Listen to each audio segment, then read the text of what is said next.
This amazing world is a fascinating fusion of games and reality, where the boundaries between them are erased. There are a variety of classes available, each with unique abilities and characteristics. Countless tombs and mysterious dungeons beckon adventurers, full of secrets and treasures, and also terrifying monsters that live in the darkest corners of this world. By defeating these monsters, each hero receives not only experience points, but also valuable materials, new equipment, and amazing artifacts. However, no matter how ferocious a monster is, it can never compare to the awe-inspiring, mystical, and rare dragon, possessing incomprehensible power and grandeur, capable of shocking even the bravest warriors. In front of the hero, on the horizon, his already native Third Academy was visible. In one of the classrooms, an urgent meeting of the 25th group of the third grade was taking place. The teacher slammed his hand on the board and asked for attention.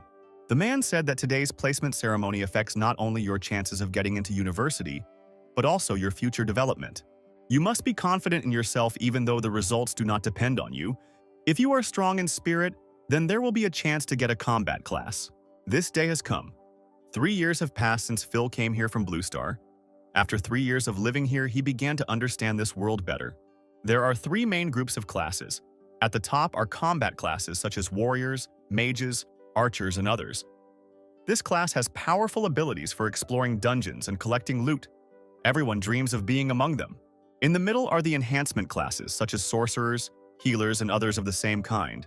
They can create special items with powerful effects, but buying the materials will cost a pretty penny, so only the rich can afford to buy them. Finally, at the very bottom are the common people, cooks, herbalists, miners, and the like. They are forced to live an ordinary life, working hard to feed themselves. Aunt Phila, named Hannah, is an excellent cook who has to toil in a small bakery to pay for her nephew's education. Hannah is only 8 years older, but she supports Phil in every way. He sees how hard she tries to survive in this world and provide her aunt with a good life. He must become a better warrior, the boy thought, his thoughts returning to the image of his radiant aunt, whose smile always lit up even the darkest days.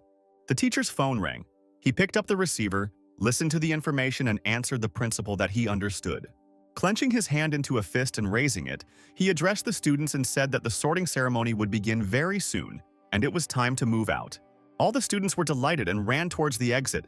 Only Phil remained confused and frightened, remaining in his place. The teacher, seeing this, approached the young man and said, "You are the best in the class, don't worry so much." The man's words encouraged the boy. Phil was shocked. A congratulatory notification appeared in front of him, saying that the Super Treasure Card system had been successfully activated. The man saw the boy's confusion and began to cheer him up, asking if he could hear him. The boy replied yes. The boy jumped up and ran to the exit, saying, "Sorry, teacher, I'm running now." As Phil walked down the stairs, he was glad about the news that had happened earlier. He said that finally, this world couldn't be explored without a system. He was wondering what the use of it was, but he decided that he would think about it later. Now he needed to go through the distribution, so he, without wasting time, rushed to the backyard of the academy. Having run to the place, the young man saw the distribution crystal. He was very excited. The older man on the stage asked to create silence. The students were talking among themselves. Many of them wanted to get into the combat class. Others were praying that they would get into any class, but not the third, the lowest one. The man broke the silence and began to speak. He said that the ceremony was beginning and introduced everyone to the priest who would conduct this ceremony. While Phil was watching the events on stage, he received a new notification, which said that he had received a new skill, Identifying Eye. The guy, without thinking twice, decided to use it and opened information about the priest. It turns out he could see information about the person. The man shouted at the students because they were not following the rules and again asked for silence. He announced the rules that the students whose names he would call must come onto the stage and approach the crystal. Tom was the first to be called on stage. Everyone was wondering if he would be a combat class. Tom approached the crystal. He had high skills. Although, of course, the distribution is random, but the better the characteristics, the higher the probability of getting into the combat class. The exciting process of class assignment began, and at that moment the stone suddenly began to shine, as if awakening from a long sleep. After a few seconds, it was already filled with a bright, dazzling light, as if immersed in a flame, the sparks of which danced around, creating a magical atmosphere. People from the crowd started shouting. Some suggested that he was a magician, and it was a fireball.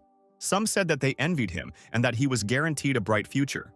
Tom transferred the ball of flame to his hand, and looked at it with satisfaction, to the general chanting of the audience.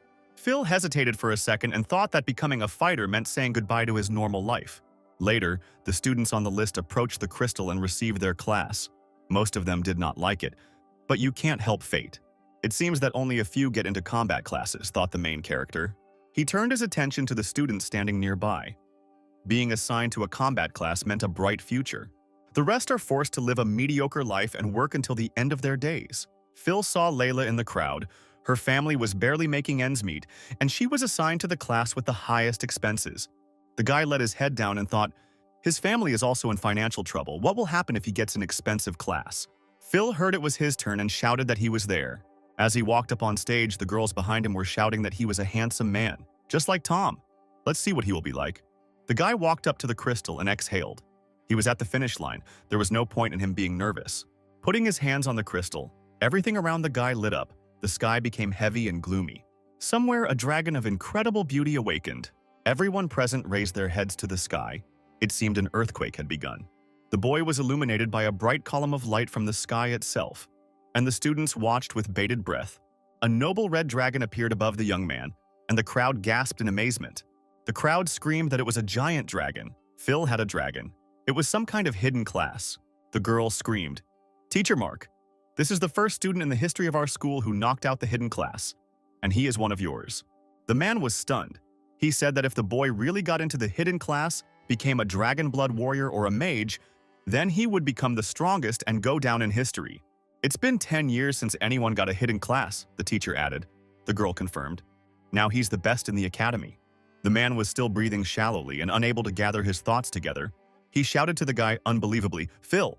The young man raised his head to the sky and saw his beautiful dragon. They looked into each other's eyes. The dragon soared into the sky and evaporated, leaving behind a powerful wave of wind. The sage approached Phil and shook him by the shoulders, shouting, "Well, boy, are you a warrior of dragon blood or a magician?" The question did not give him peace. The guy lowered his head and looked at his hands and replied that he was a dragon tamer. The whole crowd gasped in surprise, but no one could understand whether the tamer was good or bad. The sage approached the young man and asked how this was possible, since there had been such a fight. The man screamed at the top of his lungs, "How could you get the most useless thing from the hidden class?" After being assigned, Phil went to the old city of Shanghai. Walking down the street, he carefully studied the acquired skill. When he went into the information, he saw that he was now a level 10 dragon tamer, and his skill was dragon taming. Phil recalled recent events. People were screaming. Apparently, he would have to live a normal life. People cannot tame a powerful creature. Classmates were talking among themselves. One of the guys asked if this wasn't a hidden class along with the dragon blood warrior and the mage. They answered that of course it was. But where to look for the dragon? The sage approached Phil and said sympathetically, "It's okay. It's still a hidden class after all. Unlimited potential. Maybe you can tame the sub-dragons and become the strongest." Blue. How, the boy thought, could a dragon tamer have limitless potential without a dragon? Sub-dragons. These ferocious beasts are simply nothing compared to dragons. But for the last 800 years, not a single one has been seen. Not a single tamer has tamed one. No matter how powerful people are, they are only ants.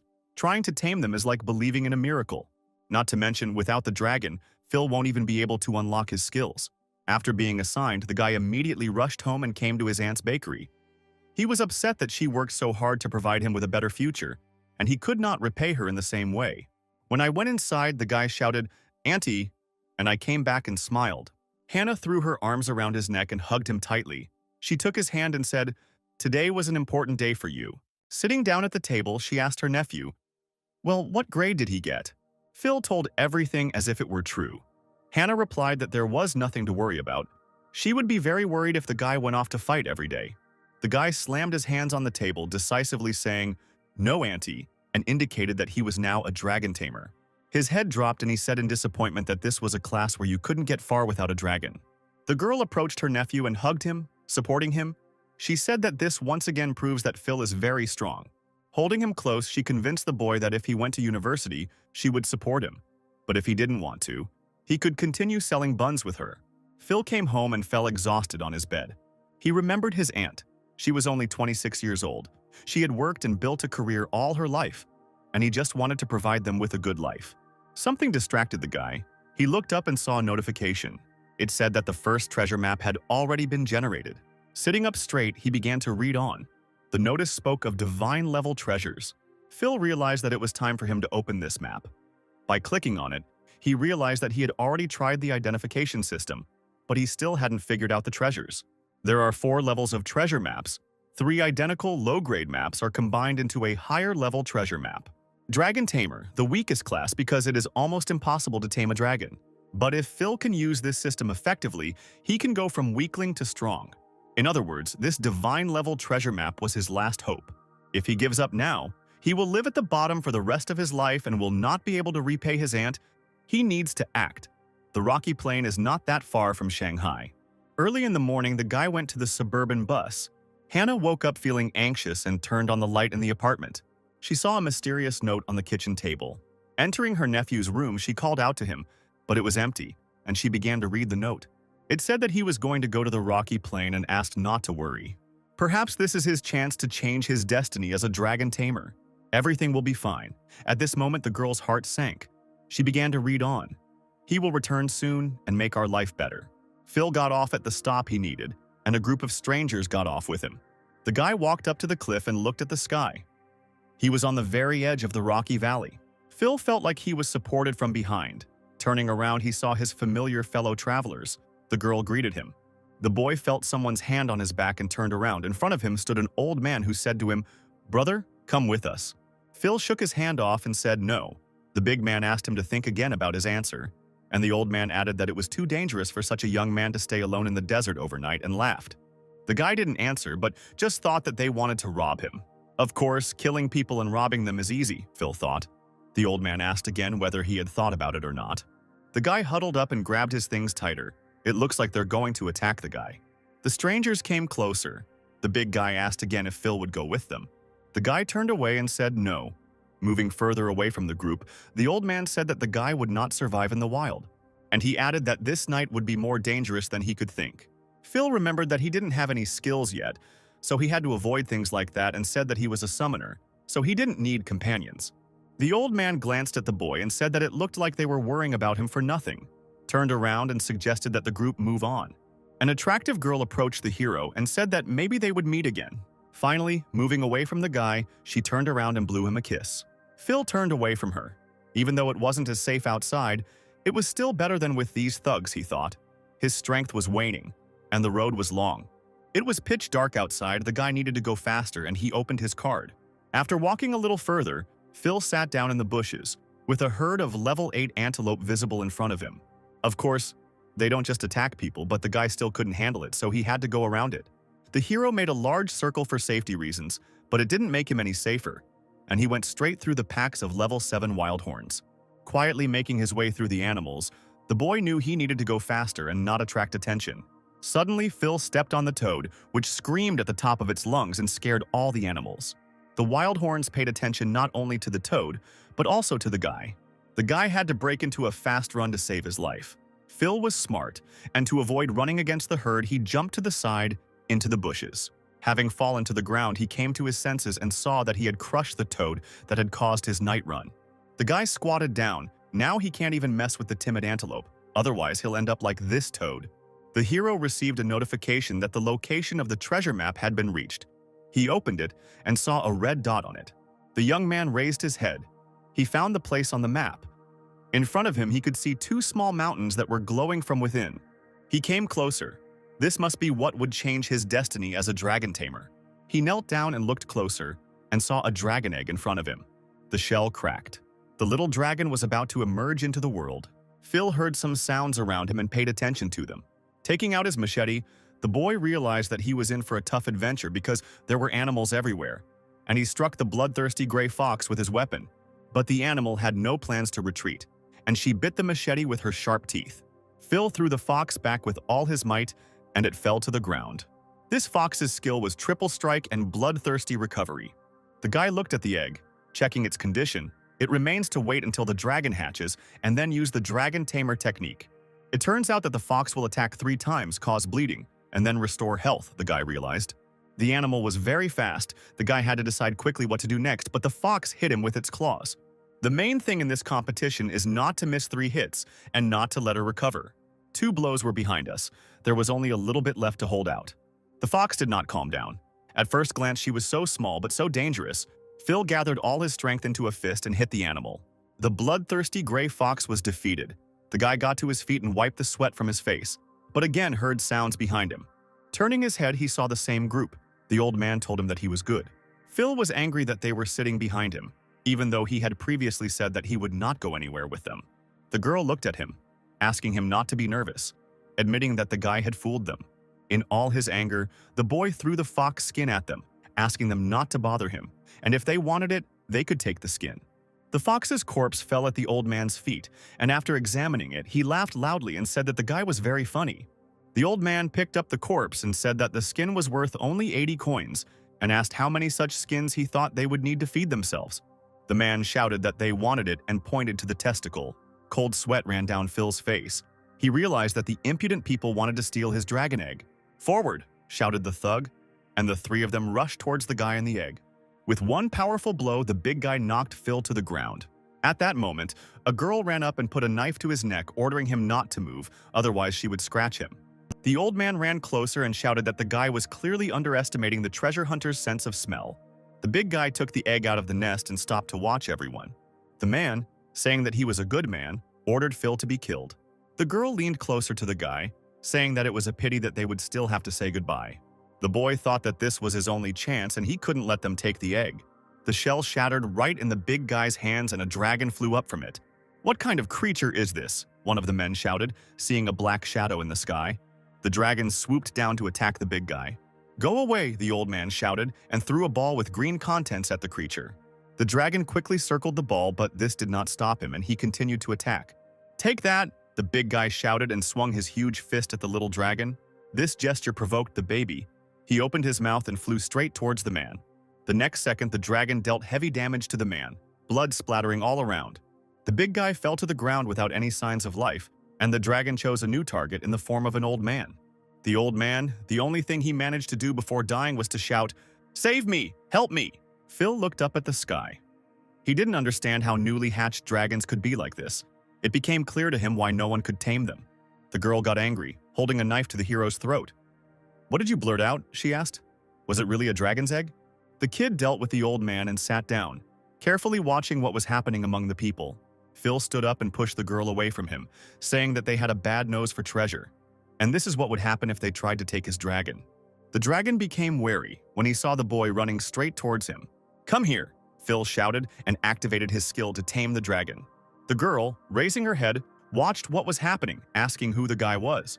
The guy laughed and said that he was not a summoner, he was a dragon tamer. The girl got scared and screamed. She begged to let her go because she didn't know that it was a dragon's egg. Phil and his dragon hovered over the young lady. He asked how many people she had killed for the treasure.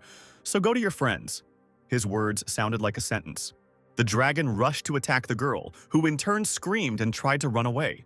While the newly made friends were dealing with their enemies, a stunning dawn broke, and they greeted it together. "I finally got them sorted out," Phil said, as his dragon rummaged through his things. The boy couldn't believe his luck and grabbed the little dragon and lifted him up like a child. The boy told the dragon that he was just born, but already so powerful he could not imagine what they would do when the dragon grew up. Hugging the little dragon tighter, the boy told him that very soon the dragon tamer would no longer be the weakest class. The boy took the little dragon in his arms very tightly and thought about what to name him, going through funny names in his head. The dragon began to lick the hero's bloody scars. The guy asked him what he was doing. The baby glowed red and broke free from the guy's hands, starting to turn into something. Phil watched the transformation closely and couldn't believe his eyes. His little dragon had turned into a beautiful girl. Standing in a daze, the guy looked at the girl again. He was amazed that she had the skill of transformation. Phil looked at their cards. Everything was as he suspected. After taming, all his skills were unlocked. The Dragon Impulse skill increases all characteristics and attack power of the owner and pet by 30%. The Dragon Bite skill is a high damage attack, and the Dragon Claw skill turns your hand into a dragon's paw. The Blood Bond doubled Phil's stats, so it's no wonder he felt stronger after being tamed. No matter how powerful the class was, they had no chance against a dragon tamer. Without a doubt, this class was the strongest, the hero thought. Phil looked at his dragon. She can take human form, but her habits are still animalistic. He began to think about what to name her. The guy started thinking, remembering that she was born at dawn. He decided to give her the name Zarya, and it seems that she liked this name. Phil walked up to the dragon and stroked her head. He asked her if she was hungry. She nodded her head. The boy looked into the distance. It was time to hunt wild monsters to feed Zarya. The guy thought that he had to go back because very soon there would be a test that would determine whether he would be able to enter the university. Phil stood up and called Zarya with him, suggesting that they go deep into the rocky plain. After all, leveling up and mastering skills were a priority for him now. Showing Zarya the desert lit by the morning light, he told her that there were many tasty monsters here. The heroes heard some kind of pressing sound. Turning around, they saw a pack of plains hyenas approaching them. Plains hyenas, they are much more dangerous and resilient than the bloodthirsty fox. Although Phil defeated it, he suffered greatly. He could not engage in battle with them. Otherwise, he would be finished. Without waiting for a command, Zarya soared into the sky. The guy glanced at her and shouted for her to destroy them. Now this rocky plain is nothing for the strongest tamer and his dragon. There are no more dangers for them. The dawn hung over the hyenas. They turned their attention to it and howled. The dragon spewed out lava flames. Zarya continuously spewed flames in front of her, dealing damage and healing the owner at the same time. Phil saw the two of them's stats growing and realized that in order to level up faster, he needed to defeat a tough monster. The guy turned around to look at the crevice in the mountain. There was only one big guy left there, who had been waiting for them for a long time. Coming out of the cave, a three-headed bloody lion of an impressive level appeared before the heroes. In order to get close and engage in battle with him, an ordinary person would need a whole team. But Phil and Zarya were already a team and rushed into battle. The lion roared. When three heads roar at the same time, it increases its defense and attack power for a while. Immediately after the head, a triple flame is created. The flame from the three mouths gathers into a fireball, causing area damage. It takes some time to recharge. Phil told Zarya that they needed to work together to interrupt his skill. The dragon was a smart girl and began to accumulate strength. The boy rushed to attack the lion with his blade. Landing in front of him, he gave the command to Zarya. Zarya activates her jaw attack, causing her to bite her target while moving at high speed, dealing continuous bleeding damage. The dragon attacked the lion and it fell, hitting one of its heads on the cobblestones. Zarya struck one blow after another until the lion fell dead. "Done!" Phil shouted. He thought the monster was cool because it raised so many levels for both Zarya and the guy. Phil received a notification about a new map. He was happy and thought, I wonder if there will be something exclusive for the tamer there too. The guy enthusiastically ran on and shouted to Zarya, inviting her to look for treasures. The girl happily ran after him. Far away on the rocky plain stood three people, discussing something among themselves. One of the girls turned to Uncle Guest and asked him if they would really just miss such a rare opportunity. The man answered the lady that they could not do anything about it. Uncle Ghost was a warrior in the combat class. He said that to open the dungeon you need at least 5 people, but they didn't have that many. He suggested going back to the city and bringing a couple more people. His speech was interrupted by Eliza. She was a robber in the combat class. She was against it, because the trip there and back would take at least a day. Ms. Inga, knowing that the Dungeon of Possibilities was only open for 24 hours, added that if they wasted a day, it would be too late. The guest approached Mrs. Inga and asked her not to worry, because with her power she could open many more dungeons. She heard her uncle, but she was offended. The group heard some sounds. Ghost took out his sword and asked who was there. Phil came out from behind the tree and asked not to worry so much because he was just passing by. The guest came closer and addressed the young man, saying that this was no place for treasure hunters. The girl stopped the man and spoke herself, saying hello. She said that they came from the city of Shanghai, and her name was Inga, and asked the guy for a favor. She needed them to unite for a while and go into the Dungeon of Opportunities together, and offered Phil 100,000 dragon coins for this. 100,000. Phil was surprised. He knew that Inga's family was the richest in Shanghai, and now she was asking him to personally go with them to the dungeon.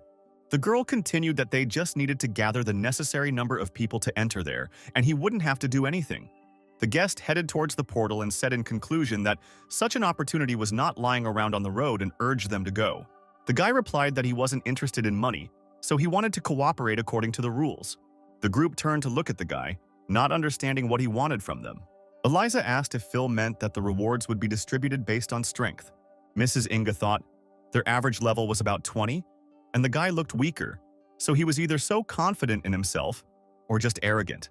The girl extended her hand to the guy and said that if he insisted, they would form a team according to all the rules, but they would also pay the money they had promised earlier as a sign of their sincerity. "Shake on it," the hero replied, and shook Inga's hand in return. The girl stood forward and led the team, ordering them to move forward. Phil thought about his baby. He knew that if these strangers found out about Zara, there would be a lot of problems. So he decided to pity her and left her to sleep, and he confidently went to take all the rewards of this dungeon. The guy resolutely walked through the portal into the dungeon. A village of sorrow appeared in front of the group, and the limit on the number of people was 5, which was exactly how many there were. The guest looked around, saying that it was too quiet and there were no sounds except their voices. Eliza added that the air around was very heavy and there were no signs of life. The man looked at Phil and asked if he had any equipment or weapons. Phil laughed and immediately took out his black dragon sword. After defeating the lion, the treasure map gave him the opportunity to replace it with a machete. The guest saw this and said that at first he thought he was a treasure hunter, but it looks like the guy is just a student. A hand suddenly emerged from the ground, frightening the grown man. These were rotten zombies. They knew how to pounce on people, scratch and bite them. But any attack infects a person with cadaveric poison. Simon, a level 20 knight, activated his shield and began to push the corpses away from himself. Uncle Ghost shouted to the boy that he was a good boy, and he and Eliza began to attack. Phil saw that their team had a knight, a warrior, and a rogue. A very reasonable team composition, he thought, especially the level 28 ghost. Inga stood in the middle of the room and raised her staff above her head, and waves of light began to emerge from it. She activated her skill. It was a rain of divine light. This rain deals damage to enemy targets within its radius and heals an equal amount of allies. The girl told Phil that this was her hidden class feature. She was a holy light mage, and it gave her the ability to combine attack with healing. The guy now understood, another hidden class. Phil moved behind his allies while the girls actively fought. The rest of the monsters woke up. Judging by the sounds, there were a lot of them. The bloody zombies came to life very quickly. It seemed that they would soon fill all the empty space. Ghost shouted to everyone that there was an elite monster ahead of them and ordered Eliza to protect the lady and Phil, and Simon to go with him. Simon took his shield and placed it in front of him, and Ghost soared upward. The man used the Midnight Execution skill and defeated the monster. The guy didn't retreat and used a thrusting blow, also clearly hitting the enemy with his sword. But this gave him absolutely nothing. The sword got stuck in the monster's body and couldn't be pulled out. Since he struck the monster, he immediately became infected with corpse poison. Inga explained that in order to get rid of it, the priest's skill clarity was needed, so even she would not be of any help to him here. The boy screamed at the top of his lungs, "Brother Ghost, help me!" as his hand began to be sucked into the monster's body. Making his way through the remaining zombies, the man ordered him to quickly drop the sword and save himself. And then he ordered Eliza to move to the front row and protect against the zombies. Phil entered the fight, saying that there was no need to disturb the girl and asked her to leave it to him. Phil stood in front of the monster when the man grabbed him and asked if he was crazy. The guy did not listen to the stranger and continued the fight, waving his sword. No one present believed their eyes. The once timid student began to fight like a real warrior. The boy shouted fearfully, "Uncle Ghost!" Phil gave him the sword he had lost earlier on the battlefield and said that that was it. It was time to move on. The man took the weapon in fear and asked the guy what his level was. He did not understand how a student who had just received a class could be so strong. Phil looked at him and said that he was just a level 14 student. He had no need to lie to them. Mrs. Inga tried to heal Simon, but after hearing this dialogue, she became wary. Level 14. And the attack power is higher than that of Ghost at 28th, she thought. Suddenly, a monster jumped out at the girl and was very close to her. Eliza intervened and stood between Inga and the monster, shouted cautiously and pushed the girl back. Phil was faster than lightning and outpaced Eliza before she could engage in battle. The guy started fighting the giant. His blows were accurate. At that moment, he realized that the level of each new zombie was getting higher and proposed his candidacy for the role of the attacker in the front row and asked if everyone agreed with this. Everyone silently agreed with him, and Eliza thought that maybe he was the one who was rumored in Shanghai. Inga stood in front of him and said that it would be as he wished. He and his uncle would lead the team, and she would take care of her brother Simon. The guy turned around and loudly told them to call him Phil. The hero waved his hand, turned around and said it was time to go. The team moved forward. The girl remembered the guy's name and that everyone said that he received the Dragon Tamer class. Inga dismissed these thoughts because he couldn't be that strong with that class. The team advanced to the very center of the village of sorrow, killing all the monsters along the way. Phil looked at Simon. Inga's skills can't remove the corpse poison, and the portal will only appear after defeating the secret guard. He needs to act quickly, otherwise the boy will die here. Eliza said with irritation that there was no trace of the boss in the village. Something was fishy here. The exhausted guest approached Simon to check on him. The boy shouted, "Brother! Brother Ghost!" and warned him of the danger behind. Simon managed to tell his brother to hold on and then fell exhausted to the ground. The team's heroes were distracted by loud footsteps. Turning towards the sound, they saw a huge iron zombie in front of them.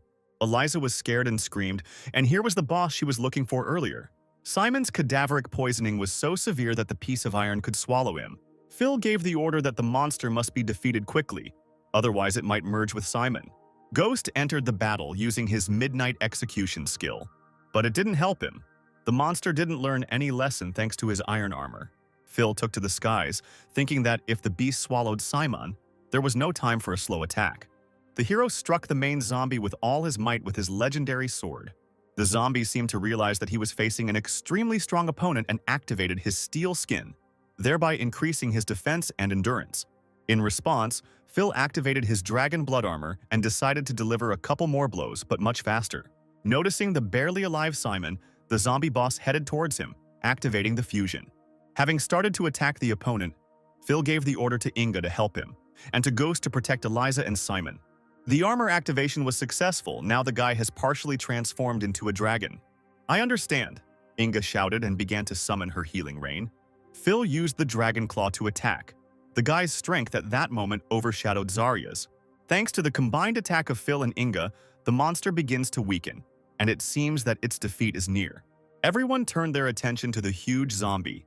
Eliza told everyone that it was starting to fall apart. Ghost suggested that this iron giant needed to merge to maintain its form. Phil turned around and suggested finishing it off. Uncle looked at the boy. During all the years of staying in Inga's family, he had told many masters, but he was sure that Phil had a hidden class. The monster began to come closer, its only eye bloodshot. Phil activated the skill again.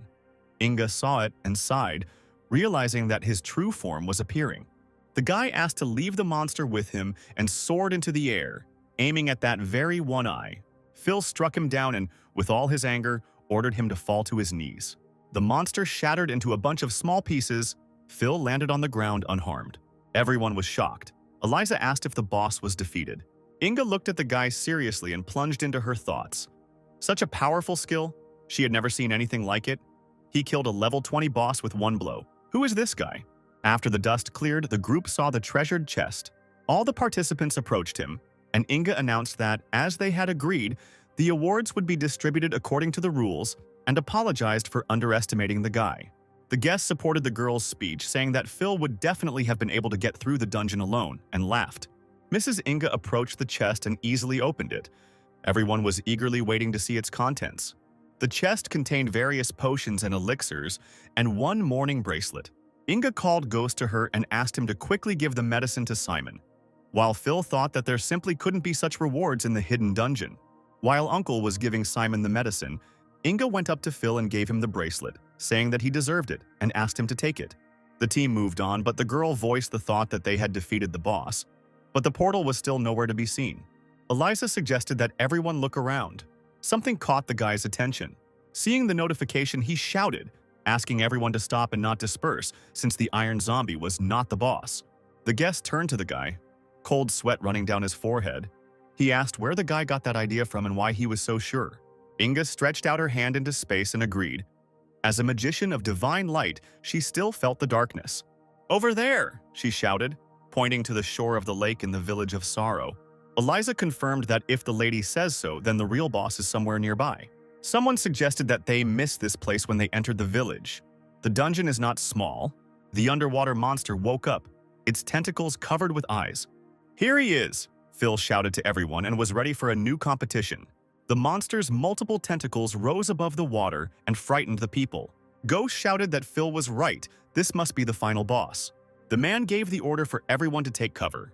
The tentacle's hands grabbed Ghost, and I kept thinking that he would just crush him like a toy. But the monster let him go, throwing him from a great height. Inga got scared and shouted at the man, but he was already unconscious. While the girl was distracted, the monster began to hunt her and approached to take a closer look at her. Inga felt this and turned around sharply. The boss wanted to grab her just like he had grabbed Gosta earlier. The girl screamed in fear and held the staff in front of herself. Phil, seeing this, rushed to her with lightning speed. picked her up in his arms and saved her from the attack. They both tripped over a rock and fell to the ground. The whole team immediately ran up to the girl and found out if everything was okay with her. Before they could say a word, the boss appeared behind the heroes in his full size. He was hundreds of times larger than humans, and of course, his tentacle-like arms, strewn with eyes, were a big advantage. Coming closer, the heroes saw that it was a grieving corpse that could spread its breath and reduce the hero's stats, could whip with chains causing huge damage, spew out accumulated anger, and when attacking it with fire or a divine spell, it reduced damage and effects by a third. The monster was getting closer and closer. Eliza told everyone that this was the real boss. Ghost ordered Simon to stand behind him and wait for the command. The boy shouted back that he could fight and block blows. "Once you recover, then you can show off," his uncle shouted at him. Phil and Ghost rushed to attack. The boy gave them parting words, wishing them to be careful with the monster. The hero thought that Ghost and Simon were barely holding on. He had no choice but to defeat this boss. There is only one way out: destroy the monster's body. The monster's body released a corpse-like breath onto the people, which meant that the hero's stats were reduced by a quarter. Phil jumped up and began attacking the monster's tentacles, trying to reduce their numbers. The chains fell out of the monster, and Inga screamed warningly for Phil to beware of the whip. The boss began to swing his chains, whipping them, causing massive damage. The heroes tried to dodge and defend themselves, but they were already on the edge. Inga's team began to protect her, because her only skill would not help in any way, but only worsened the situation. Phil developed a tactic. He climbed up its chains and attacked the tentacles' arms, namely the eyes on them. Having hit another eye, the hero thought about what to do next because there were no fewer of them. Phil turned to look at his new friends and thought that if he delayed any longer, it would definitely be the end of them all. Grabbing the chains, he began to descend, shouting for everyone to move out of the way. Once on the ground, the guy had a couple of minutes to catch his breath. Phil activated Dragon Bite, and the monster responded by lashing out with its whips again. In a second, the chains lifted the guy from the ground into the air. The only thing he managed to do was activate the dragon blood armor. Using the dragon claw, the boy began to cut the chains in the air. The links of the chains fell to the ground with a crash, and the whole group was frightened. Guests shouted that they couldn't handle this boss and suggested retreating. Simon added that those present were not his opponents, and if they stayed here, they would be finished. Phil, without turning around, gave the order to Goss to take everyone to a safe place. When asked what he would do, the guy raised his hand and said that he would figure it out, and that they should run quickly. Eliza called the lady to leave. She turned to the guy and thought that he would have to rely only on himself, because she could not help in any way. Phil began to summon Zarya, thinking that he should let the one who could really stand up to the boss take over. He had very little time left because such a bright glow attracted the monster, and it was advancing on the guy. Phil shouted, "Zarya, get out and have some fun!"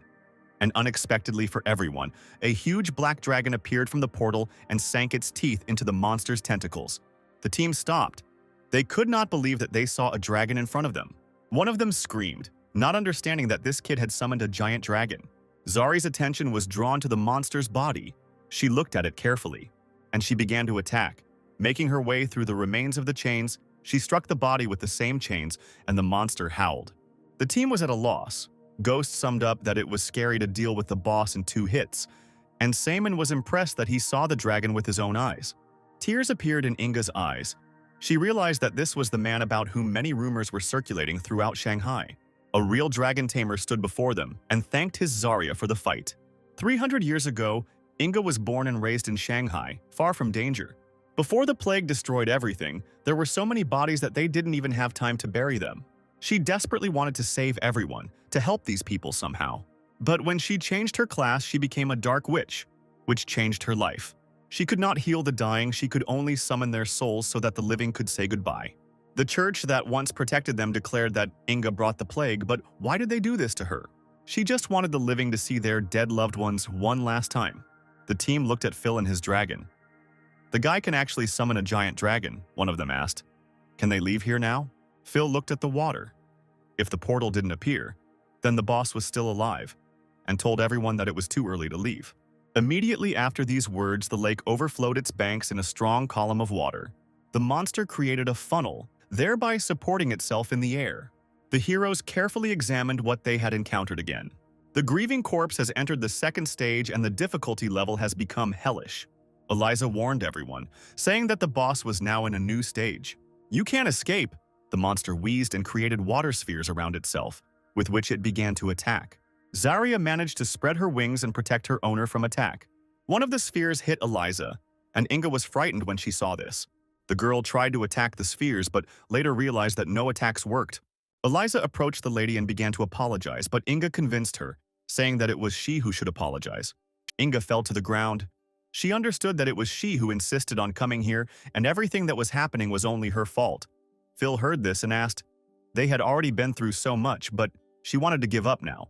The ghost looked up and realized that the boss was immune to all physical attacks. They couldn't even defend themselves. The monster used a blast of malice, which dealt a large amount of damage. Phil said that although he couldn't stand up to the monster, his dragon could. Everyone was shocked by his answer. Eliza noted that the difference in levels between the dragon and the monster was simply huge. The monster screamed loudly and continued to attack. Phil looked at the team confidently and asked them not to worry because the dragon's power was no match for the monster. The monster was silent for a few seconds, gathering strength and activating more and more of its skills. Phil ordered Zara to begin the attack. All of her stats nearly doubled, and she soared towards the monster. The guy ordered to use Raging Fire, which, while causing damage, healed the dragon itself. The boss was incinerated and damaged. Heat spread throughout the area. The team watched the events from the shore. The monster's body began to fall apart from the inside, and the monster screamed in pain. At the last moment, a terrifying funnel began to spin. Thereby, the monster activated an explosion that awakened all the dead on the map.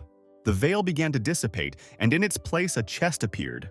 The dragon level increased to 10. Phil praised her and said that it was great. The guest saw the portal and was happy. But the fog that covered the entire map did not allow people to breathe freely. The man heard a crack and turned around. He saw that all the village corpses had risen. Raising his head to the sky, Ghost saw Zarya in the body of a girl, eager to attack all the zombies. The dragon began to spew out powerful flames, incinerating everything around it. Inga raised her head and thought that they had fought so hard with these zombies, and she had easily killed them all. Phil approached the girl from behind and said that she was a black dragon. Her name was Zarya. For her, these zombies were just a piece of cake. Having called Ghost, the guy said that the boss was finished and there was no need to worry, and urged them to leave. The portal had already opened, but they must not forget the rewards. Approaching the chest, Phil asked if anyone would mind if he opened the chest. Inga replied that they could not object. When I opened the lid of the chest, the contents lit up, and there was a lot of useful stuff in it. The first was the Scepter of Divine Light. The person using it is able to control light to bind the target. Then the Twilight Cloak, which allows you to use light to create a barrier to protect yourself. A Mourning Ring that allowed the user to cast an aura of sorrow on any target. And a Transfer Scroll that allows a representative of any class to move to a higher class. Phil chose the scroll and left the rest inside for everyone to enjoy. Inga cried out that the guy didn't have to take just one thing, because according to the rules, everything here was his. Phil replied that he was a gentleman, and some equipment would suit the girl better, and this scroll would be very useful to him. Inga sat down by the chest. If it weren't for the guy, they would all have died here, she thought. Taking the Mourning Ring, the girl turned to Phil and asked him to take at least this one, holding out her hand. Well, since you asked, said the guy and smiled, taking the ring for himself. All the team members approached the lady and said that they were ready to leave. 4 hours later, Phil was already in Hannah's bakery. From the entrance, his aunt threw herself on his neck and began to scold him, that it was too dangerous. The guy asked to let him go. He was all dirty. The girl burst into tears because the guy left without saying a word. She didn't sleep. She hoped that it was just a dream. She was afraid that she would wake up and he would not be there. Phil hugged her tighter and apologized for leaving without saying anything, and promised that she wouldn't have to worry about him anymore. Looking at her, he asked her to stop crying and wiped away her tears with his hand. Hannah turned to Zara, stroking her head. She said that she was surprised at the first meeting, but in fact, she turned out to be such a cutie in the body of a powerful dragon. The girl was asking the dragon if she was hungry when Phil took out a scroll and showed it to his aunt, saying that it was his gift to her. Hannah was extremely surprised and could not accept. Because it was very expensive, she offered to sell it in order to buy her nephew weapons and equipment with the proceeds.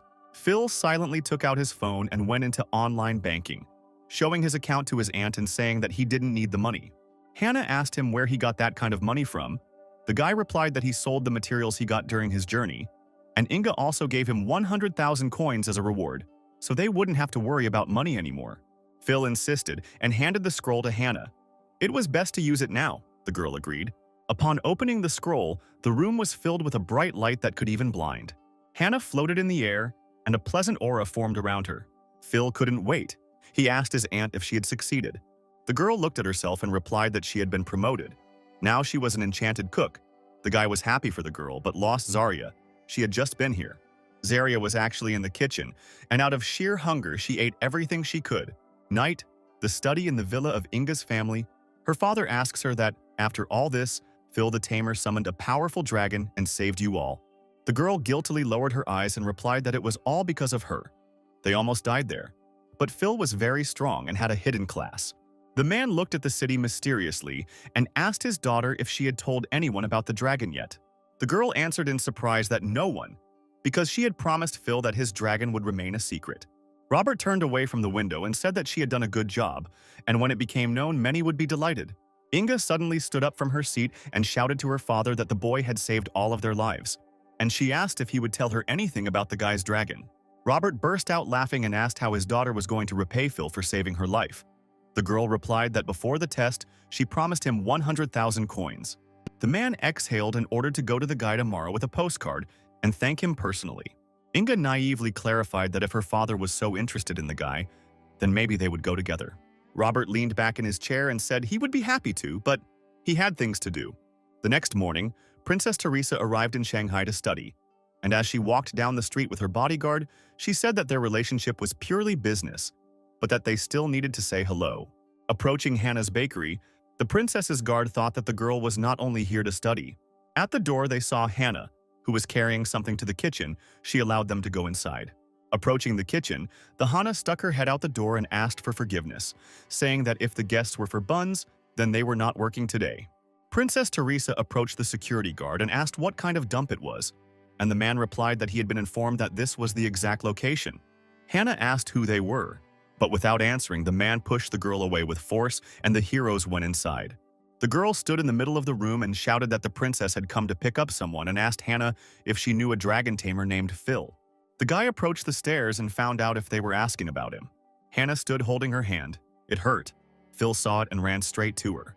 Coming closer, the guy asked what happened and what was happening. The aunt answered that everything was fine. The girl arrogantly said that she was a princess and had come here especially for him. Phil looked back and asked who these people were and which princess was looking for him. The guard pointed to the girl and said that she was the princess of the kingdom, Teresa, and he was her faithful servant, William. William explained that the princess had come to him to give him a chance to get ahead.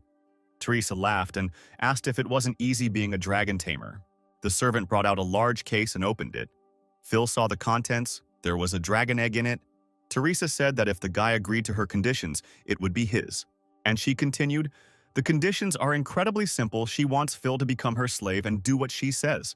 She said that it was a reward that fell to her from the lair of the armored dragon, and it was the only egg in the world. The princess turned around and asked if Phil was speechless. The guy laughed and said that the characteristics are not bad, but he thought that this is a type of earth dragon, and only its endurance is high, but they call it powerful. The princess turned to William. Do they even understand what a dragon egg means to a tamer? The girl, without waiting for an answer, shouted that a tamer without a dragon is useless, and if the guy becomes her slave, he will become the most powerful. Doesn't he care about that? Phil looked sympathetically at the sarcastic princess and calmly said that he was flattered, but had to refuse. Teresa looked at him in horror and asked what he had just said. She screamed again that the boy refused to be her slave, the tamer who would make history. Phil looked irritably at the uninvited guests and replied that if they came only for this, then let them go. He was not interested in this egg, and even less in being a slave. William entered the dialogue, saying that the princess personally gives him a chance to reach heights, and he speaks so rudely to her and does not appreciate it. The guy confidently asked him not to make fun of him. He wasn't going to be anyone's slave. Teresa gave orders to William to teach Phil a lesson. Hannah jumped out in front of her nephew and asked him not to touch him. William came closer and said that it was the princess's order and hit Hannah hard in the face. Phil immediately began to lift his aunt to her feet. She replied that everything was fine and she was okay. William clenched his fist. Some commoner dared to disobey a noble princess. The servant shouted that the boy would pay and attacked him from behind. This gesture made Phil very angry, and he took out his dragon sword.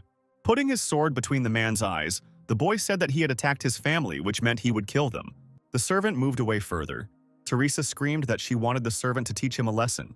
Phil walked up to the arrogant princess and addressed her. He didn't care that she was some kind of princess.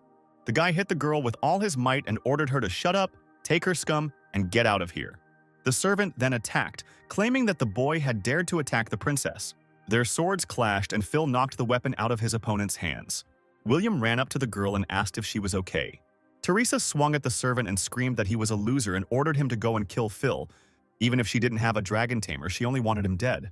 The guy took the sword more firmly and prepared for the servant's attack. In Phil's room, his phone was left, and it rang, waking up Zarya. Inga called him, but didn't wait for an answer and went to look for his house herself. She thought that she had written down the guy's number incorrectly. As she approached the house, she was blown away by a shockwave, which left the girl confused. William fell out of the room, and Inga realized that a fight had just broken out there. Leaving the room, the princess ordered everyone to get out of here and not look. William sat on the ground, telling the girl that the guy was very strong. She was not satisfied with the answer. She called the servant trash. Her eyes flashed with vulnerability, and she decided that now was the time to intervene in the fight. Phil saw this and realized that she also had a hidden class because this spell was the complete opposite of Inga's spell. Mrs. Inga ran up to the guy, intending to find out what was going on here. Turning around, the heroes saw that William had turned into a monster. It was hard to look at him because he began to glow and gain strength. The servant had become a level 30 warrior defender, while the princess was only a level 15 mage. Inga stood in front of Phil and asked him to let her help him. The huge monster soared into the air. The guy shouted that he didn't need help and sent Inga to her aunt's shop. William landed right in front of the boy, the ground beneath him collapsing, unable to support his weight. Phil realized that his attack power had increased greatly. Now he would need to use Dragon Pulse and Claw. The princess heated up the temperature and shouted at the servant to kill the guy and calm her anger. The servant began to attack, but Zarya unexpectedly stopped him, defending her master. The dragon surrounded himself with fire and was ready to attack, waiting for the attack. The princess opened her mouth in surprise.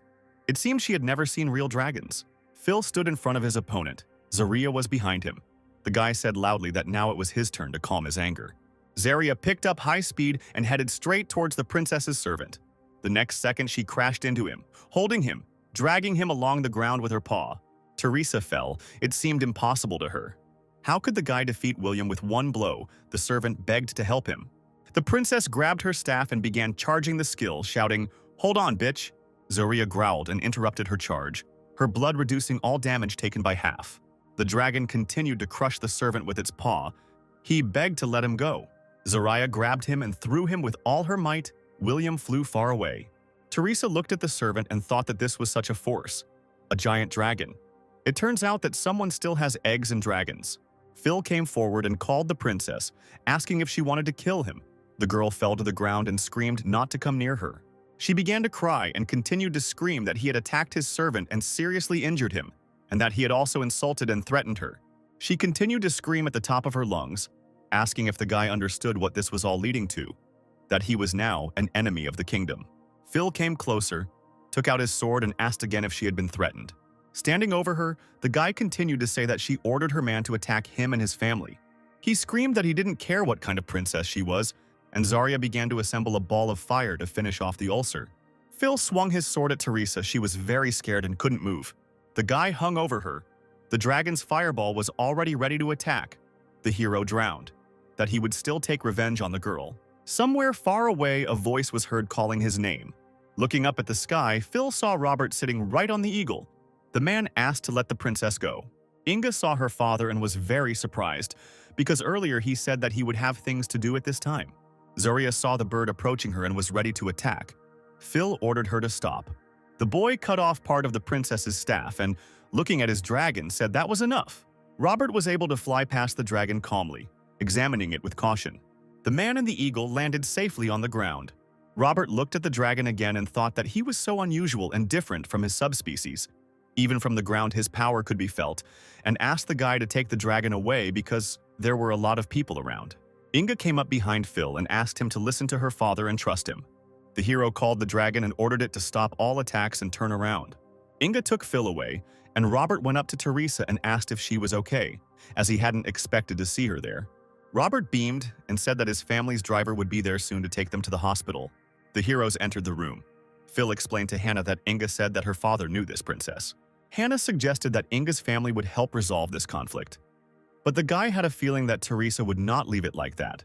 Robert approached the heroes and immediately said that he knew the whole story.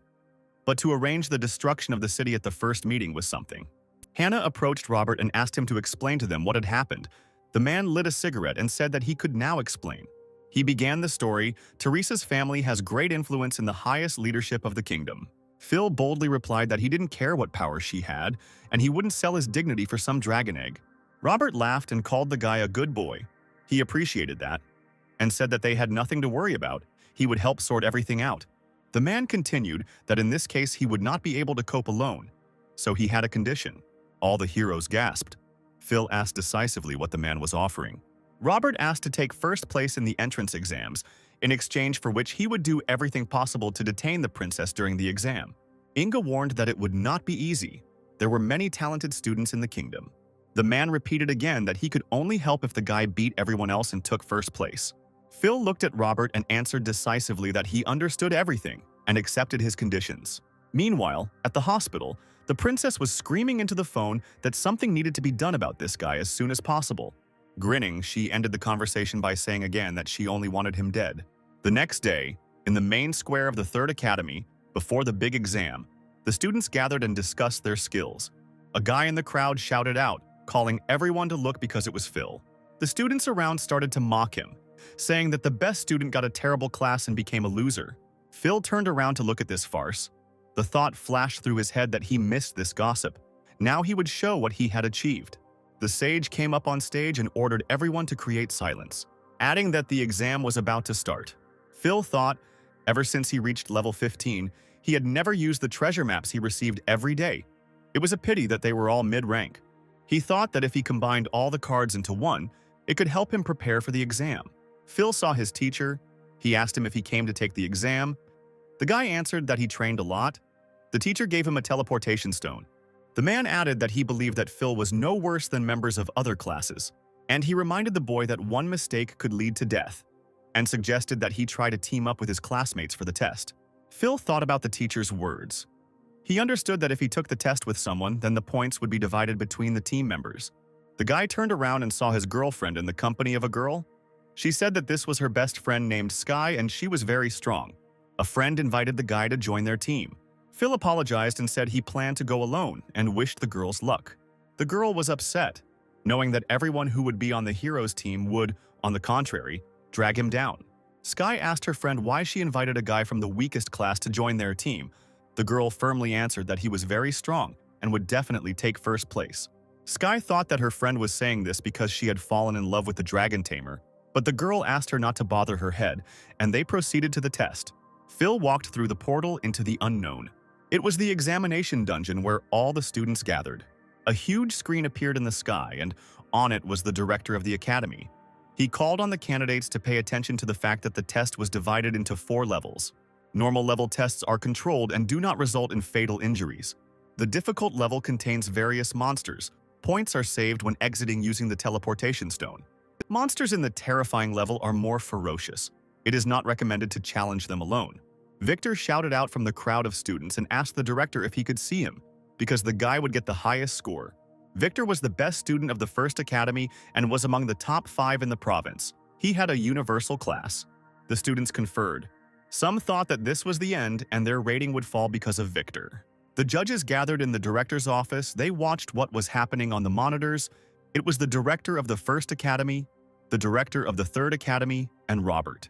The director of the first academy looked at Victor and laughed, saying that victory would be his. The director of the third academy thought about it. He felt sorry for Phil. If he had received a different class, he might have taken first place. Robert interrupted and turned to the respected directors. This time, he was in a very optimistic mood. They asked him who they were talking about. The man pointed to the monitor where Phil was standing and said that he was talking about the dragon tamer. The director of the first academy laughed, saying that all the students had already left for the test, and he still hadn't come in. What could you expect from a tamer? The director of the third academy looked at the screen with horror. He realized that Phil was waiting for the door to the most difficult level to appear.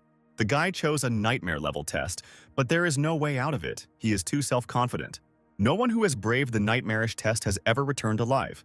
The clouds began to thicken and the sky turned scarlet. The last student took this test 8 years ago and died a horrible death. The director of the first academy shouted, "What nonsense! Didn't they explain the rules to the guy? Mr. Robert should reconsider his views. He can't compare to Victor." Robert settled himself more comfortably in his chair and asked the directors not to jump to conclusions so early, but to observe first. The director of the third academy looked at the man and asked why he was so confident in the boy. Phil walked through the portal to the first floor of the nightmare test. As he moved forward, he realized that this was only the first floor, and there were at least 10 of them. The first danger appeared before him.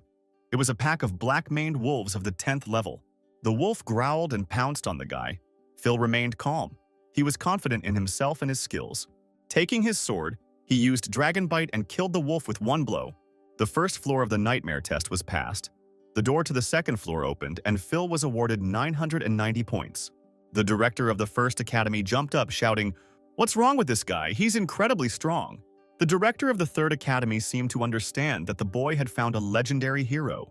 An unfamiliar man in a cloak entered the academy premises. Boldly and noisily, he opened the doors of the office where the directors were and asked for forgiveness. The man introduced himself, saying that he was the Imperial Ambassador and his name was Gordon. Again, apologizing for the disturbance, he said that he needed to bring Phil for investigation.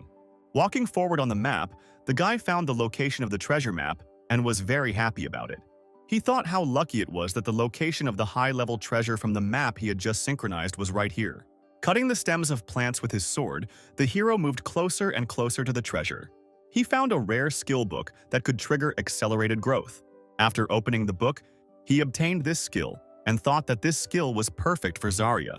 After the Village of Sorrow, her level rose very slowly, and this skill would be very useful to her. Approaching the screens, Gordon addressed Principal Bruce, since Phil was a student at his academy. The man turned around and said that he needed to interrupt his test immediately and tell him to come here. Principal Bruce stood behind Gordon and said that even if the matter was important, it would have to be postponed until after the exam, and he could handle it on Phil's behalf. Robert walked up to Gordon and grabbed his hand, asking him to listen since they were former classmates. The man pushed the hand away and asked not to interfere with his work and not to touch him. He continued, "I don't know why you are covering for this tamer," and reminded that if he interferes, the Imperial Court will be displeased. Gordon pushed Robert away from him and told Director Bruce to bring the boy right away. "Mr. Gordon," the man said, and he turned to look at him. Lighting a cigarette, Robert said that the relationship between officials was indeed complicated. But once Phil's secret was revealed, no one would matter anymore. And he added harshly that no one would take Phil away today. Gordon looked at the man and said, "Insubordination. This is a crime. What a secret, what nonsense." Robert silently and forcefully grabbed the ambassador's hand. Taking a drag on his cigarette, he said that let them blame him, he would admit everything. But the ambassador threatened to tell everything to his superiors. Principal Bruce approached the men and asked them to calm down and not interfere with the important exam. Gordon asked again why they would do such a thing for some boy. Robert asked in surprise if the man wasn't interested in Phil's secret, which could make him disobey his superiors. Gordon looked up at the monitor and saw that Phil had selected the nightmare level. The guy knew what he was doing and moved further through all the floors. He wanted to see what floor he could reach alone with such skills. But he decided that it would be better for him to summon Zarya so that she could gain more experience. The director of the first academy approached Gordon and said that he had never seen Phil deal with everyone with one blow. A loud roar drew the attention of all the men to the monitor. Phil called for Zarya. The men were confused. "What is this dragon?" they said in one voice. Robert looked up at the monitor too. Even though he had already seen the dragon, he still got goosebumps. The man turned to the others and asked, "Gentlemen, have you all now seen Phil's secret?" Pointing to the dragon, he added that the guy was the only dragon tamer in history who was able to tame a dragon. Director Bruce was shocked. Phil actually managed to tame the dragon. The team of the hero and the dragon easily passed the second floor of the map. The director of the first academy clarified that no class could beat the power of this dragon. So Phil and Zarya had already reached the 13th level. All the obstacles on the map were within their reach. Director Bruce noted that it was not just the dragon but also Phil's power. All of his stats should be above 100. The guy would be the best even if he didn't summon the dragon. The man turned to the ambassador. "Mr. Gordon, do you still want to take Phil to your leadership?" The man firmly replied that today Robert opened his eyes, and he finally understood why he resisted. Robert turned away and said that in that case, he would take the video recording of Phil's exam and send it to the teacher. From now on, their relationship with the guy should not be anyone's business. The hero and the dragon had already reached the 20th level, and at the end of the corridor they noticed a bright glow. From the darkness appeared a dark priestess of the 15th level in the company of 3 giants. With Zarya's growth accelerating, she was probably about to level up. Phil ordered the lava flame to be activated. The dragon continued to continuously spew flames in front of itself and deal damage to the enemy. The 20th floor of the nightmare level was passed. The enemy was incinerated. At the same time, Zarya's level increased to 11, and Phil's level to 16. The guy was already in first place in the tournament table, but his principle was to reach the end of the test. Looking at the dragon, he said, "Let's raise this test to the ground." An hour later, the guy had already moved to the 50th floor of the terrifying level. Victor passed the 50th floor and was very exhausted. It was difficult to go further. He thought that the exam this year was just terrible. There were at least 70 monsters here. How difficult. Gathering all his will into a fist, he decided that he would be the best in this exam. Victor looked up at the sky and laughed, ordering that the top 10 universities be contacted immediately and told to prepare for his admission. The directors watched Phil's progress through the test closely. Director Bruce said that the 50th floor is the nightmare level. The place where all the previous ones failed is here. The director of the first academy added that this level would be a turning point. Even if Phil passed the test, he would progress more slowly after that. On the 50th floor of the nightmare level, Zarya gained a new transformation skill after leveling up. Moving further along the map, the heroes heard a sharp crack. Looking up, they saw that the mountain was turning into a monster.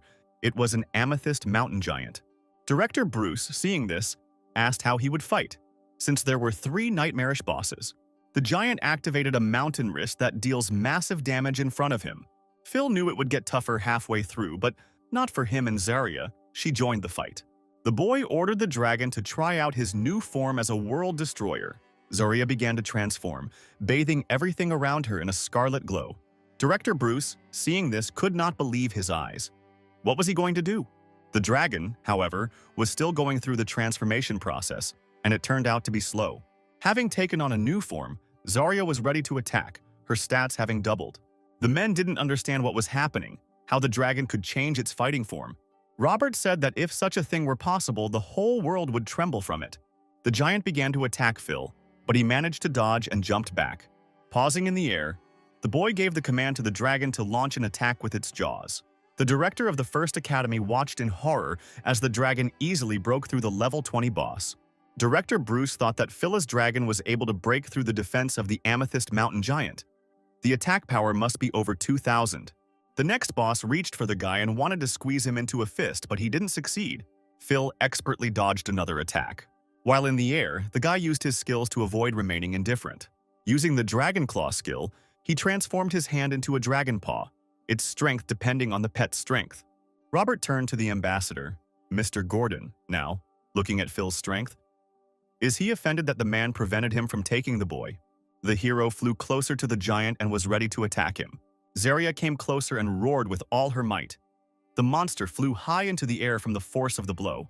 The final blow fell to Phil, and he stopped the dragon. Zarya used the Earth Rip skill, which slams the ground, dealing massive damage to all targets hit. Phil saw that their levels had risen again and thought that he had chosen the nightmare level very well. Looking around, he realized that these tests were not an obstacle for him. He passed floor after floor. The hero was delighted with the huge amount of experience. The 50th floor was passed, and they went to the next one. Robert looked at the director, saying that it seemed that for Phil, this so-called turning point floor was just nothing. The director of the first academy replied that the power of his dragon was far beyond his understanding. Director Bruce approached Robert, saying that he knew a lot about dragons. So could he tell how much the giant dragon's strength stat increased after it changed form? Robert replied that he had seen the city's most powerful bigwigs fight. And if you compare their strength, this dragon had the strength of at least 2,500. The director of the first academy, hearing this, shouted that this was above all their characteristics. Director Bruce thought that this was about what he expected. He was afraid that there would only be more to come. The man bowed his head and said that now that he had passed the 50th floor, the X+1 pattern would gradually become apparent. And he said that the X+1 pattern was formulated by the first scientist who designed this test. After passing the 50th floor, every X floors with a large number of monsters you will encounter at least one boss. This makes the trials more like a real dungeon, where players can lose their lives at any moment. However, in the trial, be it X or 1, the bosses will be of a nightmare level. Director Bruce explained to Gordon that in Nightmare X+1 mode, you can face more than one boss and increase your stats exponentially. Robert replied that it only sounded difficult and urged everyone to see how Phil handled it. But the guy in the dragon didn't care at all about this blood-chilling formula. After passing the 70th floor, the dragon's level rose to 13, and Phil's level to 18. The guy could see that starting from the 50th floor, it became much more difficult. But thanks to Zara, this exam would be much easier. Director Bruce indicated that a little more than 10 minutes had passed, and Phil had already reached the 70th floor. The director of the First Academy added that, to be honest, the tower this year was much more difficult than in previous years. The director of the First Academy narrowed his eyes slyly and said that he doubted that anyone would be able to go above the 80th floor. At this point, Phil and Zaria have already climbed 76 floors. On the 83rd floor, they were met by a huge worm with many teeth and a gigantic size. Phil used his skills skillfully, the blood of the black dragon helping him in this. Zaria grabbed the worm with one paw and destroyed it at the same moment. The hero's levels increased by one more. Director Bruce voiced that in previous years, many geniuses spent all their energy going through the floors, but ultimately died due to their own fatigue. And he added that he believed that Phil was the first in the last 10 years who would be able to reach the 100th floor. But the director of the First Academy grimaced and asked his colleague not to rush, because one should not forget about the difficulty of the 99th level. Gordon called everyone to see that Phil had reached level 99. After passing through the portal, the guy saw some kind of crumbling room. Moving further forward, he saw in front of him a throne, to which a staircase led and dark silhouettes around it. The throne seemed to be guarded by headless knights. They stood motionless. Phil felt a gust of wind that caused all the candelabra in the room to light up. The figures came to life. They turned out to be headless horsemen, and advancing on the guy, they shouted at him that he was a murderer. All the stories from the Secret Kingdom are real. They originate from real history, like the Village of Sorrow. The ruined kingdom was formed as a result of the undead invasion hundreds of years ago, and the ruler was killed. The horseman approached the boy and shouted louder and louder that the murderer should remain without a head. Phil decided that exchanging health was the safest way to pass through the Secret Kingdom. But since he didn't have that ability, he had no choice but to deal with all four. The boy rose into the air and took out his sword and began to attack the horseman. One of the monsters shouted again that murder was a grave crime. Phil fought off attacks one after another, which exhausted him even more.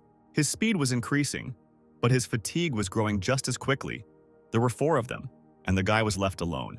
The hero noticed that after so much time, the rider continued to chop just as before. Hovering over Phil, the rider repeated that it was a crime, his voice sounding like a sentence.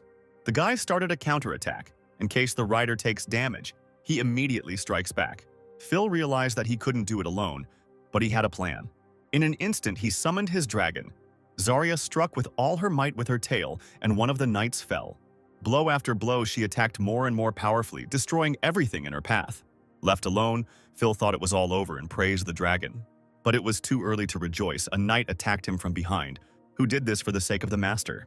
This knight had a thunder skill that increased the speed of his attacks and dealt additional lightning damage. Phil put his sword in front of him in time to repel the onslaught. Raising his head up, the boy saw that all the riders remained alive, but now they had become angrier. Swinging their weapons, they dealt damage to everything around them. Phil flew into the air and assessed the situation, thinking that this couldn't go on like this. The boy gave the order to the dragon to get ready, and Zarya began to recharge her skills, forming a fireball in front of her. Zarya was ready to attack and released a lava flame that continuously erupted at the enemies. All opponents fell to inevitable death. No one could resist such a force and burned alive. Level 99 was passed. The hero levels rose even higher, and Zarya received a new skill, Cataclysm. The director of the First Academy was scared. He understood that the last floor had opened. Robert grinned and told everyone that it looked like they were going to witness something legendary today. Director Bruce said, "Was it the 100th floor he was afraid? It was because of him that he did not want the candidates to pass the selection." The door to the 100th floor opened, and Phil walked in boldly. One last push remained. Walking to the center of the map, the guy saw a red glow around him and Zarya. Looking at his sword, he saw that it was simply dissolving in his hands. Seeing the same throne as the floors before, Phil realized that this was it, the ruined kingdom.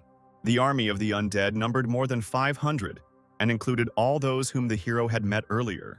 At their head was a level 60 emperor who could destroy worlds. Phil knew that for this floor he would have to try out a new destruction skill. The guy got ready and said, "It's time to go through the floor and get a well-deserved grade." The hero held his sword in front of him and ordered Zara to switch to the form of a destroyer dragon. When switching, the dragon increased its main characteristics and additional skills were unlocked. Principal Bruce was very surprised by the three forms of the dragon. Robert added that Phil still had some aces up his sleeve. The Emperor ordered his army to go on the offensive and the undead began to attack. Phil entered the battle decisively and ordered Zara to prepare for the attack. The skill was loaded and ready to be activated. The hero only had to give the order. The guy didn't hesitate and shouted to the dragon to activate the cataclysm. The dawn was covered in flames. Its impenetrable light of fire made it possible to see only the outline of a face. The cataclysm devastated the area, causing the undead to suffer heavy damage and their numbers to rapidly decline. The director of the First Academy asked if a candidate could have such skills. Robert added in surprise that he and the dragon had destroyed an entire army of undead. The Emperor and his servants surrounded Phil and aimed their weapons at him. The boy was unable to fight an opponent of such a level, and he fell to the ground. Phil called the dragon closer to him, and Zarya activated the second cataclysm. Director Bruce summed up that Phil killed the four horsemen, so he managed even the highest level. This year the exam was not easy, so the rewards should be appropriate. The guy said that they got rid of the bugs. It's time to move on to the boss. The final boss was the Emperor of the Destroyed World. The army of the undead fell. Phil walked up close to him and activated his Dragon Claw skill, ordering Zara to prepare for an attack. The boy's hands became dragon paws. The Emperor attacked, but Phil could only defend himself with his hands. Having thrown the boss aside, the guy shouted, "Let it all burn to the ground," and ordered the dragon to activate the lava flame. The Emperor looked at his hands. His strength was leaving him. He was not prepared for such an outcome. Phil asked him if he noticed that he had become weaker and showed him a mourning ring that cast an aura of sorrow. Falling down exhausted, the boss told him it was a terrible trick. Phil summoned the dragon and ordered the second part of the lava volley to be activated. The Emperor fell down exhausted near his throne, his strength leaving him faster and faster. The guy ran up and thrust his legendary sword into the undead, piercing it right through. The test was over, the hero's levels increased again, and Phil pulled the sword out of the Emperor's corpse. Principal Bruce confidently said that no one had scored so many points in 30 years. The hero went to the exit from the test and asked the dragon if she wanted to go home and have a bite to eat. Zarya nodded cheerfully. The guy finished the test and trophies appeared in front of him. The first one he saw was the skill book of the Wrath of the Patrons of the Ice Dragons. But the chest also contained a ring of the Wind of Spirits, which could add agility, and an epic Cloak of Frost, which reduces damage from water techniques and increases damage from fire ones. After taking the rewards, Phil looked at his dragon and said that it was time for them to rest. Having taken out the teleportation stone, the guy ate through the portal. He was glad to finally return. As soon as he crossed the threshold of the room, everyone present pounced on the guy. Director Bruce said that Phil was so capable, and from now on his photo would hang on the wall in the academy. The director of the First Academy added that only photos of tragically deceased students were hanging on this wall, to which Director Bruce scolded him and said that it was not worth talking about here. Robert approached Phil and said that despite the fact that he was mentally prepared for the results of the exam, the guy still amazed him. Phil looked up at the man and said that he had fulfilled the conditions, so their agreement regarding Inga must be fulfilled. The man laughed, remembering his recent conversation with Gordon, and said that he keeps his word and will decide everything in the near future. Robert put his hand on the guy's shoulder, telling him not to worry about anything and to think about choosing a university. Gordon heard their conversation. The men began asking the guy questions one after another.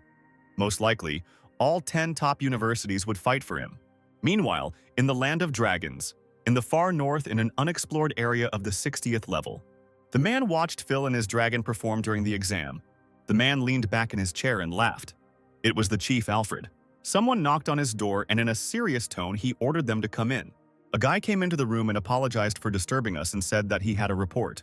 Putting the documents on the table, he added that here Alfred could see all the data that Robert had provided. Thanks to his report, information about the conspiracy of the families reached them. The man angrily put the bottle on the table and said that Boris was to blame for everything. The guy continued to say that Robert's family and Mr. Boris maintain close ties and enjoy privileges from each other. Alfred laughed nervously. No wonder they sent a man to deal with the dragon tamer and smashed a bottle on the table with his fist. Overwhelmed by anger, Alfred stood up and shouted that Boris was taking on too much and that they needed to free Princess Teresa's hands, let her do what she pleased. And he added that it was time to put them all in their place and strip them of all their positions in case of disobedience. And he called on the guy to carry out the order. Finally, Alfred said that if he had any complaints, he should discuss everything with him personally. And as for Robert's family, if they tried to contact Boris again, he should send a detachment of snow lions to them. After cooling down, the man added that the guy should pay attention to what choice the dragon tamer would make. Phil should get the best resources. Alfred walked to the window and looked at the sky, thinking that this boy would become a living legend. And when his mission is completed, the man will finally be able to meet Phil in person. Meanwhile, in Shanghai, Princess Teresa asks on the phone what they are telling her. Alfred fired Boris. The voice on the phone asks her to calm down, because there is also good news. The princess, straining her voice, asks who will now catch the tamer instead of him. The voice on the phone asks her not to waste her time on this because they have discovered another tamer besides Phil. The girl was happy. She said that this was great news and she hoped that this time everything would go much smoother. Victor passed the exam while on the 72nd floor and used the teleportation stone to return back. The guy believed in his victory. He thought that he would definitely become a champion. Looking at the number of people in the hall, he did not understand what this excitement was about. In his head, he imagined his director telling him that he was a true champion and had shown himself to be the best, and that everyone must be cheering for him. Approaching his director, Victor greeted him. The man asked him inquiringly whether he had finished yet. The guy proudly declared that he had finished and scored almost 90,000 points. He didn't think anyone could beat him and laughed. The director turned to Victor, saying that everything was fine, and that he too would have the opportunity to choose any of the top 10 universities. Victor looked nervously at the director. He thought what the director wanted to say with all this. He was probably in shock, because he had never seen such a number of points scored before. He must be very proud of me, the boy thought and thanked the director. 7 days later, the results were announced and Phil came to it with Aunt Hannah. From the doorway, they were attacked by people. Some offered to join their academy, some asked questions regarding admission. Robert approached the heroes and said that the results had been announced. Everyone was in shock, and they decided to see the champion in person. Hannah responded by suggesting that they talk inside, since it was very lively outside. Robert added that the 6 boxes contained a prize fund of 50 million, which the city of Shanghai would award to the winner. And in addition, Phil received an additional bonus. The first bonus was the Blue Dragon Lord's Roar skill book. After using it, he will have access to a new magic skill. The second bonus was the Elixir of Thunder. After using it, the power of lightning increases by 1/4. The director carefully selected all the rewards, especially the third bonus. Boots that recharge in literally 30 seconds. Taking the briefcase, Phil said that he would definitely need all of this. Inga entered the room, saying that representatives from 10 universities had already arrived in Shanghai, and her father had invited them to their home, and she had been sent to see Phil off. The guy was surprised and asked why so early. After all, he had just gotten to first place. Robert replied that such results are shown quite rarely, so everyone wants to see him sooner. He added that the recording of his exam and the result were hidden on purpose. No one except the top 10 universities saw them, and Inga established contact with the teacher who wants to meet him in person. Phil smiled broadly. He also really wanted to see him in person. But Robert said that it was not time yet, and there was no need to worry. Sooner or later they would meet. Inga approached Phil and asked to accept. In her hands was a purple judge card, which was worth about 10 million. Robert came up behind him in a fatherly manner and said that the boy deserved it and was worth taking. And he added that they were being taken to an event in the evening, so the map could be very useful to them. Inga shouted back to her father that the guy would relax like that. The man laughed. Grabbing Phil by the hand, Inga dragged him towards the exit, saying that it was time to say hello. At this time, Princess Teresa arrived in a forest outside the city of Shanghai. Getting out of the car and walking through the forest, she asked William what level the guy they had come to was. The servant replied that he was at 19 and his dragon was at 14. Teresa gave a sarcastic look and said that dragon tamers are so different. Moving on, they saw Oswald and his dragon Teresa. Seeing them, said that very soon they would be able to fight the boss of the 30th level. An ice lion appeared out of nowhere and began to attack Oswald. The boy gave his dragon the command to attack with its tail, and it knocked the lion off his feet.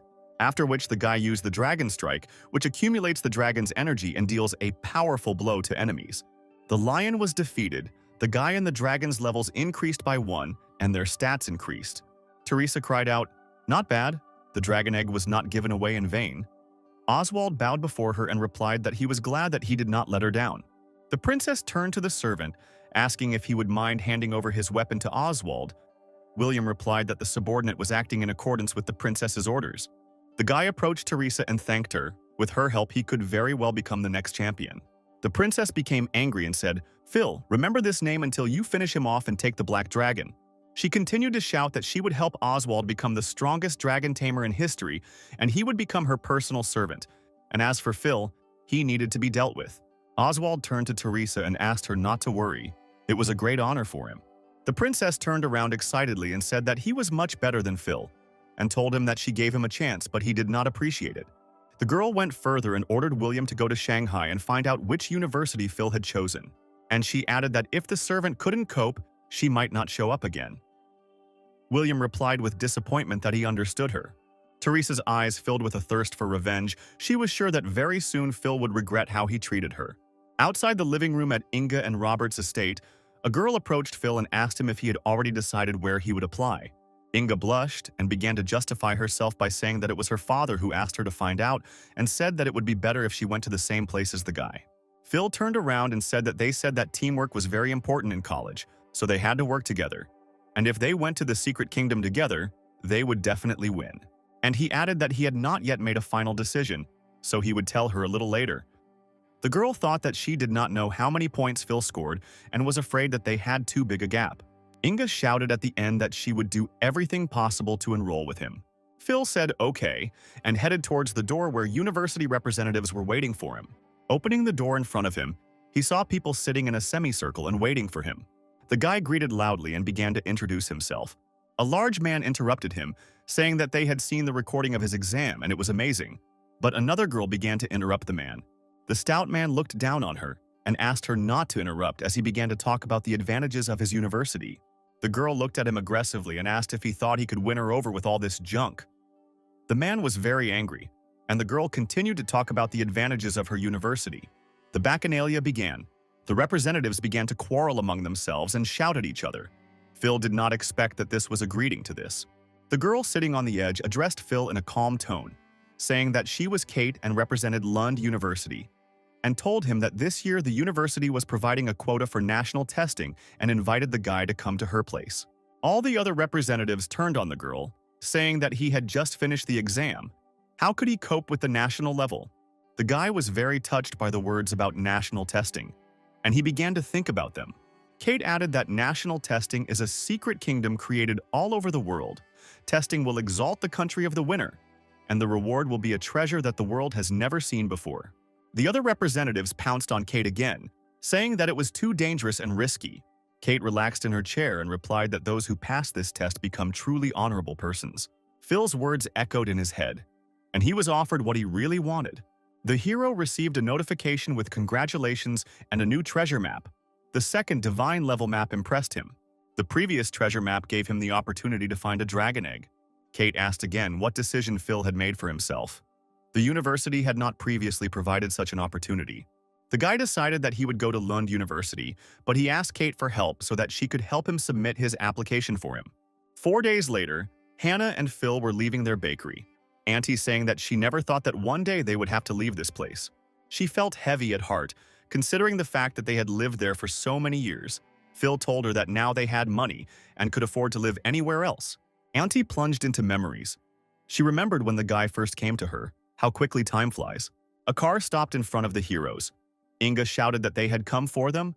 Sky added that they had also entered Lund University and a plane had been reserved for them, so they had to hurry. Phil turned to Sky and asked if she had also been accepted to Lund University. Sky replied that she and Inga had the same grades, but she wanted to study with you. Inga blushed and interrupted her friend. The girls were unaware that Phil had arranged for them to enroll with Kate, and Hannah apologized for making the girls so worried about Phil. Hannah cried and remembered the past. The guy always dreamed of going to a university with a pleasant atmosphere. How she missed the past. Inga shouted that there wasn't much time left and called everyone to get into the car. The heroes stood by the plane. Phil looked at the girls. His aunt tried to raise him to be a good person, and he really appreciates it. He said that he would definitely make her life better. And it begins. The heroes arrived in the land of the moons.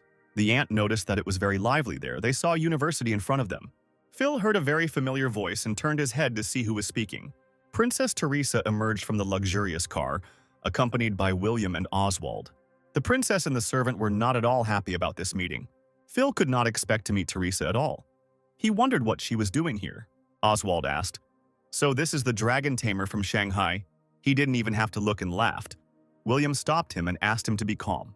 Princess Teresa added that the boy would be sent back if he did anything now. Oswald understood everything and apologized. Inga told the team that her father said that the princess was going to come to the country of Lung, but why to Lundu University? Kate came out of the university and was glad that they were all together, telling them that Oswald and Phil were two representatives of the dragon tamers from the southern province. So at the university they were called twins.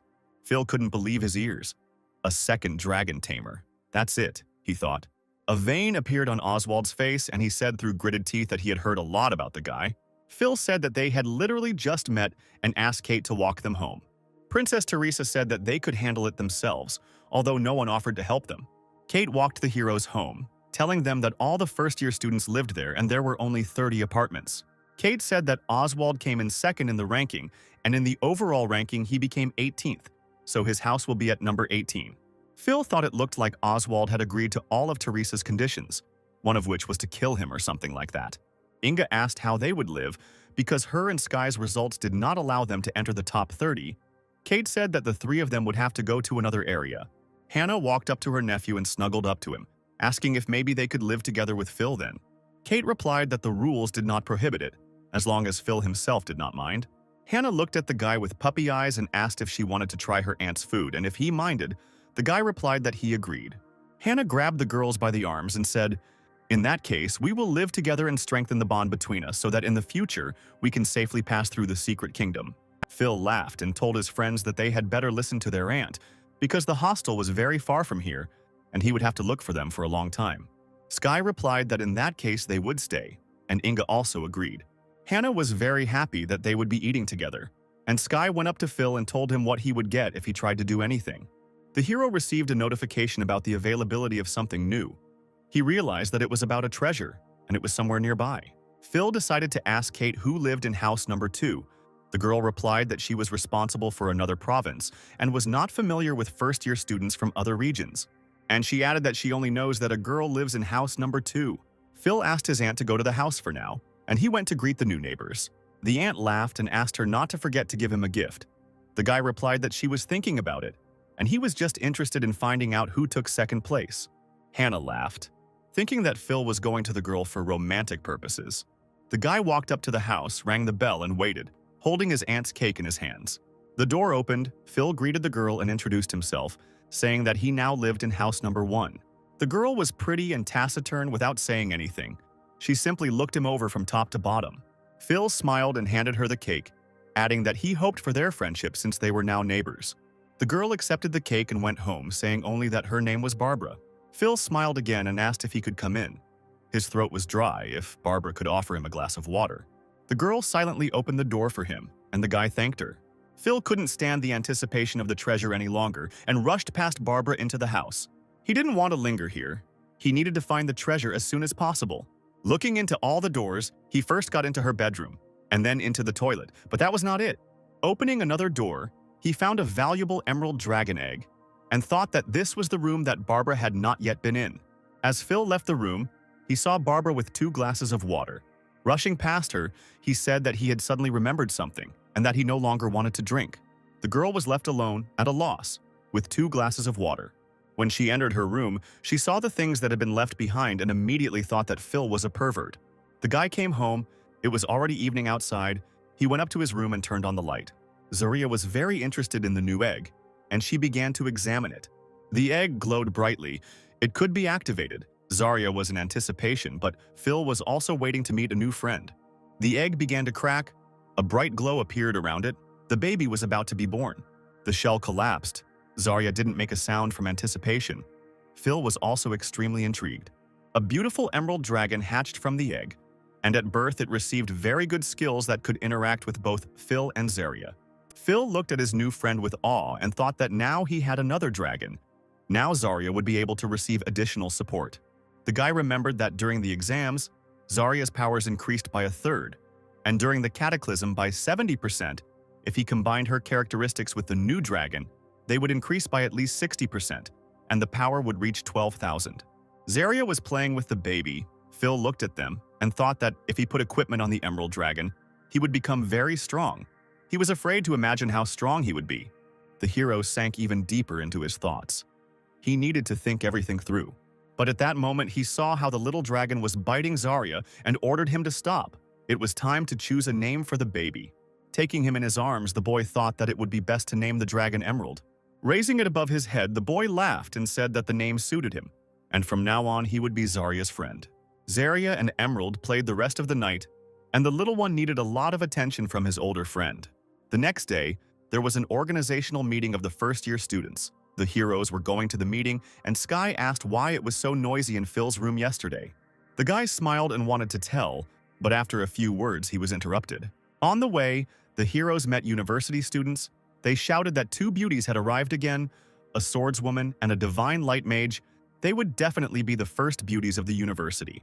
Seeing Inga, one of the guys said that he would like to be alone with her in the secret kingdom. Another guy noticed Sky and asked if he thought she had a boyfriend, to which the friend replied that there were 2 girls and they couldn't date that guy at the same time. The heroes entered the hall. Inga shouted to Sky that yesterday she asked Kate to sit in the front, but her friend replied that she would sit in the back. Walking deeper into the hall, Phil saw a familiar face.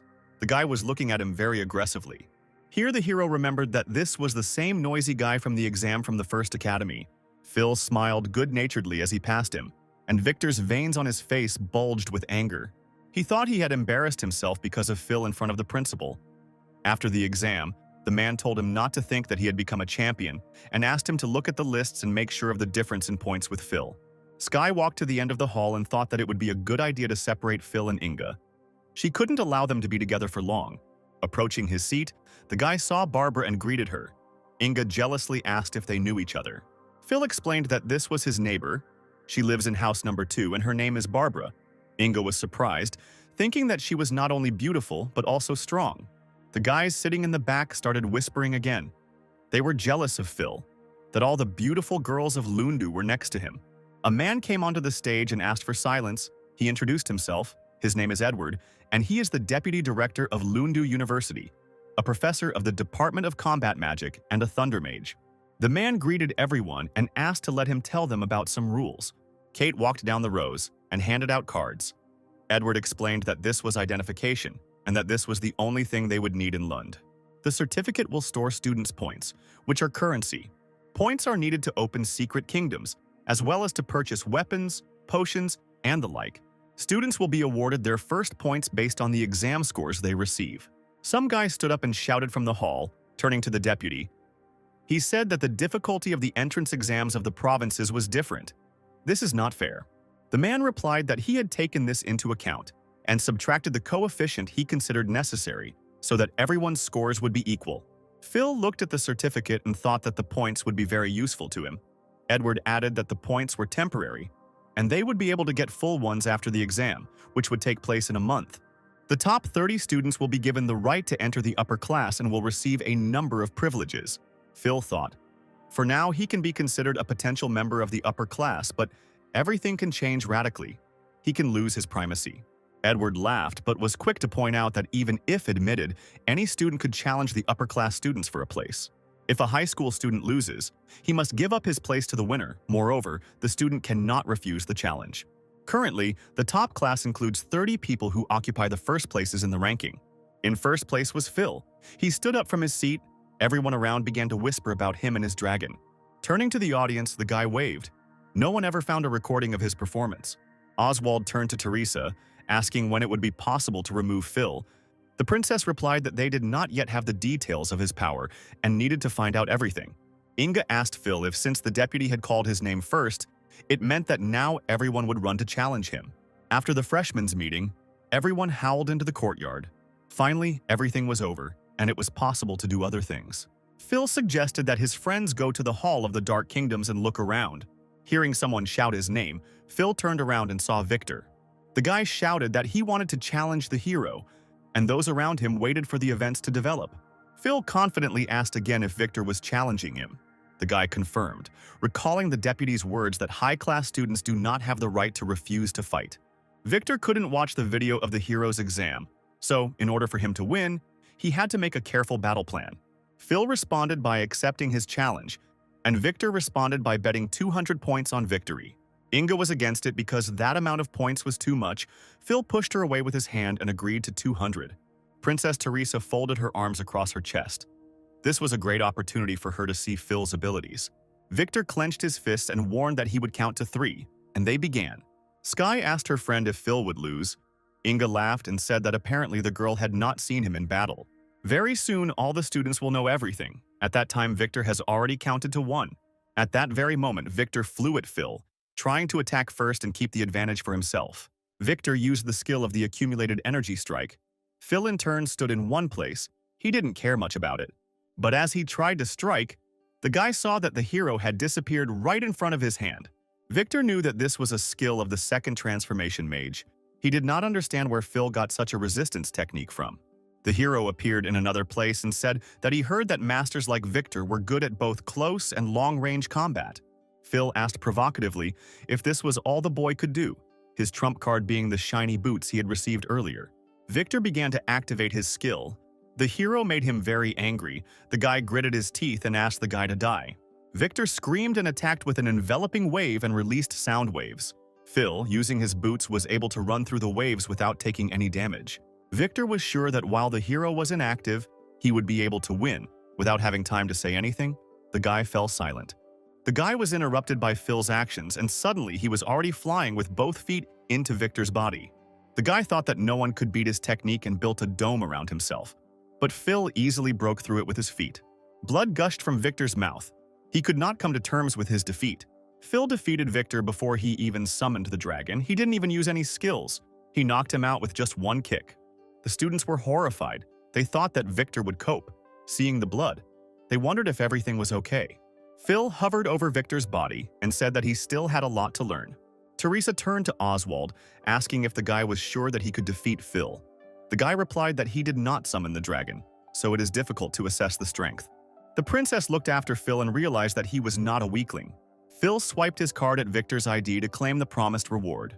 After taking the points, Phil said that as a result of the bet, he wins 200 points and looked at his balance.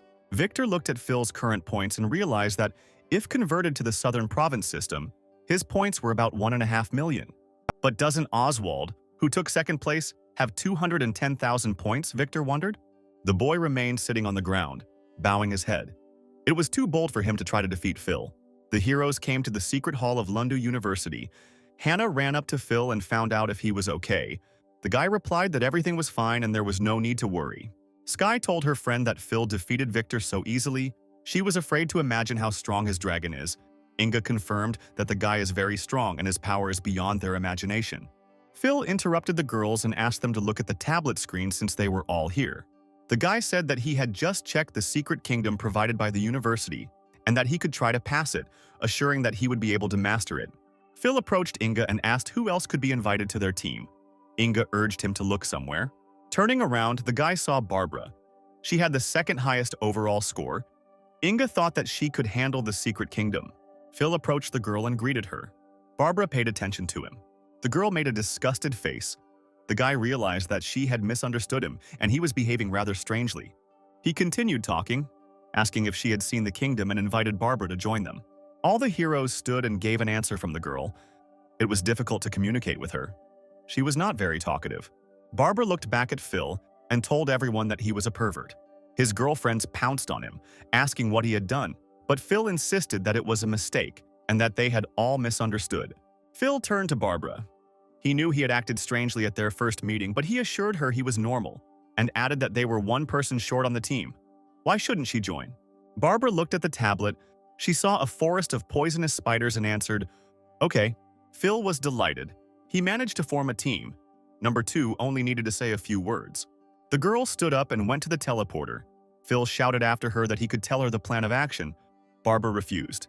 The girl applied her ID to the teleporter, and 45 points were debited from her account. The portal opened instantly and the girl walked into it, calling everyone else. Phil caught a glimpse of her glasses balance. Barbara's strength was 8,000. Don't underestimate her, he thought. The heroes passed through the portal. Hannah clarified that it was even hard to breathe here. The portal closed. A majestic forest opened up before the heroes. Phil confidently said that they had arrived. Walking through the forest, Sky decided to ask the guy why he chose the secret kingdom of the 45th level. Phil looked at her and replied that he had long been eyeing the secret kingdoms. They gave more experience here than anywhere else. Hannah stopped the group and handed them her traveler's cookies, which would help you gain a third more experience for 3 hours after eating them. Hannah added that this recipe is only available at a high level, but fortunately her skills increased the chances of successful preparation. Auntie called Barbara and began to treat her. The girl looked at the cookies in surprise and asked if the cake was hers to make. Hannah laughed and replied that of course it was hers, and if she liked it she could make it again. Inga added that her aunt cooks very well, and they live not far from Barbara and are always happy to have guests.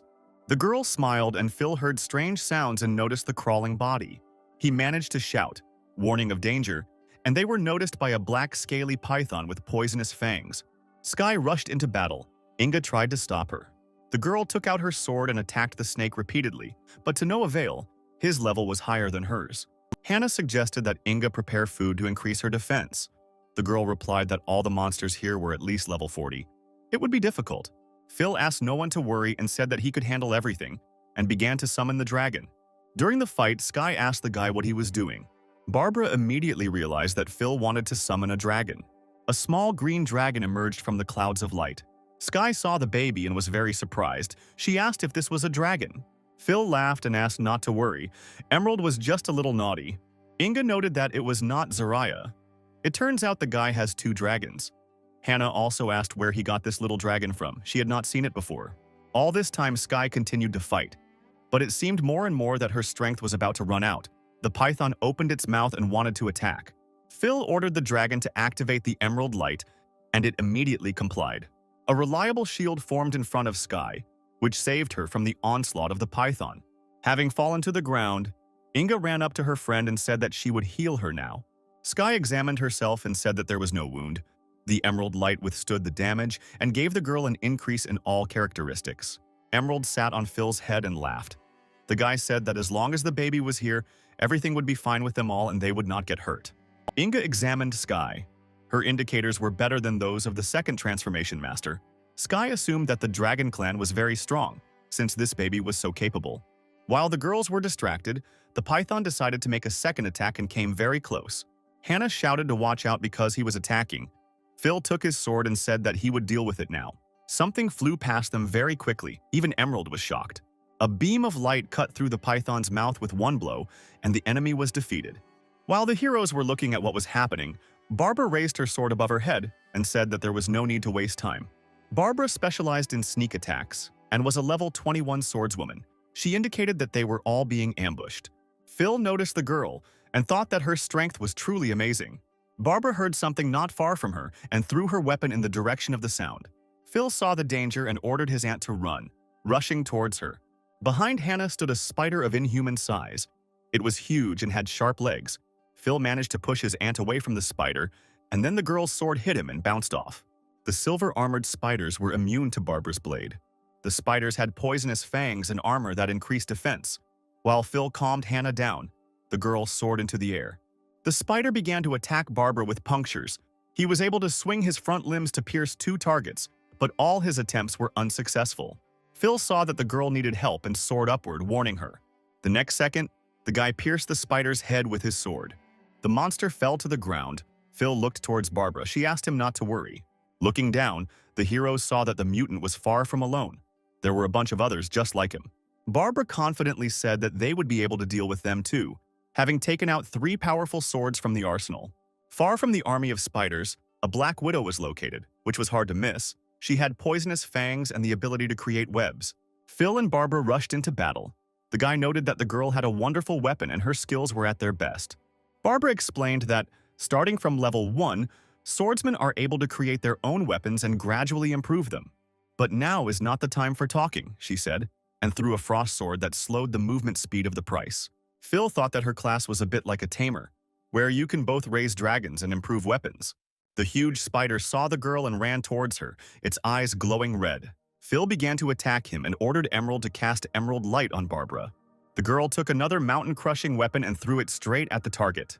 Her skill dealt massive physical damage to the target, with some of it distributed to nearby enemies. Her blade had been upgraded to level 15 thanks to Hannah's liver, and she thanked her.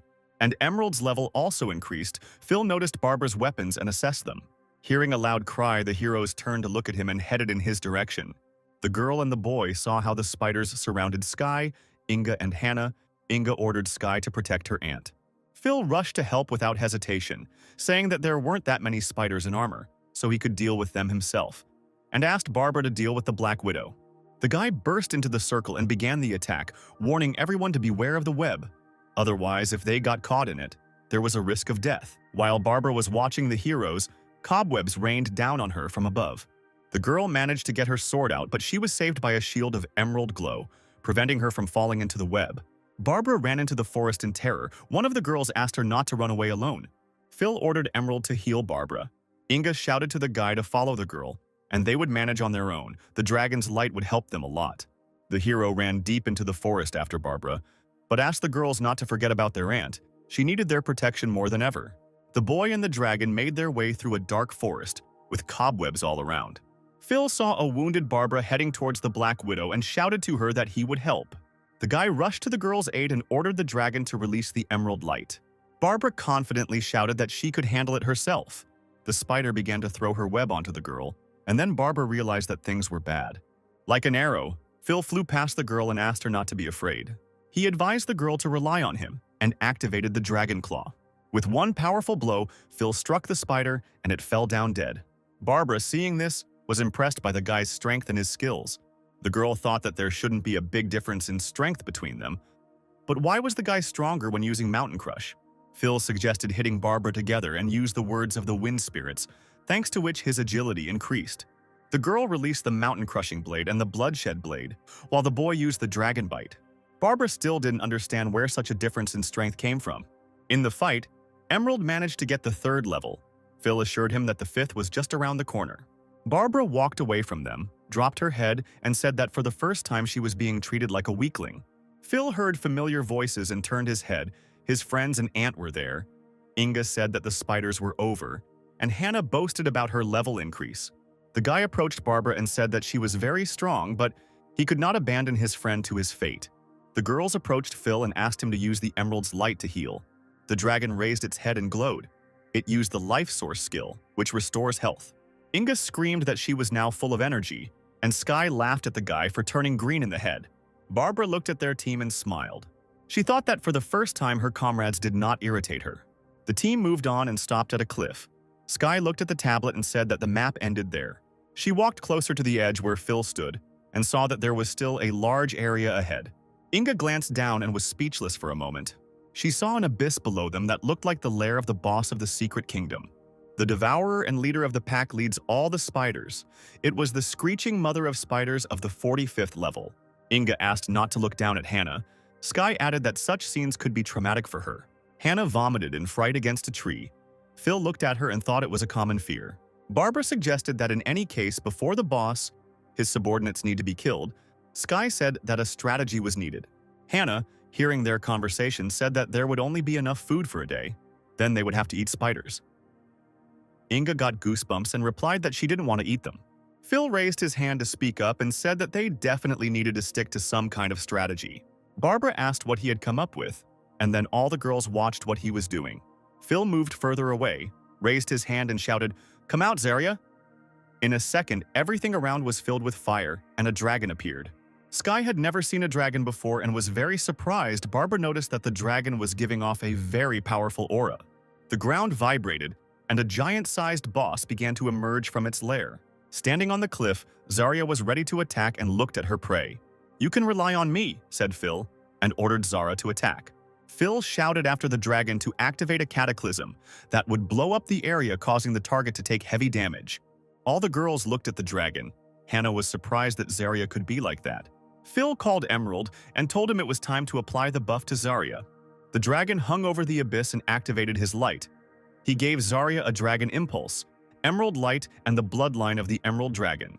Light tongues engulfed Zarya, and with each passing second she became more powerful. Her stats doubled and she descended into that dark abyss. All the spiders began to rise upward at high speed. Phil asked Sky and Inga for help, and they responded by telling him not to worry, they would protect his aunt. The guy approached Barbara and offered to kill the spiders. "Let's get going," Phil shouted, and they flew into the abyss at high speed. There were many small spiders around them, rising to the surface. Finally, the heroes got the earth and landed at the bottom of the pit. Phil called Zarya to him. She paid attention to him and began to prepare a cataclysm. The dragon activated a third-level cataclysm, and Emerald's level at that moment increased to 4th. Barbara was shocked. 3 levels of damage. Unbelievable, she was afraid that she was about to burn from the dragon's heat. Phil took out his sword and asked Barbara if everything was okay. Inga and Sky came to the rescue from above. They fought off the spiders. Inga called on the guy and the girl to go to the boss, and they will cope. Phil agreed and ordered all participants in the battle to descend. Approaching the boss, he used a poison spit, which impregnates the target within the radius of action with poison. The heroes managed to jump back. Phil looked at Barbara and ordered Emerald to give her the Emerald Light. The boss used a skill where he released a sticky web, and when it hits, the target dies within a minute. Phil began to cut through the web with his sword. The guy ordered Zara to attack. Emerald also wanted to take part and tried to spew flames out of himself. The hero ordered to use the skill All on Fire, thanks to which the dragon flaps its wings, releasing burning fires 4 times. Barbara never ceased to be amazed by the dragon's skills. She understood that this ability could even destroy a city.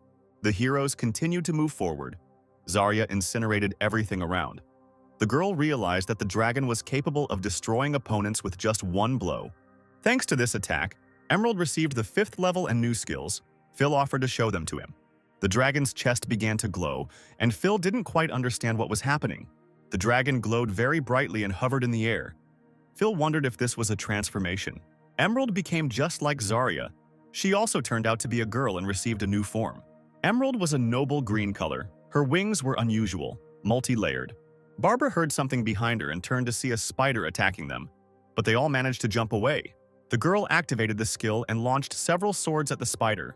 Barbara thought that it was all over before her sword could not hurt a simple spider, but now it kills the boss with ease.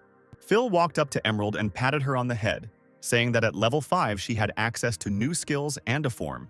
The guy thought, Emerald helped Barbara deal with the spider, increasing the necessary characteristics, and what will happen if you apply her skills to Zara? The spider did not die. It again splashed out poison, causing great damage to those who fell into it. Phil ordered Emerald to use the Emerald Dragon's Blessing on Zarya. The Emerald Dragon's Blessing applied 3 effects, increasing damage dealt for the next 3 attacks. The little dragon gave strength and protection to the big dragon. Against the background of Zarya, Emerald was very small. Zarya began to attack, flapping her wings. She released burning flames 4 times, which caused great damage to the spider. Barbara, noticing this, was shocked and thought that Zara had been given additional effects from Emerald, causing the damage to become even greater. The spider fell on its back and hissed. Its skin tightened from the high temperature, and its paws were burning with fire. Phil ordered to prepare for the final blow. Barbara and the dragon ran to help Phil, catching up with the spider. The boy gripped his sword tightly in his hand and soared into the sky to deliver a crushing blow. The spider began to activate the Dragon Fang strike skill, thanks to which it accumulates dragon energy and delivers a powerful blow with its fangs. Emerald cast a dragon's blessing on Barbara to protect the girl. While Phil was fighting the spider, Barbara came to his aid and threw her swords at the boss. The heroes' levels began to increase. Zarya reached level 18, Emerald 7th, and Phil 23rd. Barbara approached the guy and asked how many points he scored on the exam. Phil replied that it was about 1.5 million. The girl noticed that the guy definitely didn't have enough strength for that number of points. Phil sighed and replied that he couldn't do anything about it, since that was the maximum in his province. Emerald rushed to hug her owner. Zarya was in the throes of jealousy, and Phil called Inga, Sky, and Aunt Hannah. Barbara looked after Phil and realized that she had half as many points. But in terms of strength, there was a huge gap between them that could not be overcome. Thanks to the joint work to exterminate spiders, everyone received appropriate awards.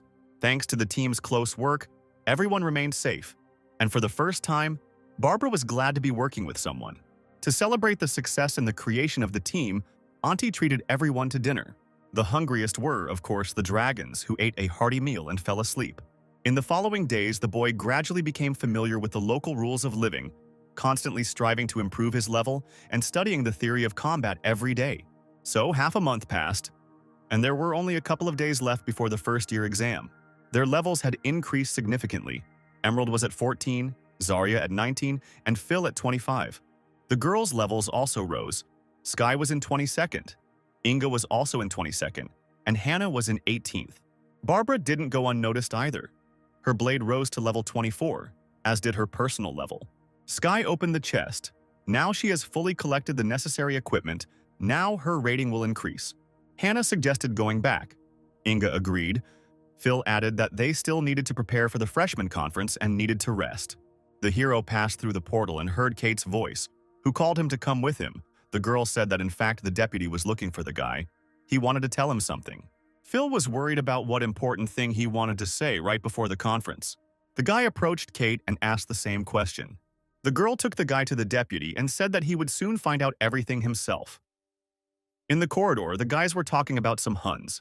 Kate saw that the guy was interested in the conversation of other students.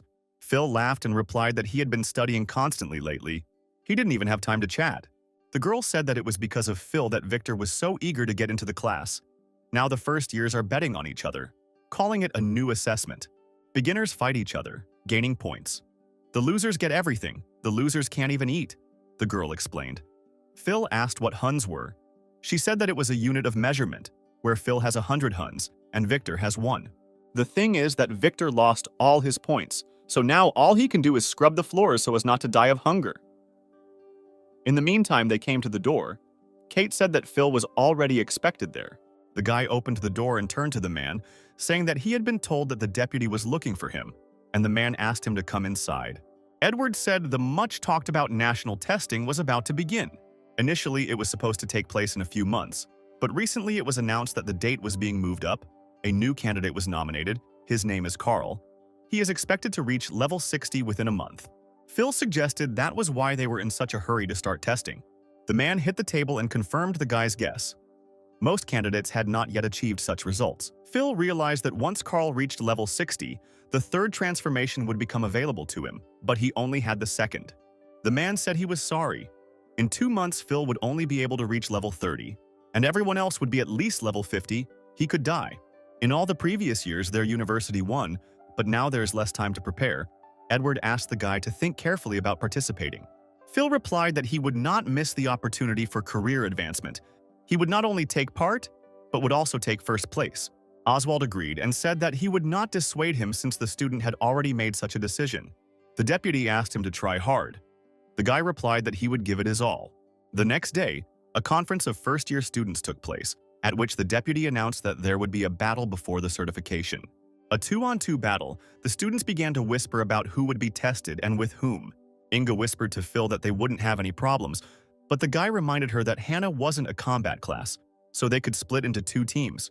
Edward said that now was the time to create teams, and then they could register if they had already chosen a partner.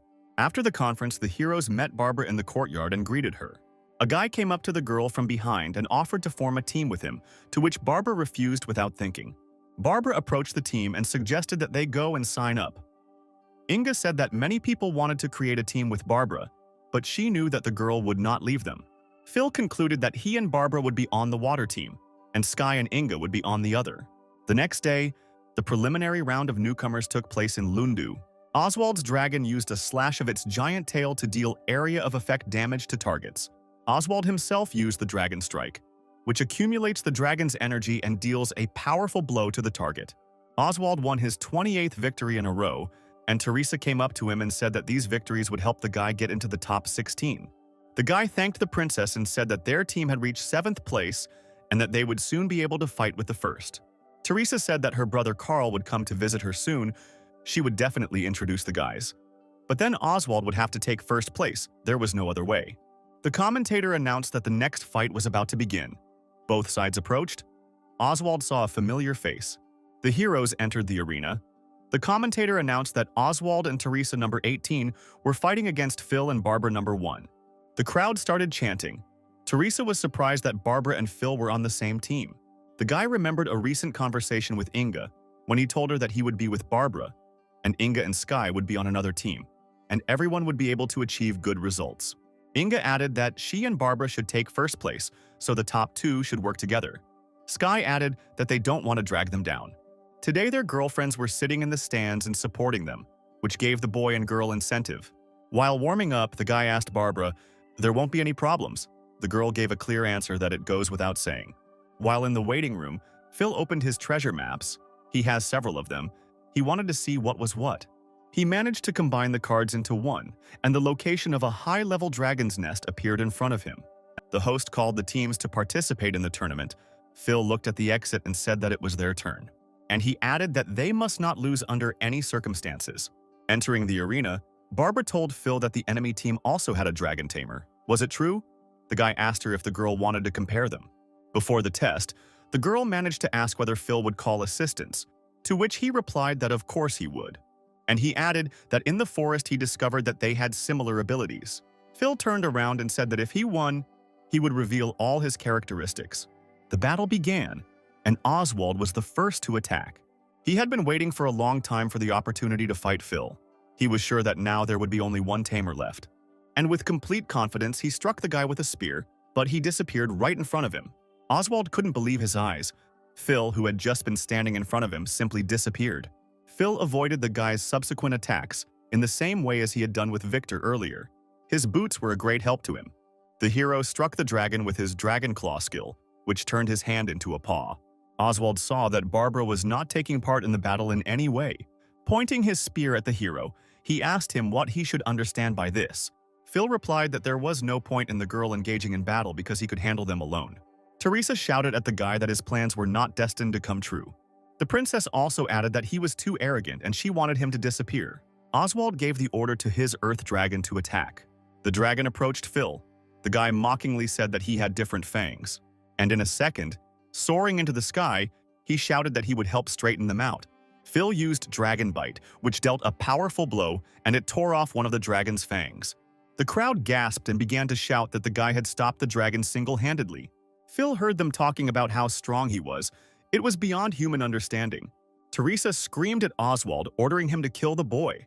Oswald began to carry out the order and ran with a spear towards Phil. He ordered the dragon to carry out a cleanup. He understood that they were both tamers, so he didn't have much of an advantage. Oswald thought that he could outsmart the hero if he attacked with two skills at the same time. He was sure that Phil wouldn't be able to dodge. The dragon and Oswald hit the same place at the same time, but the hero was not there again. He had moved. Sitting on the dragon's fang, Phil asked the guy if he still thought that this would work with him. Barbara noted that the Earth Dragon's stats were quite high, but Phil was able to deal with it even with his bare hands. Teresa appeared on the battlefield. She called the servant a disgrace, that Phil hadn't even summoned the dragon yet, and Barbara was just standing there, and she began to cast a spell. She could not allow her reputation to be lost, just as she could not allow a man with such skills into her state. Phil watched closely what the princess was doing. Was she really using that skill that could turn those around her into monsters? She used her magic on the Earth Dragon. Phil realized that she was getting away from him and used it. The crowd watched the transformation. The dragon seemed to go wild. Teresa strengthened it. Barbara prepared for the onslaught and drew her epic swords. Phil blocked her way, saying that he could handle it himself and that she shouldn't forget about their agreement. The guy looked at the dragon and said that he had seen this skill before, a distortion of growth and strength. Teresa gave the order to Oswald again, telling him to grab the boy. The princess was sure that she would take Phil's dragon from him and waited for the boy to call him. The impudent girl laughed and asked if Phil had enough stats to fight this form of dragon. The hero used dragon magic, which caused a powerful gust of icy air that slowed the target. The Earth Dragon simply turned partly into a block of ice. Teresa screamed that she was frozen. Oswald told her that it was an illusion and a magical skill. The girl realized that Phil could attack not only physically, but also magically. The hero turned to the princess. He agrees that her technique increases the characteristics. But who told her that the guy couldn't handle it? Phil stabbed Teresa, asking if she, a nobody, wanted to take her dragon. Oswald shouted at the girl to be careful and ordered the dragon to activate the attack. The dragon straightened up and roared into the sky, the magic giving it a mesmerizing purple glow. The dragon attacked Phil, but he disappeared into thin air again. The guy didn't waste any time and appeared immediately behind the dragon. There he used the Blue Dragon Lord's roar, which released a booming thunder and dealt great damage. Oswald's dragon was struck by lightning. Such a blow was not compatible with life, and the dragon was eliminated. The audience became animated again, discussing that Phil used magic that only works on dragons. It seems this is the end for Oswald. The guy looked at his dragon and couldn't understand how the hero managed to do all this. Oswald knew they were both tamers, but he didn't understand why there was such a difference in strength between them. Phil walked up to the guy and the girl and said that he had been wondering from the start why he didn't use other skills besides the Earth Dragon attack. The guy took the sword in his hands and added that the dragon's spear and the fang strike were only slightly different from each other. Although the weapons were different, the skill was the same. Oswald was amazed that the high skills the guy had were his original skills. Phil held his sword out in front of him and said that Oswald's contract did not reveal all the necessary skills and ordered him to surrender, since he had no chance of winning. The guy turned away and said that was enough. His feelings were mixed, as if he was angry with himself. Phil shouted that he didn't hate him, and the guy had no reason to either. He shouldn't give in to Teresa and be her slave. Oswald turned around in a rage and shouted that Phil was preventing him from taking the title of the strongest tamer, and that he had no self-esteem. The guy turned to Teresa and asked her to use magic on him. He was ready to give his life for her. The princess laughed and began to cast a spell, adding that this was his last chance. Phil didn't understand where such devotion to Teresa came from. He doesn't know what she's like. Oswald transformed and screamed that without the princess, he would be just a piece of trash. The guy stood in front of Phil and shouted that he agreed to everything and that the hero was finished. Taking out his spear, the monster ran at the hero, who stood motionless. Drawing his sword, Phil used the wind spirits, which increased his agility by a third. Phil's current technique level was 9, and he took out Oswald with one blow. The princess saw that she was left without a tamer, and tears came to her eyes. Phil approached the girl and swung. She screamed that he was too arrogant and her brother was #1 in the country, and if the guy dared to touch her with even a finger, he was done for. The guy still hit the girl on the cheek. Most likely this is what she deserved, doing this to other people. Phil turned to the girl and said at last that her brother was in his debt. The guy received a wave of condemnation from the stands, but asked himself only one question. Will this bitch be able to return home? Kate took the microphone and asked for silence in the stands. The deputy declared the competition over and announced that Phil and Barbara's team was the winner. Edward asked Kate to call Phil into his office. The deputy turned away and ordered preparations to continue. Phil came into the office. Edward said that he understood why the guy treated Teresa and her family with such hatred. He became aware of the circumstances of their relationship, but the arena is not the place to resolve disagreements. Phil replied that everyone saw what happened to Oswald. Teresa used him for her own interests. The man turned around and suggested that this conversation be stopped and handed over a tablet. They saw his speech, and the deputy advised them to refuse further participation. Phil didn't quite understand and asked again what the deputy didn't like about him. Edward smiled and said that it was the other way around. The guy had shown himself very well, so there was nothing more to prove and no one to prove, and again held out the tablet with the secret kingdoms of the highest level. And he explained that the hunters of secret kingdoms put the ones they find up for auction, and if the guy likes something, he should let them know, and they will compete. When Phil objected that the rate was too high, the deputy replied that Lund University always kept its promises. The guy didn't get confused and chose the card he needed. Edward was amazed at how quickly the guy did it. Phil showed the deputy the dragon's nest and said that he chose this kingdom. The next day, a rematch took place. Kate began to announce the teams, but Edward stopped the girl. And then he himself said into the microphone that Phil and Barbara's team was removed from the competition. Inga and Sky were sitting in the stands. Sky said that she was irritated by these gossips. Inga told her to just not listen to them. The heroes came to a giant jungle outside the city. Phil apologized that the girl had to go after him. Barbara replied that they would still have places left for them and would be paid 10,000 each. And then she thanked the guy for bringing her to this kingdom, but asked the guy to take the rewards for himself. The experience points she had gained would be enough for her. Phil realized that the girl did not like to remain in debt. An unfamiliar guy sitting on a tree shouted at the heroes and called them to him. Jumping from the branch, the guy said that he was from the Secret Kingdom Hunters Guild and his name was Harvey. Phil replied that they were from Lund University and asked the guy if he was the man who was supposed to take them there. Harvey turned around and said, "Let's go since you're already here," and led the heroes to the teleportation gate and then to rest. Harvey noted that their university was rich and asked what level the heroes were. Phil replied that he was 25 and Barbara was 24. The guy shouted, asking if they were sick. "This is a secret kingdom of the nightmare level. People below level 55 do not go there. and he started contacting the university. He thought that there was some kind of mistake and the heroes couldn't be sent there. But Phil asked him to just not waste time. There was a strange cracking sound and the tree behind Harvey began to fall. Phil grabbed Barbara's hand and they ran away from the tree crash site. A huge bird followed the heroes. Phil stopped and used the roar of the Blue Dragon Lord. Harvey asked what it was and asked again if Phil was level 25 because it was a level 50 demonic winged dragon. The guy laughed and said that the level was not an indicator for them and asked to take them to the teleport already. Harvey agreed and asked to follow him. Pushing aside the branches of the bushes, the guy said that they had arrived. This was the entrance to the cemetery. The heroes saw a huge portal. Phil laughed that the portal had been so close all this time. Harvey said that at this point his job was done and started to go back, but the hero stopped him. Phil extended his hand and offered to be friends. Since the guy was a hunter of secret kingdoms, he must have known a lot. The guy was confused and asked again if they were talking about him. Barbara had already entered the portal. Phil told Harvey that he would not be left without a reward. The guy asked again if he wanted to buy information about the exact location of the secret kingdoms. Phil replied that he was only asking for directions to where they were going at the moment, just the right path, and that was it. The guy said that he needed 100,000. That's how much the information costs, and that's the price of friendship. Phil shook Harvey's hand and sealed their deal. The hero ran into the portal after Barbara. The girl told him that they talked too much. Phil looked around. The treasure map was at the top of the sacred tree. Something started to happen. The girl asked if the guy felt anything and suggested that it was an earthquake. The boy looked down and saw a flock of level 50 rotten dragons rushing straight towards them. Crouching down, Phil warned Barbara to be ready to attack. The girl threw her sword at the dragon that was hanging above her, using Mountain Crush. The dragons were not very large in size and therefore very nimble, which is why the sword did not hit any of them.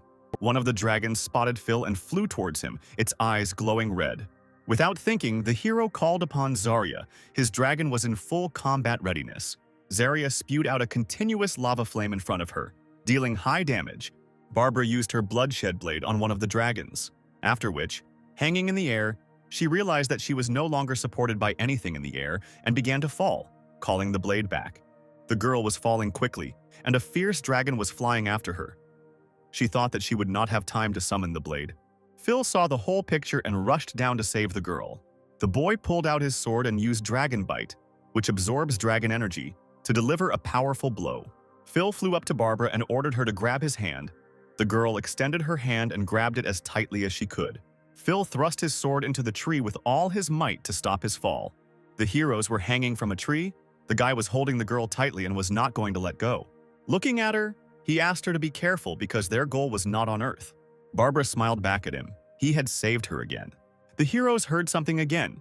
The girl thought it was dragons again, but Phil said that the sound was coming from above. Something of enormous size flew past the heroes. The guy grabbed the girl and pressed her against a tree so that she wouldn't get hit. Zarya heard her master calling her for help and became wary. Someone's claws appeared near Zarya, and in front of her she saw that the dragon was still alive, although only bones remained of him. The bone dragon began to attack Zarya, who was still in her human form. He struck with his jaws but missed and grabbed the ground. Phil picked up Barbara and lifted her up to where Zarya was. In front of them, they saw a furious bone dragon that had a lot of skills. The guy explained to the girl that everything was fine with Zarya. He would help her, and suggested that the girl go further. Phil ran towards the dragon, but Barbara tried to stop him, saying that the sight of this dragon was very dangerous. Phil ordered Zarya to take on the form of a destroyer dragon. Her pupils contracted, and she began to transform. The bone dragon attacked with its jaws, but Zarya managed to dissolve and only tongues of flame remained in its teeth. At this moment, the dawn grew to gigantic proportions. Barbara, seeing this, was extremely surprised that Zarya had another form, but she didn't expect anything else from the guy. Phil summoned Emerald and ordered her to use the dragon's blessing. Emerald carried out her master's order and blessed him, causing him to receive 3 effects. Heading towards the bone dragon, Phil ordered Zarya to stay close to them. Phil raised his sword, showing that he was ready to fight.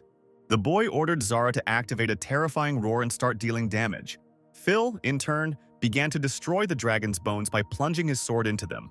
The dragon began to defend and activated a bone storm, which stirred the bones in a circle and took away health. Phil was surprised that the dragon was still alive and wanted to try other methods, but the dragon was pierced by Barbara's sword. The black sickle passed through the bones and tore off the creature's head. Phil shouted at Barbara and asked why she was coming here. Then I saw her, the girl was flying on a sword like on a surfboard. The girl shouted back that she was fulfilling part of their agreement. The guy single-handedly defeated Oswald, and she would tell him about the secrets of her class. Phil braced himself and told the girl to get ready for impact. The bone dragon appeared in front of them again and reached out its paw towards them. Barbara continued to explain that once a swordsman reaches level 5, he receives one weapon. She had a fiery sickle that could switch between two elements and increase attack power. The girl used negative karma explosion on the bone dragon. Phil looked up and realized what swordsmen could do. They could obtain different weapons to gain new abilities. The boy launched the dragon into the sky and told Emerald that it was now their turn to attack. Emerald flew up to Zarya and blessed her with her light. Phil ordered the use of Earth Rupture, which dealt damage to everyone within a certain radius. The monster's bones began to crack from the pressure that fell upon them. The bone dragon was defeated and fell into the pit from which it had emerged. The hero levels have changed. Emerald has reached level 15 and gained the transformation skill. Phil has reached level 26. Barbara was upset. Even though she used her technique, the dragon still did the main damage. Phil told her that everything was fine and that she had worked very hard, and that it was thanks to her that Emerald had risen to a higher level. The guy added that he thought it would be difficult to achieve the transformation. But despite her young age, he was wrong and suggested trying out Emerald's new form. Barbara came closer and suggested that they move forward slowly. Suddenly, fireballs that looked like meteorites began to fly from the sky. The heroes managed to dodge. Phil realized that it was a magical attack and warned everyone.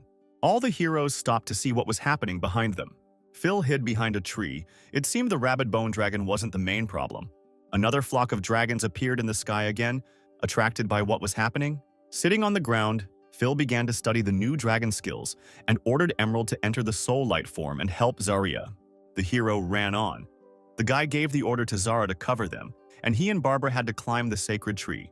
Emerald transformed into her soul light form for the first time and immediately gained new skills. She immediately used her new skill, Soul Shelter, on Zarya, which increased her stats by 200%. Zarya became beyond competition with any of the creatures. Even though she was at level 19, her strength became more than 26,000. Barbara noted that the effect of Emerald's blessing was very powerful. Phil agreed that she had good stats. The guy analyzed the teamwork of the two dragons. He wanted to climb the tree as quickly as possible and transfer the dragon's inspiration to Zarya. Then, her strength would increase to 30,000. The dragons began to attack, launching volleys of fire and ice balls. Phil ordered Zara not to resist and to move forward, absorbing the damage. Emerald also did not stand aside and began to absorb the remaining spheres. Having absorbed everything that was in front of her, she stopped and waited for an order from the master. Phil ordered her to use air damage to stop the enemies. Emerald rose into the sky, surrounded by other dragons, but she activated her skill and launched a 10-fold airstrike. The exhausted opponents began to fall from the air to the ground. Barbara asked in surprise what kind of skill it was. Phil replied that the Soul Shelter not only protects Zarya, but also accumulates damage for a counterattack. The girl thought that leveling up a dragon was similar to leveling up a weapon, but it was fundamentally different. The heroes continued to run, resisting the wind. The guy said that they were almost there. Running closer to the tree, the boy and the girl saw a dragon made of level 60 steel bones. A blow from such a dragon with its bone would deal 10,000 units of damage. Soaring into the sky, the dragon headed straight towards Zarya. Barbara screamed that the dragon looked like a rabid bone dragon and added that Zara needed help. But Phil simply asked her not to worry. The guy ordered Emerald to prepare for Soul Shock. Thanks to this skill, the dragon's energy is directed at an ally, and when attacking, all the energy is released. Emerald hung over Zarya. She began to absorb all the energy, but the steel dragon was already close. Phil ordered Zarya to activate the Dragon Pulse, which increased all stats by 30%. Both dragons rushed into battle, Zarya's stats rising by tens of thousands. Having flown closer to the enemy, the dragons began to attack simultaneously. The steel dragon didn't know what to do because he couldn't fight off such a force. Seeing the people on the ground, the steel dragon decided to attack them. Barbara screamed that things were bad and he was coming here. Thinking that even if she was the weakest, she still needed to contribute, she began to summon swords. Taking her sickle sword, the girl activated a blast of negative karma and directed it at the dragon. Her attack switched between the two elements of darkness and fire. She hit the dragon in the chest and it roared. The dragon, in turn, used his skill and reduced the damage received by half. Barbara turned to Phil and said sadly that she had not caused any damage to the enemy. The guy replied that everything was fine. Turning around, he told the girl that she had helped him a lot. But behind him was already the huge mouth of the dragon. Barbara screamed at him to watch out. Phil called Emerald to him and took out his dragon sword, preparing to attack. The boy ran up and punched the dragon in the face, using his dragon bite to absorb all of its energy and deliver a powerful blow. The dragon was defeated. The heroes gathered together, their levels increased. Zarya got the 20th and acquired a new skill. Barbara increased to the 25th level. The girl said that Emerald was already strong at her 15th level, and Zarya, at only 20, was able to cope with a dragon made of steel bones on her own. She was afraid to imagine what would happen next. The heroes continued on their way. Barbara laughed. Phil asked what was the matter. The girl answered that she simply remembered one phrase. The girl remembered Sky's words when she said that with such a strong dragon, Phil would kill everyone in his path. The guy laughed. He was surprised that Barbara could joke. It was not like her. Barbara said that he must have changed her. After all, they have been together for a long time. Phil replied that now she is more talkative and it is great. And when he first saw her, her voice seemed very pleasant to him. The girl asked again about the voice. The guy said that she was also very cute. Had no one told her that before? The heroes continued walking along the map, continuing to chat and look for that treasured tree. It was getting dark, but the heroes still hadn't reached the tree where the nest with the egg was. In the crown of the tree there was a small blue egg, which shimmered in the rays of the setting sun. Moving on, Barbara said that after defeating the dragon she reached level 25. Phil asked if she had unlocked a new weapon. The girl summoned a new sword and said that it increases dexterity, but so far it is only at level 1. Phil smiled and congratulated Barbara on reaching a new level. Barbara wondered that even if she upgraded all her blades, she would hardly be as strong. Would she ever be able to deal the same damage? She thought that Phil's teammates were always under pressure because they were compared to him, but she would only believe it if others did the same. Phil approached the girl and said that after the rise of the blade, she would have no equal. The girl laughed and suggested to go further, since it would soon get dark. After walking a little further, the group stopped and froze in mild shock. In front of them lay the corpses of men. Phil assumed that they were from the research camp. Barbara added that it seemed that they had been dead for a long time. Phil leaned over the corpse and thought that they were all warriors and had been killed long ago. Could it be that someone had set up an ambush for them? Feeling something, Phil took out his sword and warned the girl to be careful. He thought there were monsters here. Barbara asked if it was an ambush. At that very second, another armored dragon appeared from the bushes. Its level was even higher than the previous one. And in the sky above them hung a 3-headed elemental dragon, which possessed triple magic and was even stronger. Phil assessed the situation. There were 2 bosses in front of them at once. Barbara was shocked and said that they had been hiding all this time. The 3-headed dragon began to activate its triple magic skill. Zarya soared into the sky and flew towards one of the heads to attack. But the bronze dragon cast armor on his ally, and Barbara, seeing this, said that Zarya would not be able to strike. And she realized that she needed to deal with the bronze dragon first and rushed into the attack. Phil asked her to relax. He had an idea. He took out his sword and asked the girl to summon her new blade. The boy charged, ordering Emerald to take Soul Light form and activate Soul Shock, and Zarya to take World Destroyer form. Phil began to pierce the bronze dragon's armor, while Emerald accumulated energy points thanks to the Soul Shock. The 3-headed dragon began to attack with charged spheres. Zarya managed to dodge them. Phil looked at Emerald. She already had 4 points accumulated. The guy ordered Zarya to use her new pressure skill. Zarya hovered over the 3-headed dragon and activated pressure, thanks to which she could immobilize and stun enemies within a certain radius. By activating 3 effects at once, stunning, fearing, and immobilizing, Zarya held back the enemy. Barbara screamed that Zarya's pressure was too strong and that her head was splitting. Phil told her to be patient. It would be over soon. Phil began to attack, using his skills to drain the dragon's energy and deal heavy damage. The boy shouted that the bronze armor was broken and ordered Zarya to attack the 3-headed dragon. Zarya gathered her strength and began an onslaught, holding the dragon's heads. Zarya had almost dealt with the dragon. All that was left for her to do was deliver the final fatal blow with fire. Phil grabbed Barbara's hand and pulled her towards him, telling her that there would be an eruption of fire, at which point Zarya reached level 22. Phil's level rose to 28. He said that they had worked hard and that Zarya had a lot to teach. Emerald's level rose to 17. Barbara's level rose to 27 and her new blade to 6. She thought that she was once again unable to help. Phil approached the girl and put his hand on her shoulder, saying that all the heads needed to be killed. He assigned this to Zara and suggested that the girl take a rest. Night fell. Barbara came to their camp and offered Phil something to eat. Auntie packed some for them to take with her. But when she entered the camp, the girl saw no one. There was deafening silence all around. Barbara realized that Phil had left and thought that number 2 must not be up to the mark yet. Phil made his way through the tree canopy where his treasure lay. He mentally apologized to Barbara. Everything around started to crack and something started to happen. Phil looked up and saw everything collapsing. A level 70 Dragon King's soul with a large number of skills appeared in front of the guy. Phil knew not to underestimate him and ordered his dragons to prepare for attack. The dragon spirit was getting closer and closer. Phil shouted to his dragons that they had to defeat it. Barbara saw this huge dragon in the air and froze for a moment. She remembered how Phil always saved her. Wasn't he tired yet? The girl said decisively that she could not retreat any longer. She thought that she should have surpassed the dragon tamer a long time ago. Even if she was not as strong as Phil, she would help him. Phil continued to repel the attacks. The dragon's spirit was stronger than the enemies he had previously encountered on his way. The hero realized that the 70th level of the dragon is quite difficult. It is very dangerous for everyone. The boy ordered Zarya to prepare for the lava flame, which increased all the characteristics and attack power of the owner and pet. Zarya immediately activated the skill and directed her flame at the dragon spirit. The dragon spirit roared from the onslaught, and it was hit with enormous damage that was hard to contain. The spirit noticed the guy and was ready to attack him and inflict penetrating damage. Phil ordered Emerald to activate the Eternity form. Dozens of swords flew from the sky, aimed at the dragon spirit. The guy was a little confused and surprised that these were Barbara's blades. The girl screamed that she would help and activated the blade, which split into 10,000 pieces and attacked the spirit. Barbara asked the guy not to worry because she could help.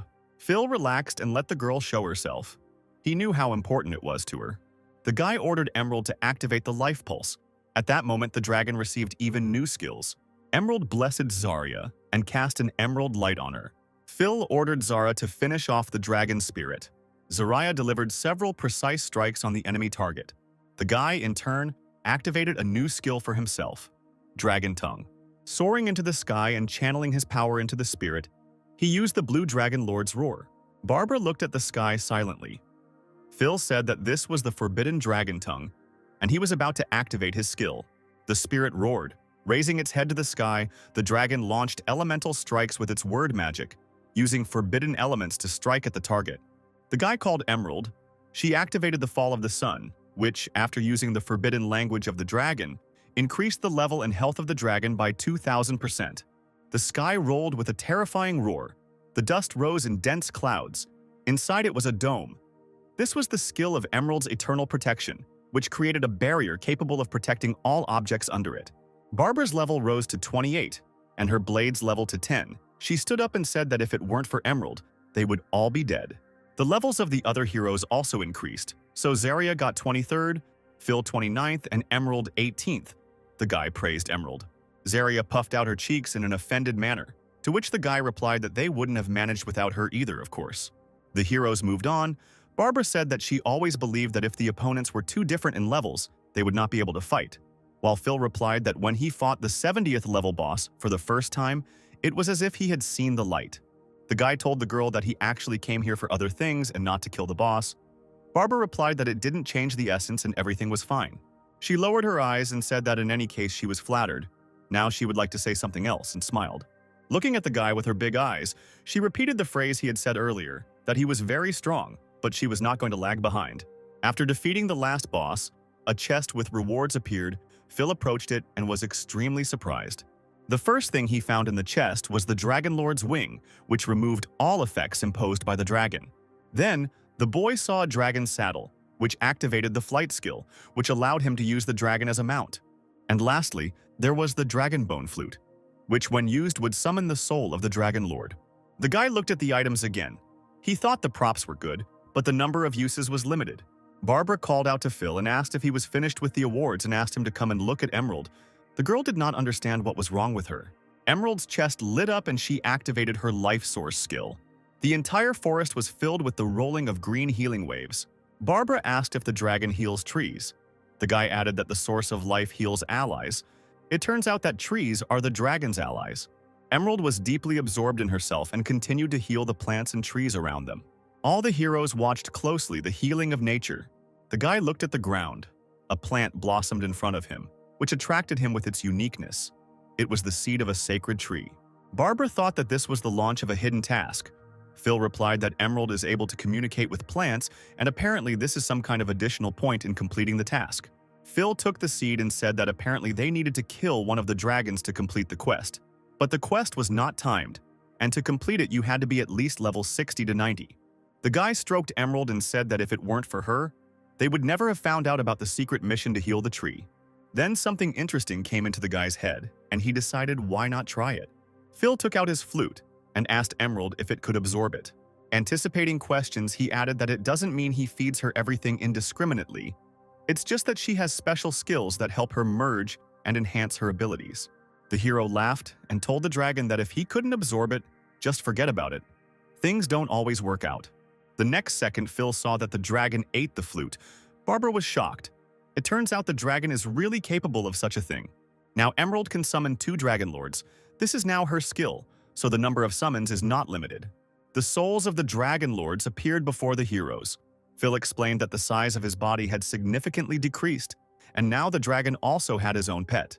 Barbara thought that now the dragon had its own pet, which meant that Phil was getting bigger and bigger. Barbara suggested that the guy go back home because his aunt was probably worried. Phil replied that the girl should go, and he would follow. Opening the map to the dragon's nest, he knew he had unfinished business here. That same evening, the boy returned to the university and went into his house.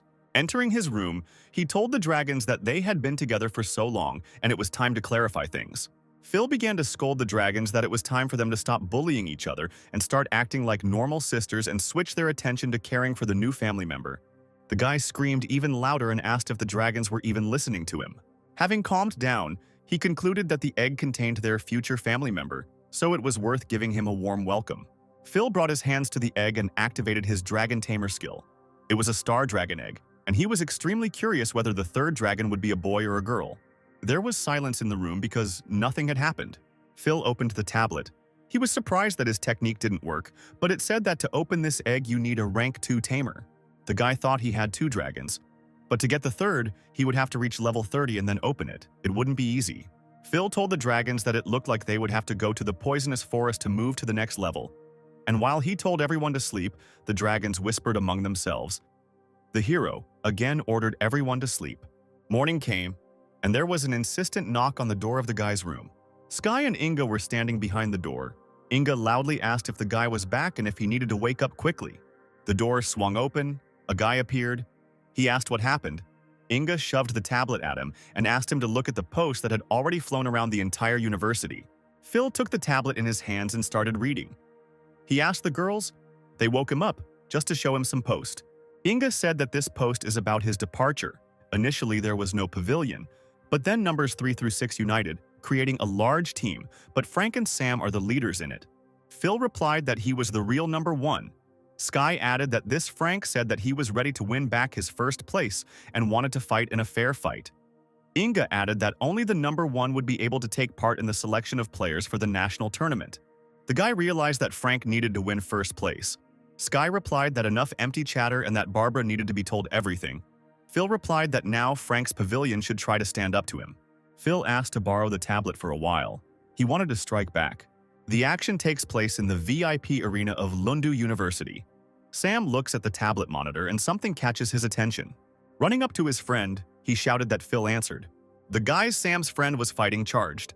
The young man activated his skills and continued to attack with his eyes closed. The guys were shocked and kept asking him where he got such skills and movements from. They couldn't keep up with him. The young man defeated his opponents with a couple of moves. It was that same Frank. He took off his mask and ordered to heal the guys and asked Sam what about Phil. Sam handed over the tablet and said that the guy had posted the message, but Frank should take a look for himself. Frank picked up the tablet and said that Phil was crazy. He thought he could take out everyone in the pavilion. Frank tossed the tablet to Sam and told Phil to come to the arena tomorrow. Sam asked if they would fight Phil. The guy turned around and replied, "Sure, let all the members of the pavilion come. He wants to defeat everyone, so be it." Frank added that he wants everyone to understand who is the real number 1 here. Everything is relative. At the communal table at Phil's house, Sky asked if he had heard that Frank would be competing in the semi-finals today, and if Phil would like to see his performance. Inga added that Phil is now a real celebrity on the forum. Rumors could arise if he starts watching Frank, to which Hannah suggested disguising him. The heroes were at the semifinals.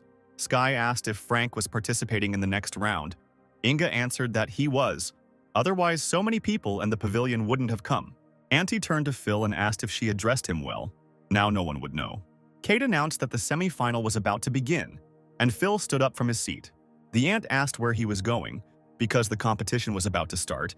The guy replied that he was not interested in it. The invitation to the teams to play in the semifinals was announced. The deputy turned to the guy, as if he realized that it was Phil. Edward ran to the rector's office and started knocking, asking if the rector had seen the latest messages on the forum, what he thought about it, and said that he was talking about Phil and Frank. The rector's voice said to allow Kate to continue observing and Edward himself not to interfere. The deputy replied that he thought Phil was too strong and shouldn't fight. He was worried that something might happen. After all, Frank was still recovering.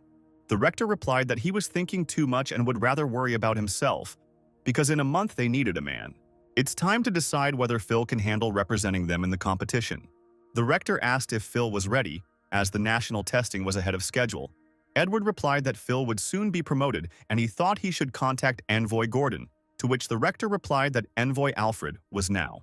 The rector added that Alfred had previously held very high positions, but after multiple demotions, there was nothing left but to become an envoy. Edward thought about it. The rector asked why he was silent. The deputy apologized. The deputy replied that if Alfred was the envoy at the national test, he was afraid that Phil would not be able to go far. The rector replied that Phil was their candidate, and did Edward understand what he needed to do? Edward replied that he would help the boy get promoted as soon as possible to compensate for his lack of level. The deputy asked the rector again what he thought about the fight between Phil and Frank, to which he laughed and said that he would come and watch. He couldn't miss it. In the university's connection room, his teammates beat the guy up and asked how many more times he would lose. Opposite Phil's room, students would gather and ask each other whose room it was. Someone would ask not to go in there because hell awaited him. The guy stood alone in the room and waited for at least someone to dare to come in. He thought that it would be better if he went to the poisonous forest than to stay here. The door swung open. Phil looked into the opening, wondering who was there. A pretty girl came into the room and greeted him and asked if he wanted to fight her. Phil responded by saying, "Hello, sister." And the girl laughed and said that her level was much higher than his, so she asked him to be more polite and then he wouldn't get hurt. The guy replied that there was no need for that. The girl's eyes sparkled. She looked at the guy and asked again if it was true. She began to transform and said rudely that in that case she would not be nice. Phil saw the flames surrounding the girl. He thought that she was definitely not as simple as she seemed. The same girl appeared in front of him, but in a different costume. She was surrounded by flames. Her eyes were full of confidence. The girl wanted to get closer to Phil, but he disappeared right in front of her. Following him, she asserted that the guy was not like the others. Taking out her trident, she swung it and said loudly that the guy's strength should not be taken away. The girl hit Phil in the body, and he flew several meters away from her. At the moment of the blow, the guy managed to put his sword in front of him, and it saved him. Looking at the smoking sword, Phil thought that the girl was very strong. But what level was she at? This question tormented him. The girl put the trident behind herself and replied that he had blocked the blow well. His attack had not hit her. Was he really afraid of causing harm? And with a wink, she added that he had better be on his guard, otherwise she might teach him a lesson. Phil shouted that he understood and held his sword out in front of him again, preparing for another attack. Their eyes met. They both considered themselves the best and were not ready to give in. The heroes entered into a duel, according to the old scheme. The girl attacked, and Phil blocked her blows. The onlookers standing at the door of the room shared their assumptions and argued with each other. Kate declared the competition over and Frank's battle was over. Frank and Sam's team won. The crowd chanted their names. Sam turned to Frank and said that the guys from the pavilion said that Phil secretly came to watch our battle. Frank laughed and said that he did not expect anything else.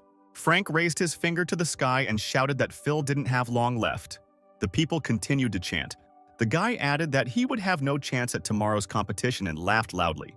Sky said it was time to leave, but she didn't see Phil anywhere. Inga was surprised that Frank knew about Phil's presence. Hannah told the girls that it seemed like the guy had left and started dialing his number. The hero continued to fight with the girl. He was exhausted. Looking at her, he wondered what was wrong with her. It was incredible power. The girl came closer and took the cap off his head, saying that after 15 minutes she still hadn't figured out his strategy. The girl added that the guy had weak stamina. Phil did not let go of the question of why she was behaving like this and who she was. She moved away from the guy a little and said that in any case, he was a cute guy. And bending closer, she asked him why he didn't show his face. The pause in silence was interrupted by an incoming phone call.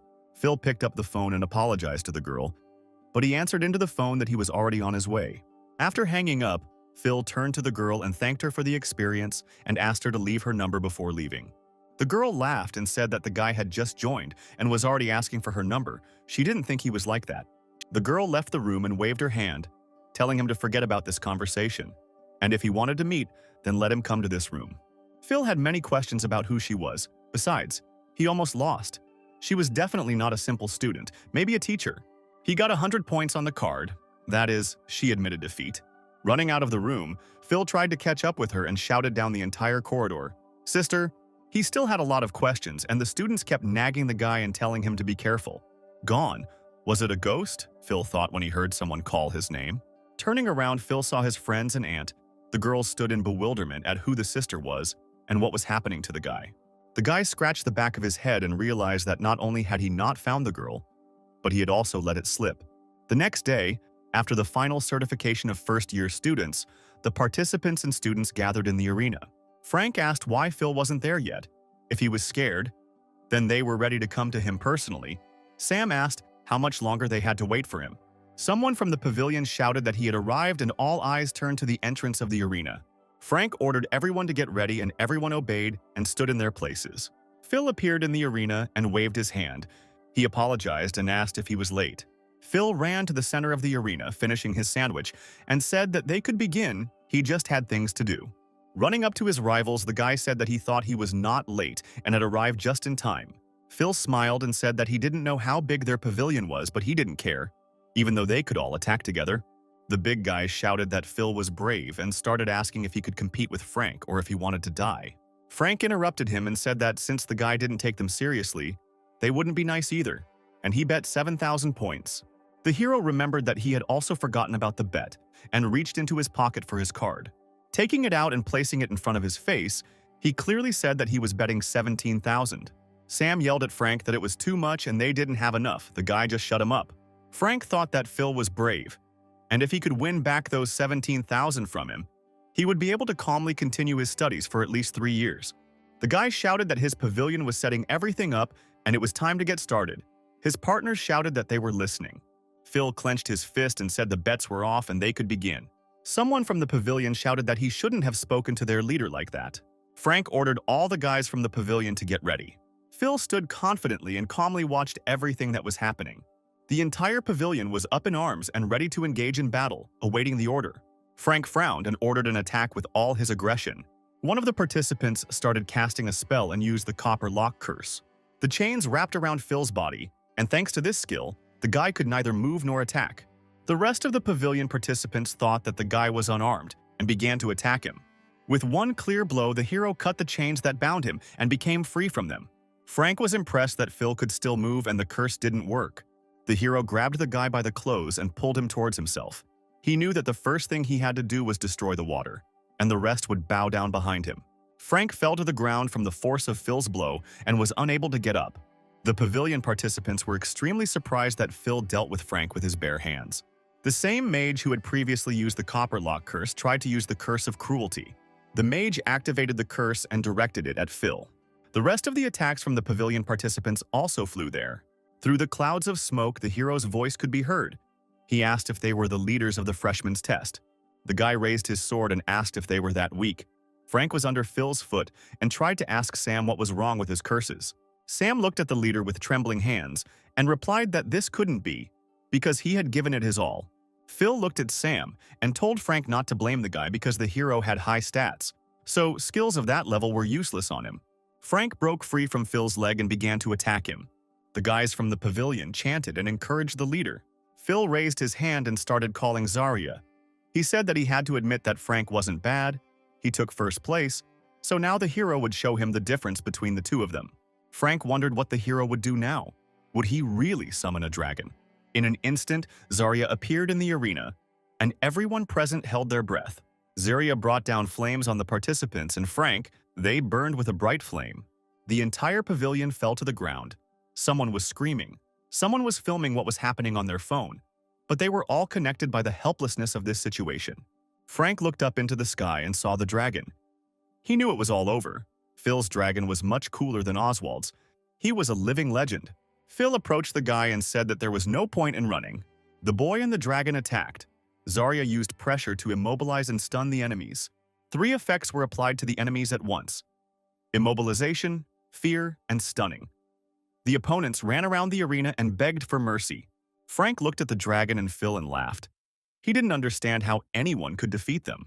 The guy was exhausted. There was a loud roar in his ears. He knew he had to run. But after taking a step, he fell to the ground. Phil came up to him and asked who was number 1, and took out his card, summing up that now all their points were his. In total, they had about 13,000. Sam was lying on the ground, continuing to film what was happening. Phil told Zara that the task was completed and it was time to return. The guy left the arena and was near the scoring room. Inga asked him on the phone how he was.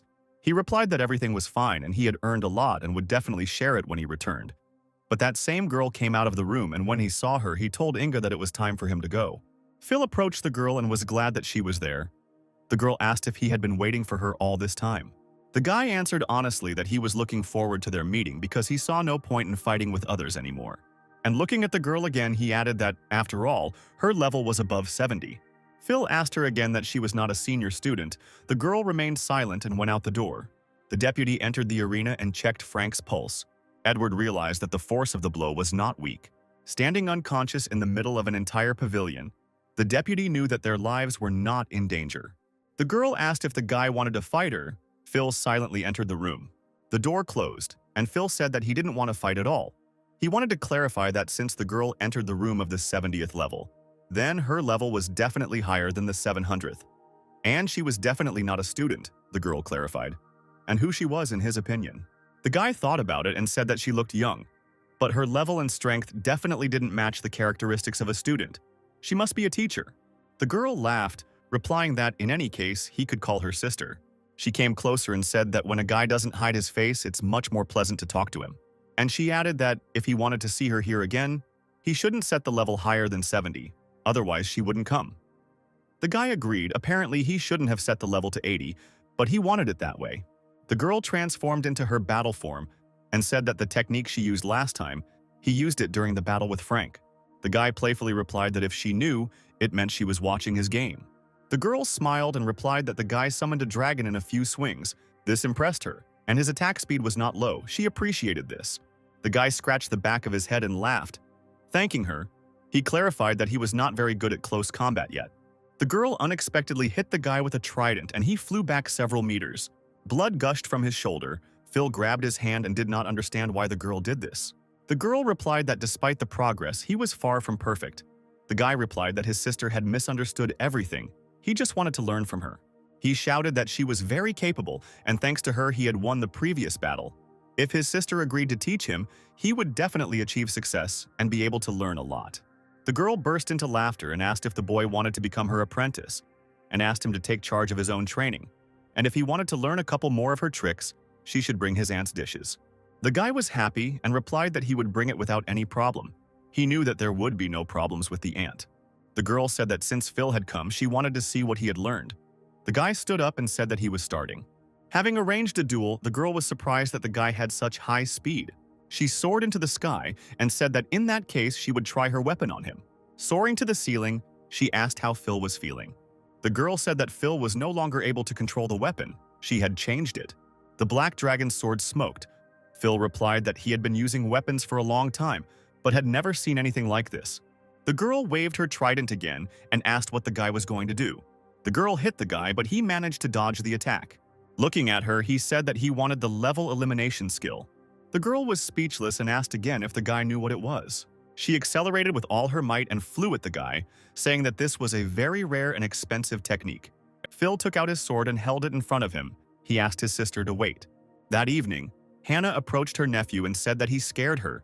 She thought that she and Frank would kill each other, but Phil replied that his whole body hurt, and the girl did not even sweat. Barbara told him that, judging by his description, she didn't think the girl taught here. Inga picked up the tablet and screamed that Phil had appeared on the form again. Barbara looked at the recording and said that she felt that things would only calm down if Phil took over Frank's pavilion, and suggested that he become their new leader.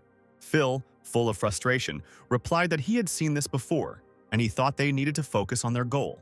Barbara came closer and asked him to tell her what the girl was like. That same night, the heroes went to the forest of poisonous spiders. Barbara asked what this promotion was. She thought that Phil was training with his sister. Phil replied that he needed to become stronger. The heroes destroyed the spiders one by one, using the skills they had already learned. Phil felt a new sensation in his body and looked at his hands. He had managed to increase his level to 30. The guy was happy about the new level. Inga was happy too and congratulated him. Hannah, vomiting in the background, joined in the congratulations. Phil, thanks to the new level, reached the second rank of transformation. Sky asked what he was waiting for and suggested going to the hall. Coming out of the portal, Inga told Phil to hurry. She couldn't wait to see the second transformation. On the other side, they were met by students who knew who he was. A whole crowd pounced on the guy. Everyone was shouting, asking for autographs, asking to see his dragon. Sky said that Inga was right. Those guys left the pavilion. Now they became fans of Phil. Hannah looked at the girls and replied that they had no choice but to hide. 10 minutes later, the heroes were walking calmly down the street. Phil was disguised, and students who had lost him were running around. Inga exhaled. They finally broke away. Phil asked for forgiveness. He thought that if it weren't for him, everything would have ended well. Sky agreed that these people were strange. She wanted attention to herself too. Barbara added that in the entire history, not a single tamer had a second transformation. They have no data on this. Inga supported the conversation, saying that in other words, Phil would go down in history. The guy thought that he really had no one to turn to for a hint.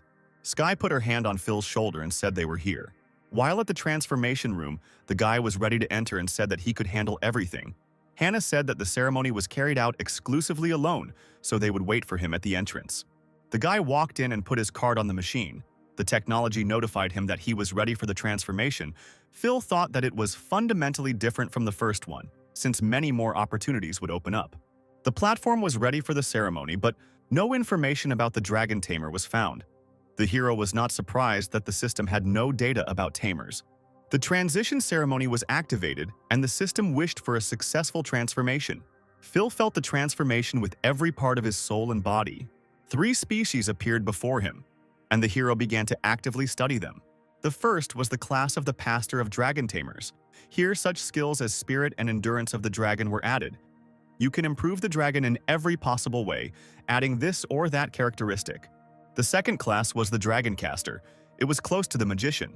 The skills become spells and techniques that will help the dragon to strengthen the characteristics. And the third class is the Dragon Warrior. The skills will be similar to the Dragon Claw.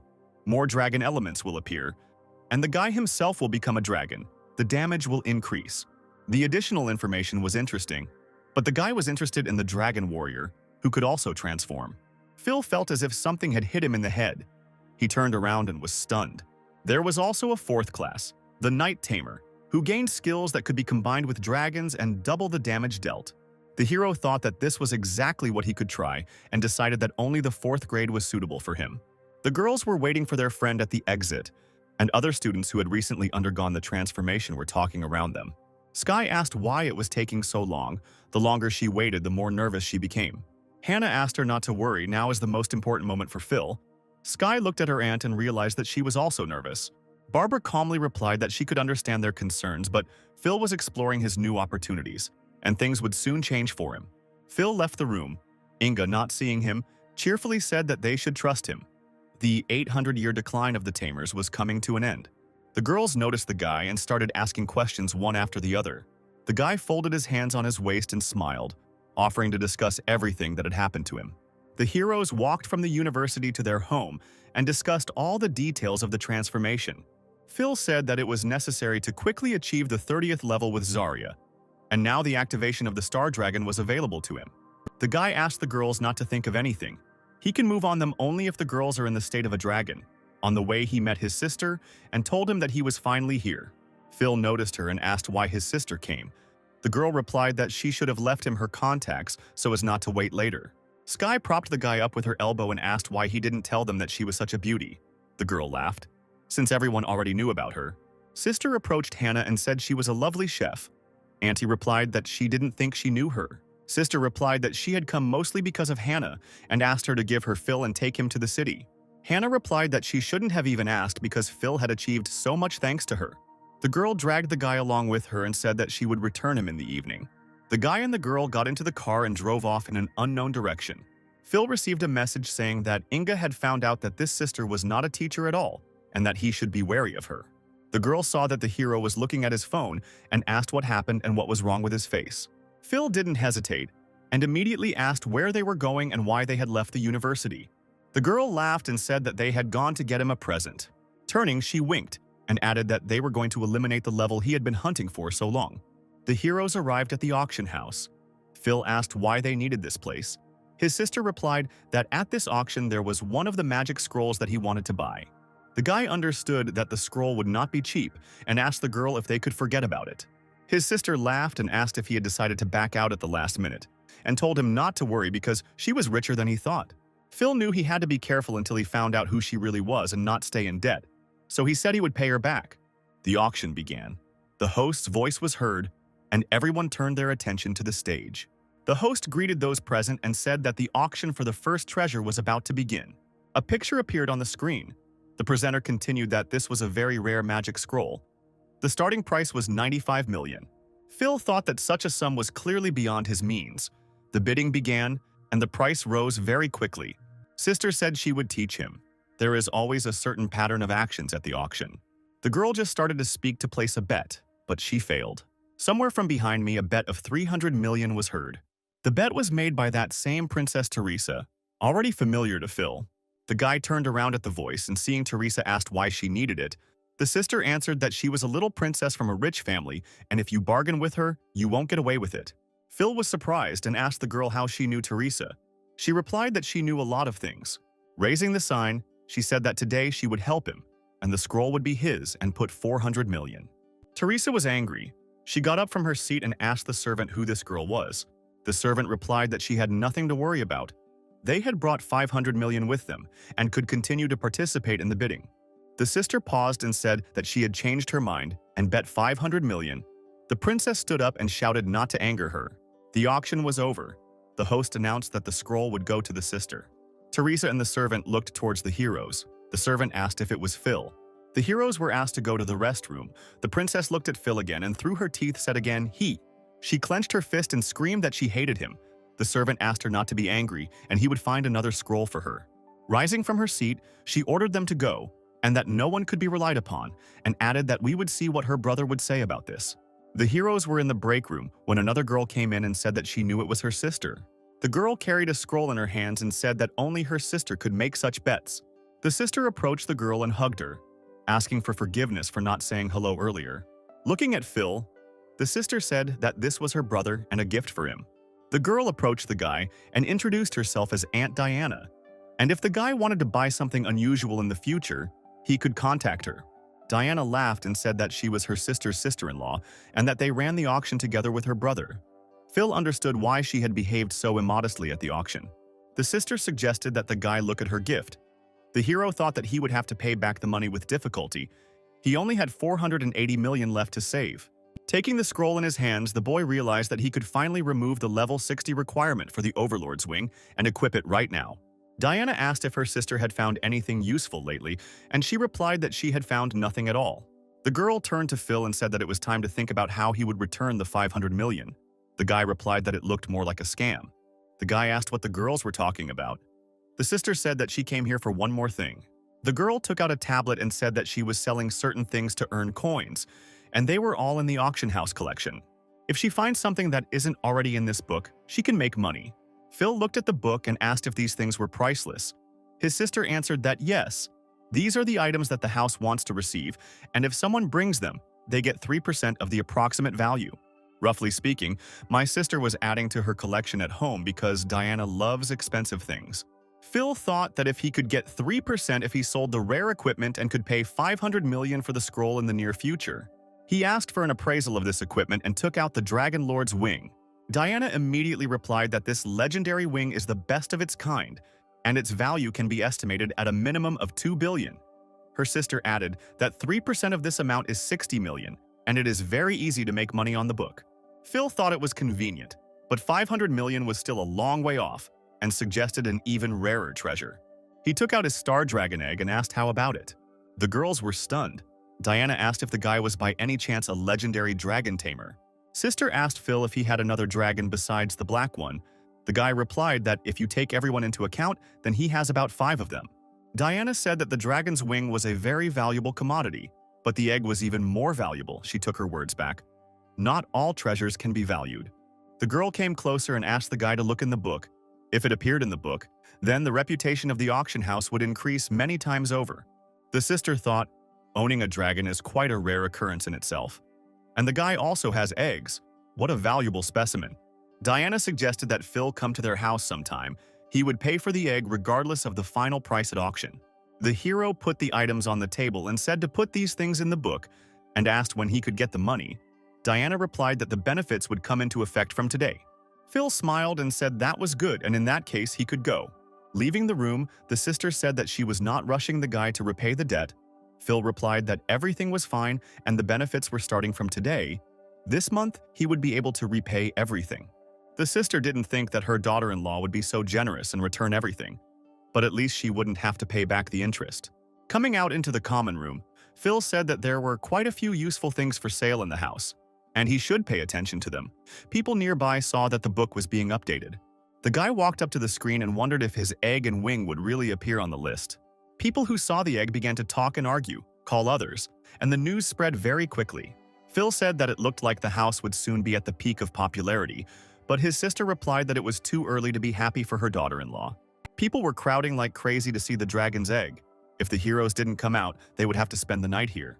Going outside, the sister was glad that they finally got out. Now the popularity of the daughter-in-law is at its height. She knew that everything would lead to this.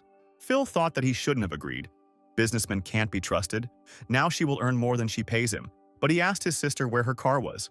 The girl twirled the keys on her finger and asked what car they were talking about, and pointed to a red motorcycle. Phil told her that they hadn't arrived in this one. His sister said that that car belonged to his sister-in-law, and this was her car. The guy thought about it. He thought that his sister would make him her driver, like Teresa would have done, but she was completely different. The girl sat on the motorcycle and told him to sit down and hold on to his waist. If he falls, she will not save him. The guy got on the motorcycle but didn't have time to grab it. And the girl rode off. The girl replied that after his second transformation, his agility should have increased. So what should he be afraid of? Phil told the girl that she knew a lot about him, even about the transformation. The girl replied that immediately after it, 3 dragons became available to him, didn't she? The guy yelled at her and asked her to look at the road. She asked again if he had a 3rd egg. Sister said that he doesn't know anything about the blessing. The dragon is a gift from God. Others are not so lucky. The guy is lucky with 3 dragons. The guy asked her again who she was and why she was helping him. The girl remained silent. After a while, she said that it was not time yet. The guy had not yet passed the 1st stage. The guy asked what stage it was. The sister replied that a representative should be sent to the university to find out if he was suitable to represent the state in the competition. But the boy received approval even before he passed the 1st stage. The girl is afraid that if a level 70 envoy comes, he will target the guy. Phil laughed and realized that his sister was hired to help him prepare. The girl asked in confusion that if he understood everything, then why was he laughing? Phil replied that no matter how high the opponent's level was, if he could fight his sister on equal terms, this envoy would only have to pray. The girl laughed and said that the guy had too much courage, in which case he had to convince his rival of the same. The sister looked at the moon in the sky and said that it was very late. She promised to return the boy to the estate before dark. The guy reached for the girl's hand and said that he would increase the speed a little. He insisted that his sister hold on to him. With a slight movement of his hand, he equipped himself with a dragon wing and soared into the air with the girl, saying that they would spend the rest of the journey in the sky. The heroes landed softly and Phil asked if he needed to see the girl off. She replied that she would get there herself. The guy flew on. His sister looked after him and thought that he was so unusual. She wished other guys were like Phil. She walked down the street and said that she liked guys like him, and then she remembered about her motorcycle. Phil flew home and went into his room. He was very tired from the flight. But the more he flew, the more his skills improved. Taking the star dragon egg in his hands, he said that this was what interested him most now. That time it didn't work out. He reminded the girls that they all had to be in harmony. Phil activated the skill on the egg and said that the star dragon would be the 3rd in his collection. The egg began to glow and cracks appeared on it. Phil covered his face with his hand so as not to be blinded. The entire room was illuminated by a starry glow, and everyone present watched it. A dragon appeared in front of Phil. It was the young form of the star dragon. The guy picked up the dragon in his arms and said that it turned out that the baby was a real dragon warrior and also had a strength of almost 800 units. The characteristics are the same as Emerald, but the strength is almost twice as high. Initially, the guy thought that Zarya was a battle dragon, but now she has average indicators in all parameters. Phil sat the baby on the floor and listed his skills in his head. Zarya took the eggshell from her mouth. She choked, but the baby saved her. Phil could not get away from his thoughts about improving the new dragon. The girls were looking at the baby when the boy said it was time to give the new sister a name. Since Phil called girls by diminutive and affectionate names, he had an idea. Pointing his finger at the dragon, he said that she would be called Constellation. The girls were surprised. Zarya was not happy, Emerald cried. Phil said that it was just a name. Once he comes up with a better name, he will change it, and he asked Constellation if she likes the name. The dragon didn't answer. Phil thought that this was the first time he had encountered such coldness from a dragon. But even with Zarya, there was nothing like this. A group of certain heroes are in the country of Taiki, in the zone of level 67. A group of tourists were in their camp and they lit a fire. A young man in a cloak, who was Teresa's brother, approached them, and one of the group asked what was wrong with his face. Darwin was level 60 and number 1 in Taiki country. He replied that his sister wanted him to take revenge for her. The girl sitting by the fire asked if the sister was not studying in Lungo, and what had happened there. The guy replied that she constantly says that someone is offending her. Sitting by the fire, a huge worm appeared behind the heroes. The guy added that his sister was already big, but she behaved like a child. They spoiled her. One of the guys asked if he would go to Lungo. Of course, Darwin replied, and the worm behind him began to attack. Darwin added that a brother who loves his sister more than anything in the world cannot leave her in trouble.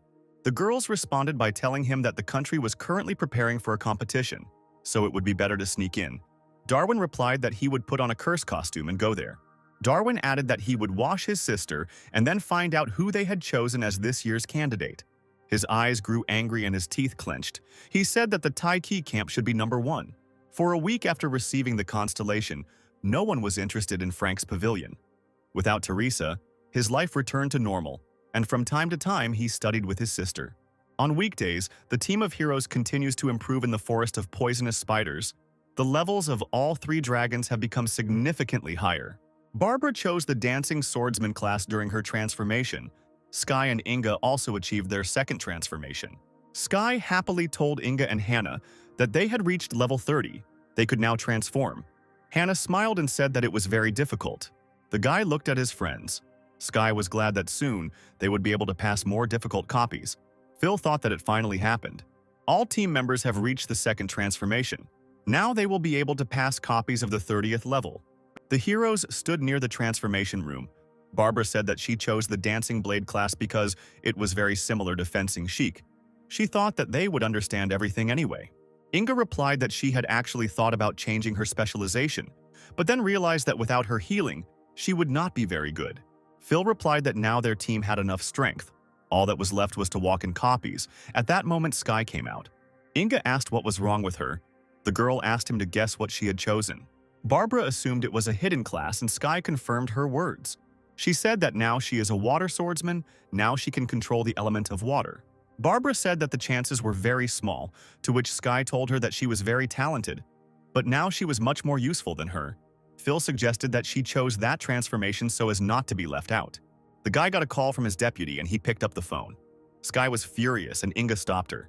The deputy told Phil that the deputy was arriving. The guy said he was already on his way. The guy came to the Lundu mansion, to the combat training hall, where he met Kate. She told him that the messenger's name was Boris and that he was level 76. The deputy said that he had a couple of ideas for the boy's birth. A deputy and 2 figures in robes appeared on the stage. One of them had a staff that used to be number 1 in the book. Phil asked Kate what she knew about the man with the staff. The girl replied that he was their new director. He was appointed recently, but in fact, he has been in this post for 2 years.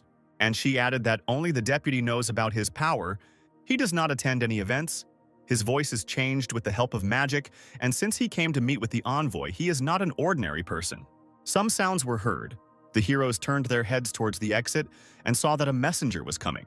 Boris entered the hall and asked if everyone was here and where the dean was. Edward greeted Boris and said that he was the vice dean. The messenger replied that he was looking for a dean, and if they hadn't even bothered to choose a normal player, they were wasting their time. Boris looked at the stage and asked if all the candidates were there. The deputy replied that they had no candidates and had already chosen Phil. Phil told Kate that Boris is not that simple. He will do anything to achieve his goal. Kate replied that the dean and the deputy believe in him, since they did not choose anyone else. Boris started to say that since they had already chosen a candidate, the envoy's opinion would mean nothing to them. Edward replied that they were confident in Phil and that he could check him. Boris said he read about him, looks promising, level 32, Night Tamer, champion of the Southern Province. He came from another city, and not alone, and looked at the guy. Boris asked him if he could hold out, if his 32nd level could compete with the 50-60th. Phil immediately realized that the messenger hated him from the start. Boris said that since Lund University believed in him so much, it was worth seeing what he was capable of, and took out his sword. Saying that he would see if the boy was worthy, he swung his sword and began to attack him. Kate screamed that this kind of thing was unacceptable. The deputy added that wasn't the gap between their levels too big. The messenger told them that he didn't care what level the guy was. It wasn't him who forced him to take part. His job was to select people who were strong enough to compete with others. If a guy couldn't handle him, then he wasn't worthy of representing the country. Phil knew he was no match for him in close combat, but there was too little room to summon what he should do. The man shouted, "Come on, Phil, use all your strength," and asked to let him see what he could do.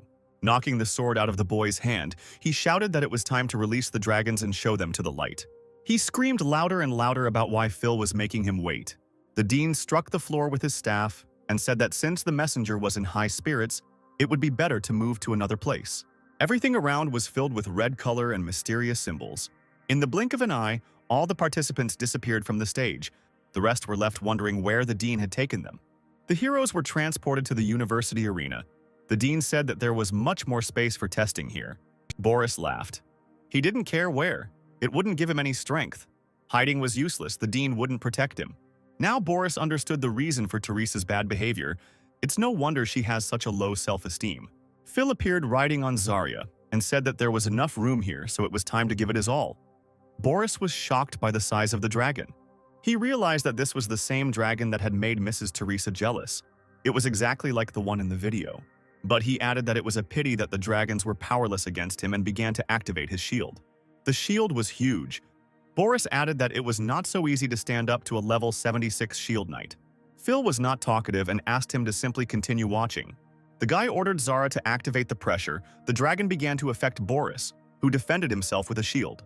The man laughed and said that he expected nothing less from a huge dragon, but the level would be low. The deputy said that last time Phil's black dragon had destroyed Frank's entire pavilion with this technique. The dean asked if he thought he was no longer good for anything. Boris said that intimidation was quite useful in such a situation, but his face suddenly changed. He felt unwell. The man was affected by the knight's skills, but he didn't understand how this was possible. The messenger fell to his knees. Phil came closer and laughed, asking if he had passed the test. The man became aggressive, asked if the guy was laughing at him, and activated the knight's stability skill, which removed all effects from him. Boris rose from his knees and swung at the boy, asking if he thought he could stand up to him.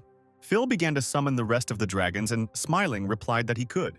Boris tensed up and wondered if the guy really still had dragons. Phil responded sarcastically that he would have to use all his strength. Having summoned all the dragons, the guy said that he would be more serious, since that was what the messenger wanted. Boris looked at all the dragons and couldn't believe that a guy like Phil had 3 of them. The deputy also couldn't believe his eyes. His head couldn't comprehend how he had managed to do it. Phil asked Boris loudly if he was sure the answer was 3, but immediately replied that, unfortunately, this answer was not correct. The boy ordered Emerald to summon the twin lords of the bone dragons, and 2 more dragons appeared in front of everyone. The man began to sweat at the thought of Phil being so powerful. He carefully examined the dragons that appeared. These were the souls of the king, which Boris had clearly not encountered before. The deputy spoke again. He asked the dean if he knew that the guy had 5 dragons. It was indescribable. The dean was brief and said it was amazing. All the dragons surrounded their master and were ready to attack. Phil replied, "Good, Sir Messenger." By putting his hand forward, the guy indicated that the onslaught was about to begin. The dragons began to attack Boris. Phil added that it was time now, but it was still not enough. The man was very close to the dragon's claws. He did not know what to do because he could not cope with them. At the last moment, he managed to activate his skill, Sanctuary of Light. It became difficult for Zara to move and she began to fall. It was obvious that a strong effect had been cast on her. Edward screamed that the messenger had captured the creature. Zaria fell to the ground, and the messenger soared into the air on his creature, laughing. He said that the guy could not kill him. This angered the guy. The deputy saw that the envoy had escaped and said that it was better this way than to die at the dragon's claws. The dean replied that who would have thought that the great envoy would escape. Phil shouted after him that he was worthy of being called a messenger. He was so fast. The man didn't like this. He hovered in the air and asked if the guy thought he could defeat him with the help of some dragons. Heading towards the guy, Boris understood that there were still 4 seconds left before the end of the Sanctuary of Light. Finally, he's coming back, the boy thought. The man was very close and shouted that no matter how many dragons the guy had, they were no match for him. There were 2 seconds left before the effect ended. Boris had to hurry. He took the sword and flew at Phil, shouting at him to die. Boris was sure that he would kill him, but there was a dome between them that the messenger could not even penetrate. Phil shouted to him that he had used emerald light against ordinary light. Now let's see whose confrontation would be more effective. Boris was extremely impressed. He thought that the light could not be completely destroyed. How come? Why didn't it work against the dragon? Phil began to activate the Dragon Lord's roar skill and asked if the messenger wanted to escape again. Then it was not his fault. The man looked at this from the air and did not understand what else the guy had come up with. The constellation hit Boris's creature, and he could no longer hold on to it. Phil took advantage of the moment and fired his skill directly at the messenger. The man fell to the ground with a crash, his heavy body unable to make it any quieter. Phil approached him and asked where the messenger who wanted to teach him a lesson had gone. The man understood that this was the end, and any further onslaught from Phil would be his last. He asked to wait. But the guy no longer listened to his words. He struck the man's body with a lightning discharge, and everything around was filled with purple light. In the cloud of smoke and dust that was created, it was impossible for the dean and the deputy to see anything. The clouds of dust cleared. Boris was alive, but his animal was gone. Phil looked at the man and said that he was very sorry and that he regretted the health of his mount. Coming closer, the guy said that killing an animal was not prohibited in national testing, and he wanted everything to be exactly as it happens there. Edward shouted that the test was over. It was time to give a verdict that Phil was worthy of being a candidate. The man screamed in agony and ordered him to shut up. He would decide when the test was over. The deputy and the dean were outraged and stunned by such statements from the envoy. Edward tried to object, but the dean stopped him and told him to let him go because he wouldn't last long anyway. Boris sat on the ground and thought that the guy had a lot of high skills, but in any case, he would make the final decision about him. Phil looked at the messenger with interest and waited for his further actions. The man got up from his knees and ran at the guy, shouting that he wouldn't let him and that it wouldn't end that easily. Emerald was ready to join the fight, but Phil stopped her and watched what Boris would do. The man waved his sword wildly, shouting that because of the guy, Teresa's family had abandoned him and he had ruined his career. Boris raised the sword above his head and swung it. He said that he would punish the guy. Running towards the guy, Phil put his leg in front of him and kicked the man in the stomach. Boris flew back several meters. He still remained powerless in the current situation. Phil came closer to him and said that this battle was pointless from the start because Boris was crazy. If he did not think that the guy passed the test, then it was worth continuing. The guy leaned even closer and looked the man in the eye and said that if he believed that his feud with Teresa had ruined his career, then he would expect revenge. All the dragons formed a wall behind the owner, and he added that he hoped the man remembered everything. And looking haughtily at Boris, he added that next time he would not stop. It seemed like the man wanted to add something, but he couldn't get a word out. Boris lost consciousness. For his age, such fights were no longer within his capabilities. The deputy, seeing this, ran to Boris and said that he would immediately call a healer. The dean turned to the boy and said that who would have thought that he had as many as 5 dragons, and asked how much true power he had shown them. Phil turned around and said that he hadn't shown even 10% of his dragon's power. The dean replied that choosing the guy was the right decision and began to cast his spell. Having struck the ground with his staff, he, as before, disappeared into thin air. The dragons switched from their combat form and pressed closer to Phil. The guy looked at this. It seemed to him that such a disappearance was very familiar. Heavy snow fell again in the uncharted areas of the far north of Lungo.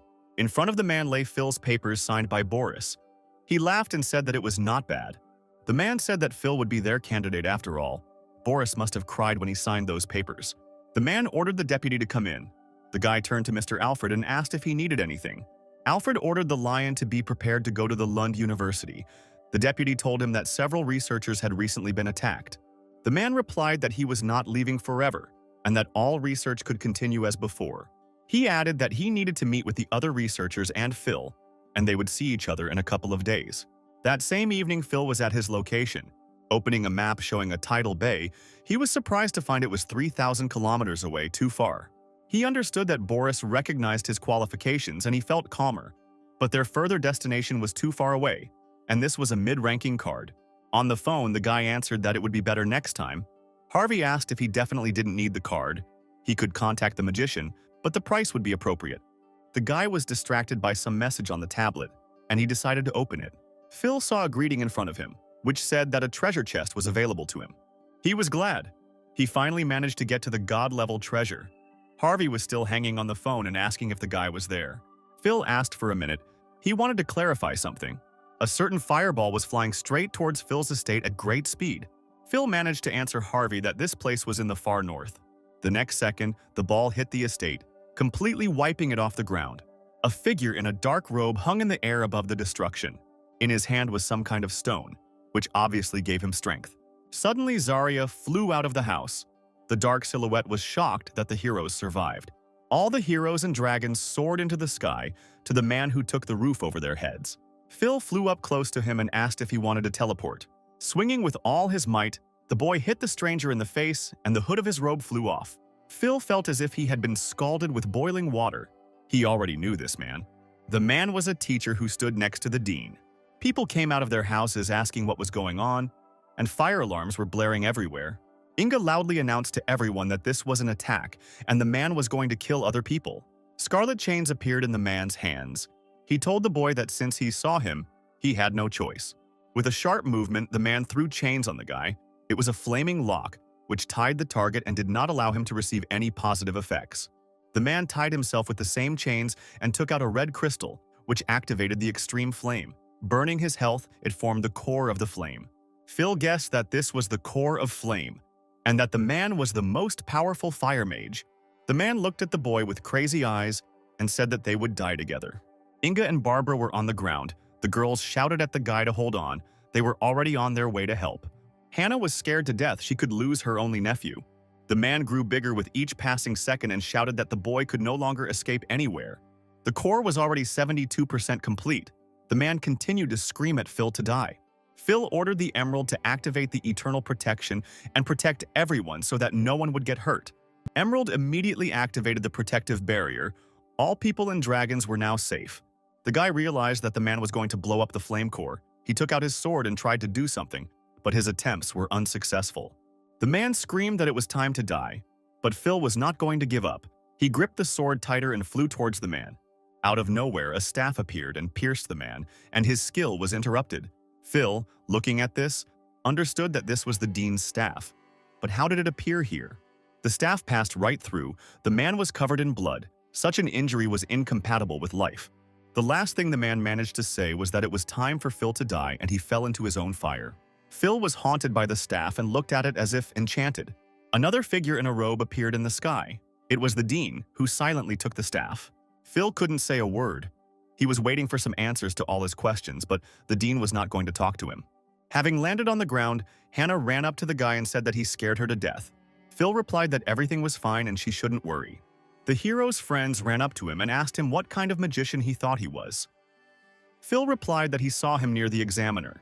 Turning around, Phil added that he was standing with the dean, and the deputy and the dean were examining the man's charred body. Edward said that they didn't think that anyone would want to attack the guy. Moreover, he was a respected university professor, an 81st level fire mage, very strong. Phil asked what the motives were, whether the man was really under Boris. Hannah asked to find out everything, because they almost died. Inga added that they would come for Phil as soon as they found out that he survived. The deputy asked everyone to calm down and said that they would look into the matter and give an answer.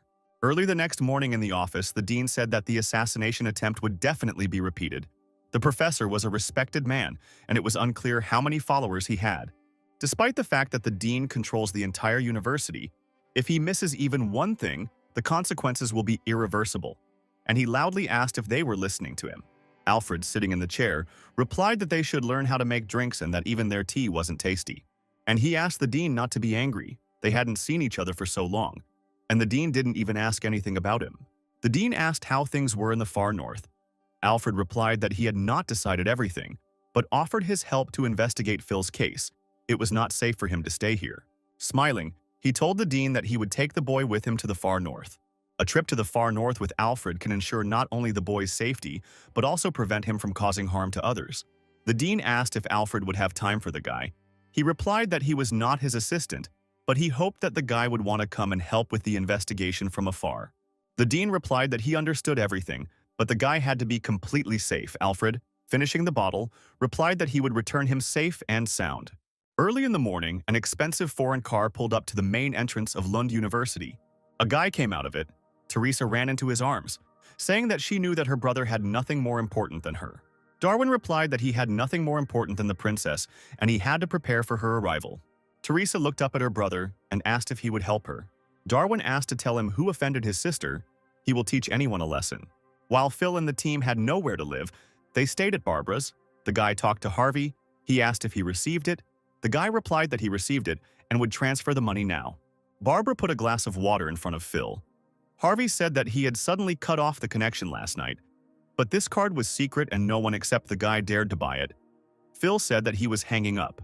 Barbara saw the map and asked if he wanted to go. Phil replied that the place was very strange, so he didn't have time to think about a strategy before he was attacked. The girl said that everyone was very tired yesterday and the girls were still resting, and if he wanted to go, it would be better to wait for the others. Phil replied that he wasn't going to and thanked her for her help. There was a knock at the door. Phil assumed it was Deputy Edward. Opening the door and asking how things were going, the guy saw an unfamiliar man in front of him. Alfred laughed and said that he had nothing to do with the results, but he could guarantee that he was a good person. He added that there was a small misunderstanding, so the security was out of action. They did not let the man in, and this could be considered self-defense. The guy thought that the deputy could no longer be trusted, and this was another attack. Taking out his sword, Phil asked who the man was.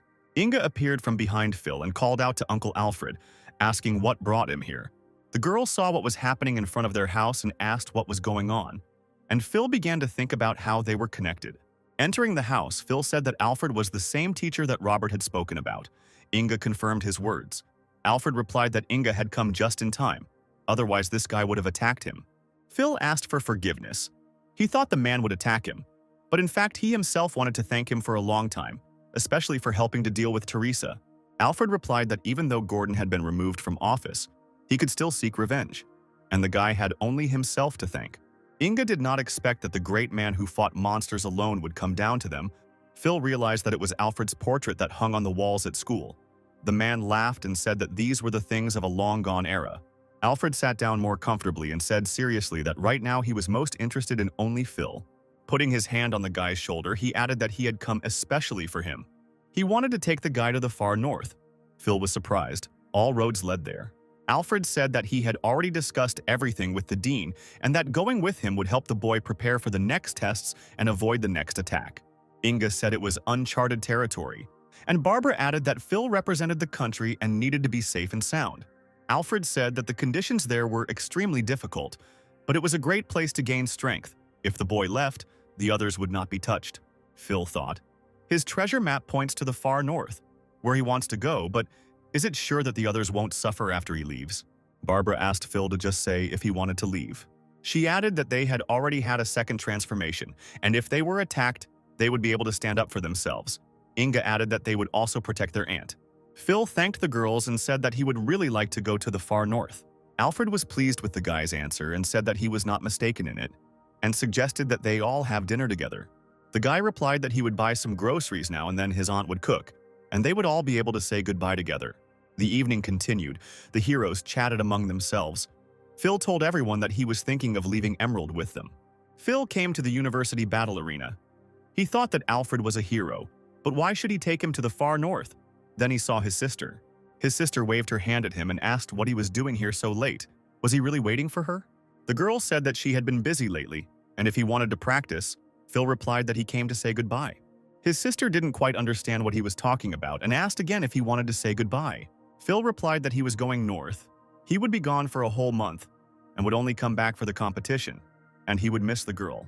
The girl reached out and grabbed the guy by the cheek. She replied that in the far north, he would become much stronger than her. It was very dangerous there, so there would be no time to get bored. The guy pressed his hand to the girl's face and said that he knew. Phil ran back and shouted to his sister that it was time for him to go and that he still needed to say goodbye to the others. The girl shouted to wait for her and ran up to the guy and hugged him tightly from behind.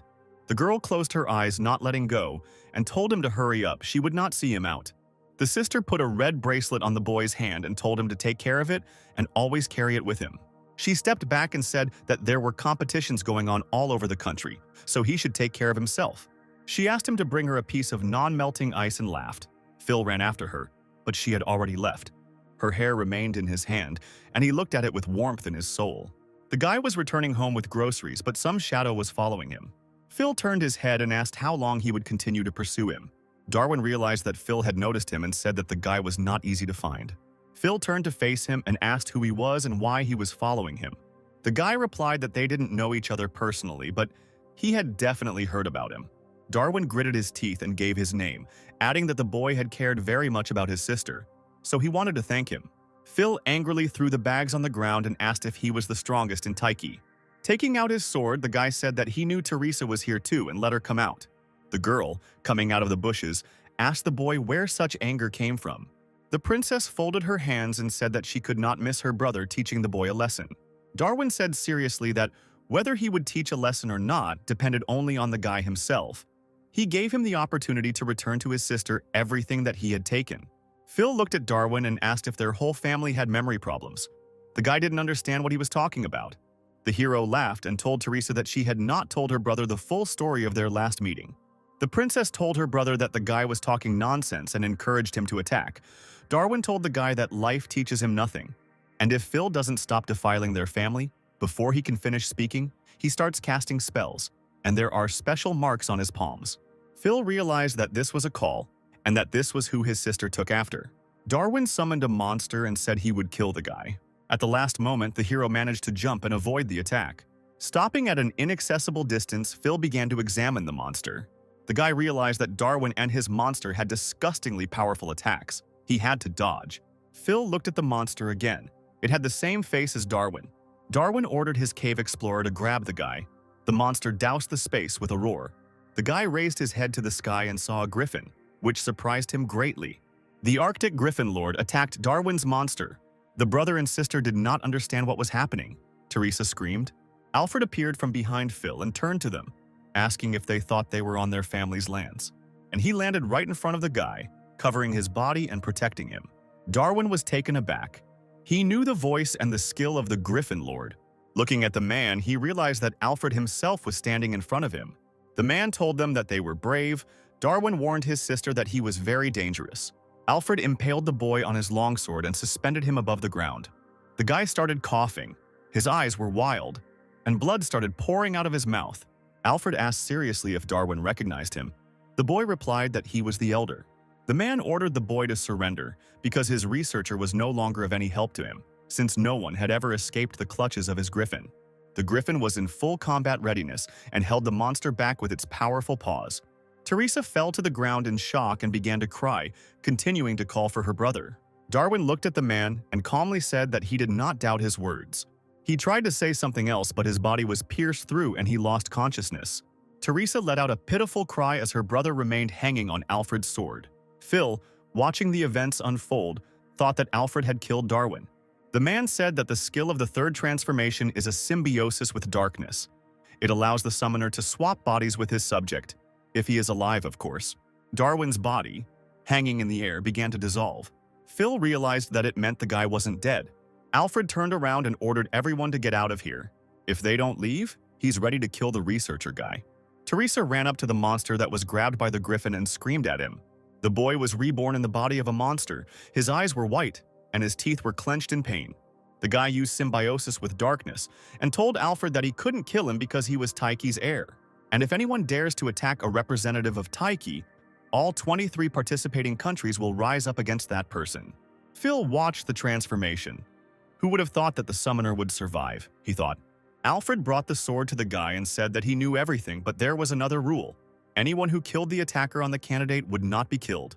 The man said that he was not going to kill anyone, and besides, there was a competition this year.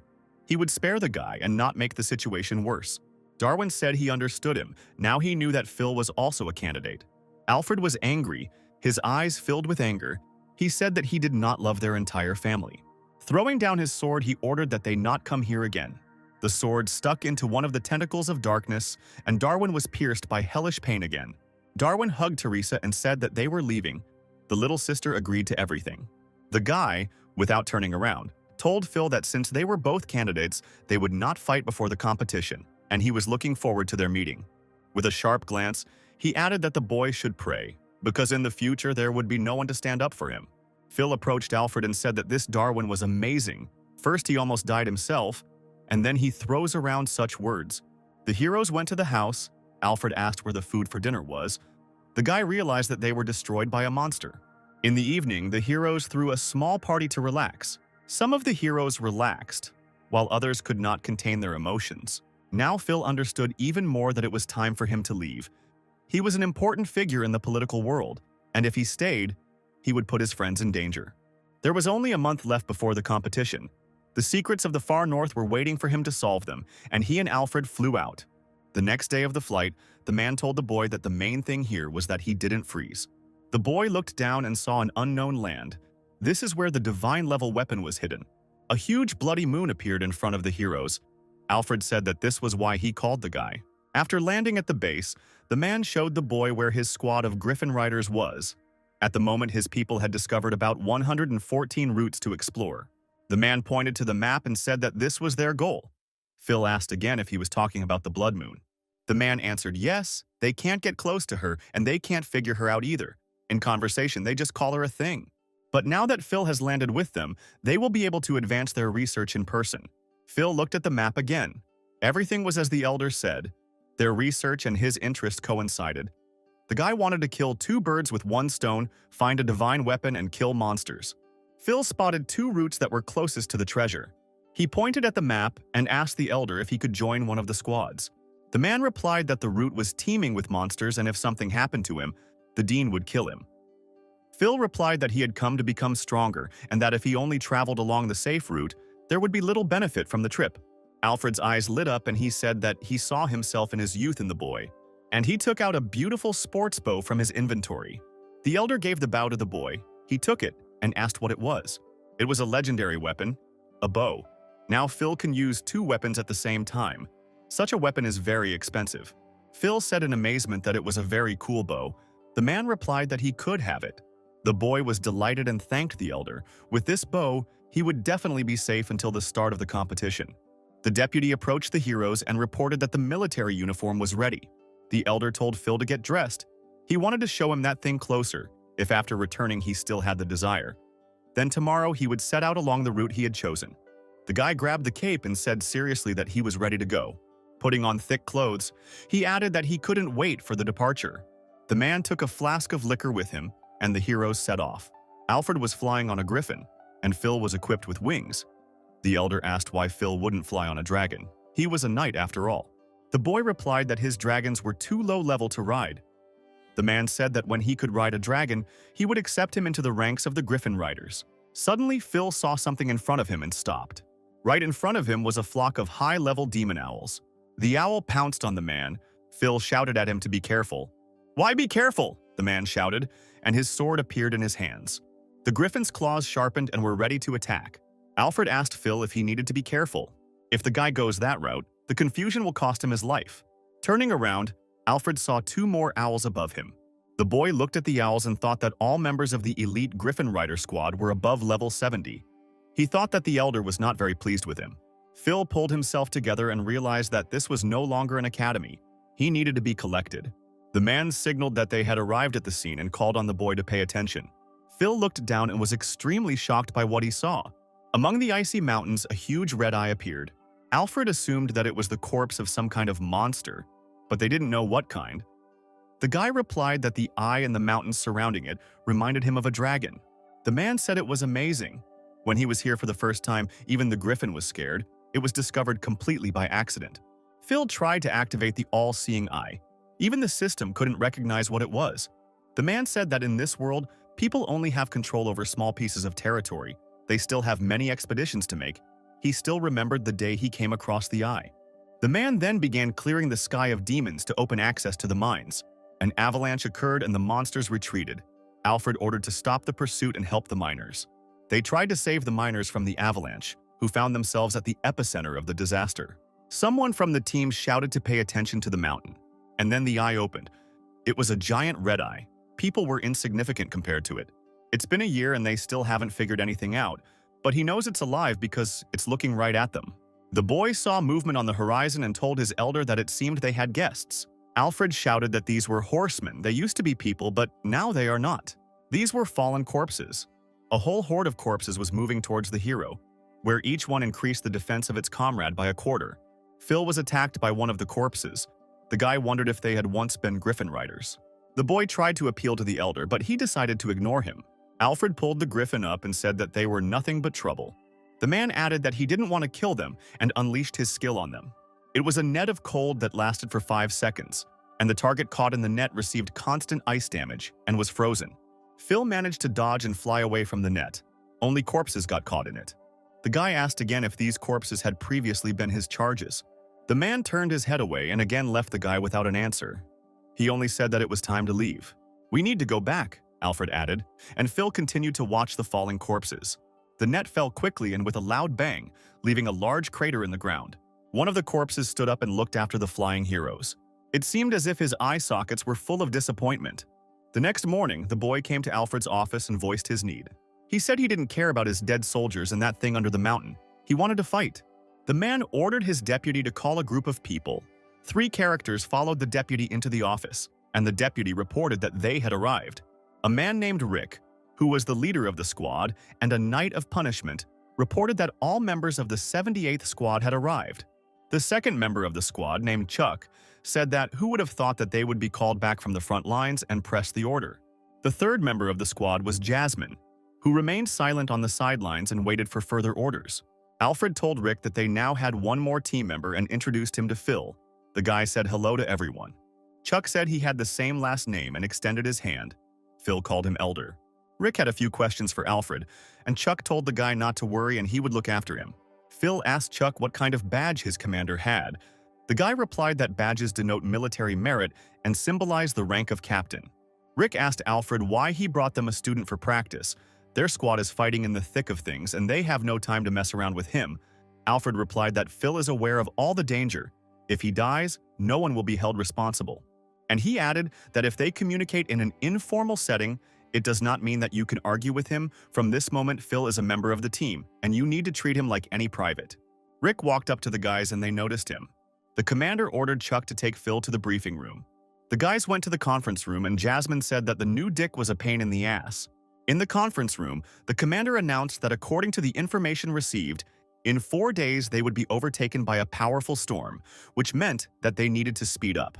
It takes them 2 days to reach the front lines, and once they leave this area, they have only 2 days to explore the route. With the new guy coming, the mission will be a success if they can clear the area for the next 100 kilometers. Jasmine replied that the territory was quite large, and they had also thrown in a student. It would be difficult. Phil knew he had to cross uncharted territory to reach his intended goal. The captain said they were leaving in 15 minutes. Jasmine said loudly that the captain didn't care about them. Chuck interrupted her and asked where they would be if it weren't for the captain. Rick told Phil that he could leave his pet in the pen, feeding him the best varieties. The guy replied that his pet's level was too low for him to do this. Jasmine, hearing this, said that she would not take him with her and let the captain deal with him. Chuck asked how he was going to move. Phil clearly answered that no one would have to drive him and asked not to worry about it.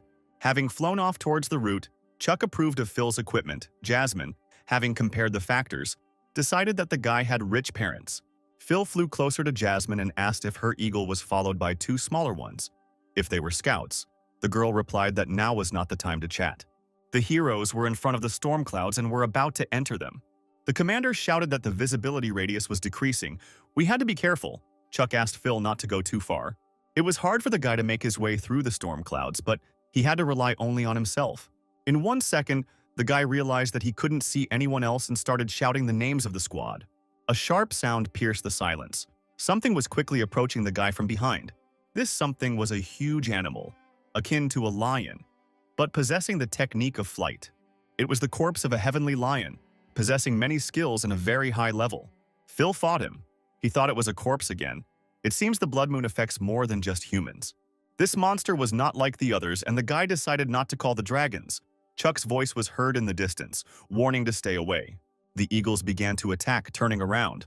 The hero saw that it was an eagle scout, Jasmine's pet. The girl screamed that the lion couldn't be allowed to create more copies. She had already lost one eagle. Chuck asked the guy not to slow down.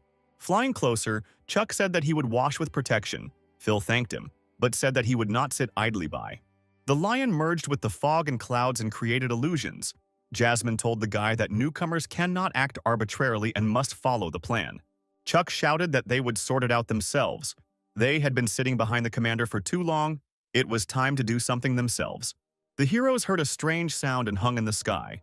Phil pointed out that it did not sound like a lion's roar. The guy and the girl got scared and recoiled. Chuck shouted that it was a sky eater and they had to retreat.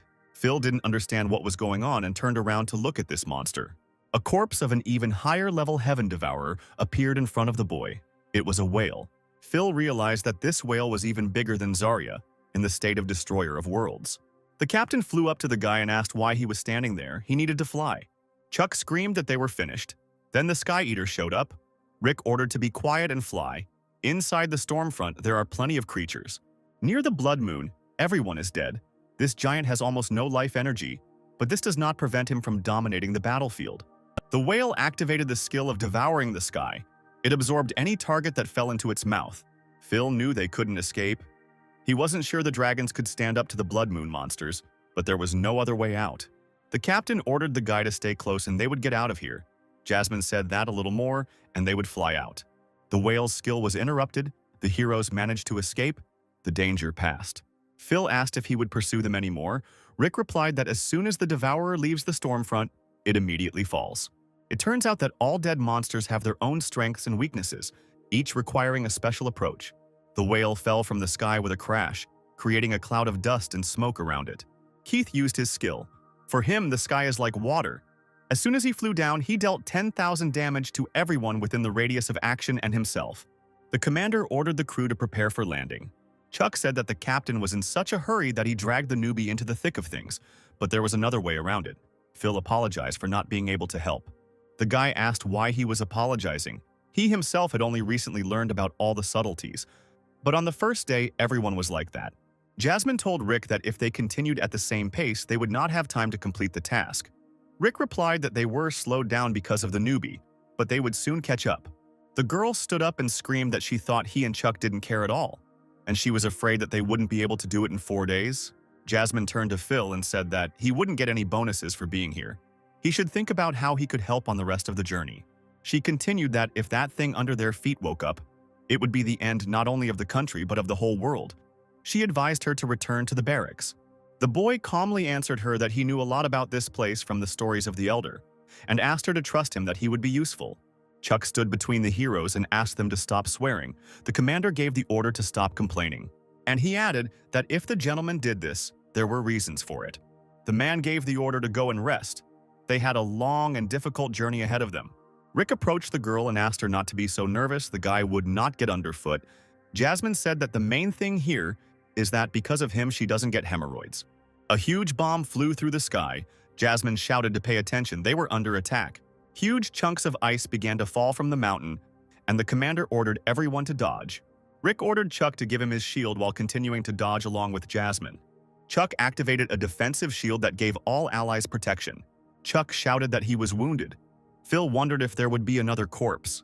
Reese said that he and Jasmine were okay. But where was Phil? Looking forward, the boy saw the huge legs of a monster in front of him. Seeing this, he was at a loss. Rick continued to shout at Phil to answer.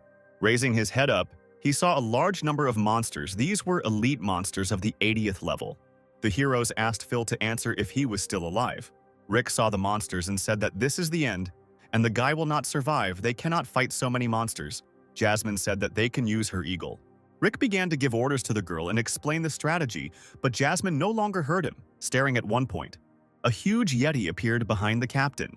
The monster fell to the ground with a crash, and the heroes were thrown back by the shockwave. Rick took out his sword and said that plans had changed. He would hold off the Yeti, and the girl had to run after Chuck and not look back. The monster started to attack. The girl ran in the other direction. Rick ordered her to move faster. Jasmine, in order to shorten the path, moved along blocks of ice, jumping over them. Turning to look at the captain, she saw that he was having a hard time fighting and was in danger. Several more monsters emerged beneath her feet, ready to attack the girl. A few moments later, everyone sees how the eagle, which had landed on the young man's hand, humbly submits to him. And he, turning to the people, with a slight smile, asks if they really wanted to see him. The people around him instantly fell silent and looked at Chin attentively. They were perplexed, because no one expected that the powerful sorcerer they had heard about in ancient legends could look so ordinary. Chin decides to use his new status as a sorcerer to gain control of the situation, but he quickly notices that people are not convinced of his mighty power and doubt his abilities. So Chin decides to show them the magical power, which is actually just science. He takes out a lighter and lights it. The villagers are amazed to see fire appearing from a small metal box. For them, it seems something incredible and completely magical. Chin feels on top, smart and cunning. He hears the whispers of the villagers, saying that the gods heard their prayers and sent them a great sorcerer who can make fire out of thin air. The people nearby immediately fall to their knees and begin to bow to the young man, acknowledging his strength and power, which makes him chuckle slightly. However, Kan, standing aside, doubts. If this sorcerer is truly a messenger of the gods, then he must be extremely strong. The man feels a strong desire to test his strength in battle. Honey, in turn, tries to convince her fellow tribesmen that Chin is indeed a great sorcerer and has incredible power, citing as an example how he caught a huge bird and managed to defeat a huge snake.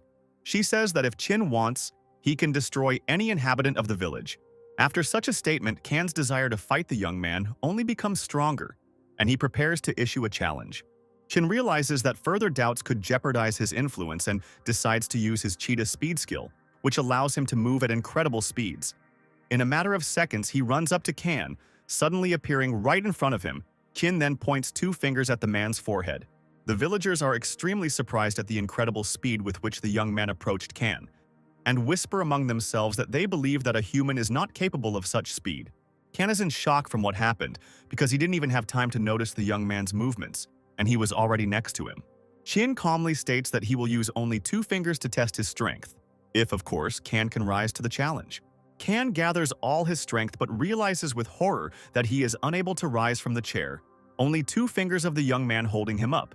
He continues to try with all his might to get up, but his efforts remain futile, and he does not understand at all why he cannot overcome such little resistance.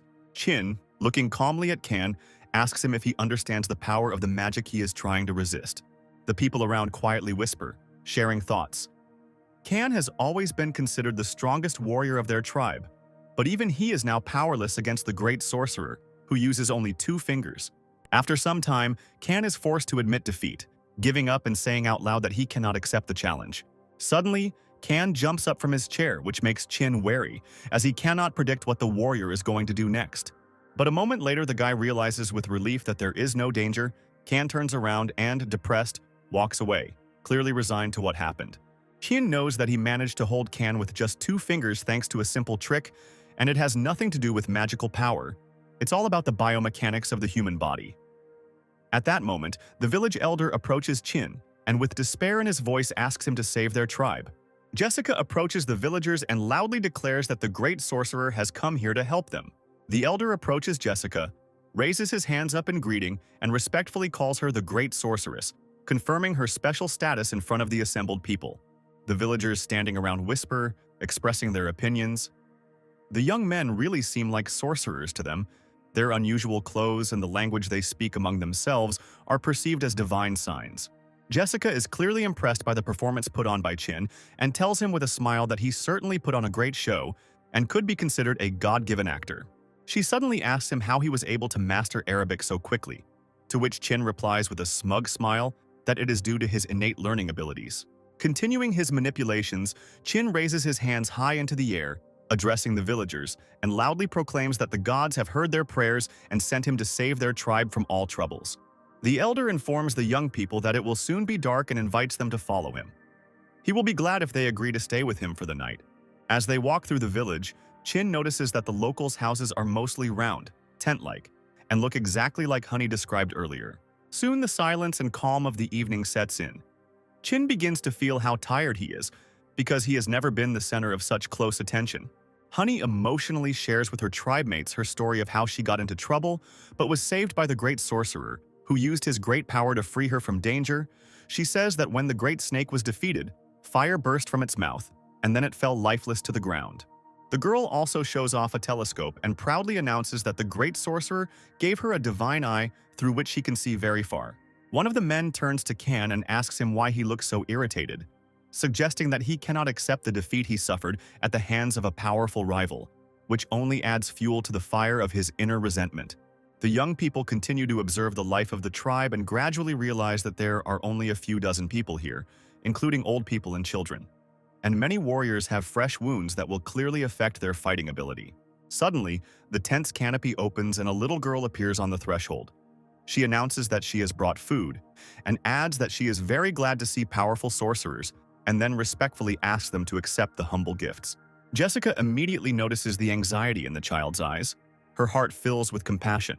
She asks the girl what is bothering her, and asks her to tell her everything. Tears well up in the girl's eyes as she plaintively asks the young men to help her tribe, her voice trembling with emotion.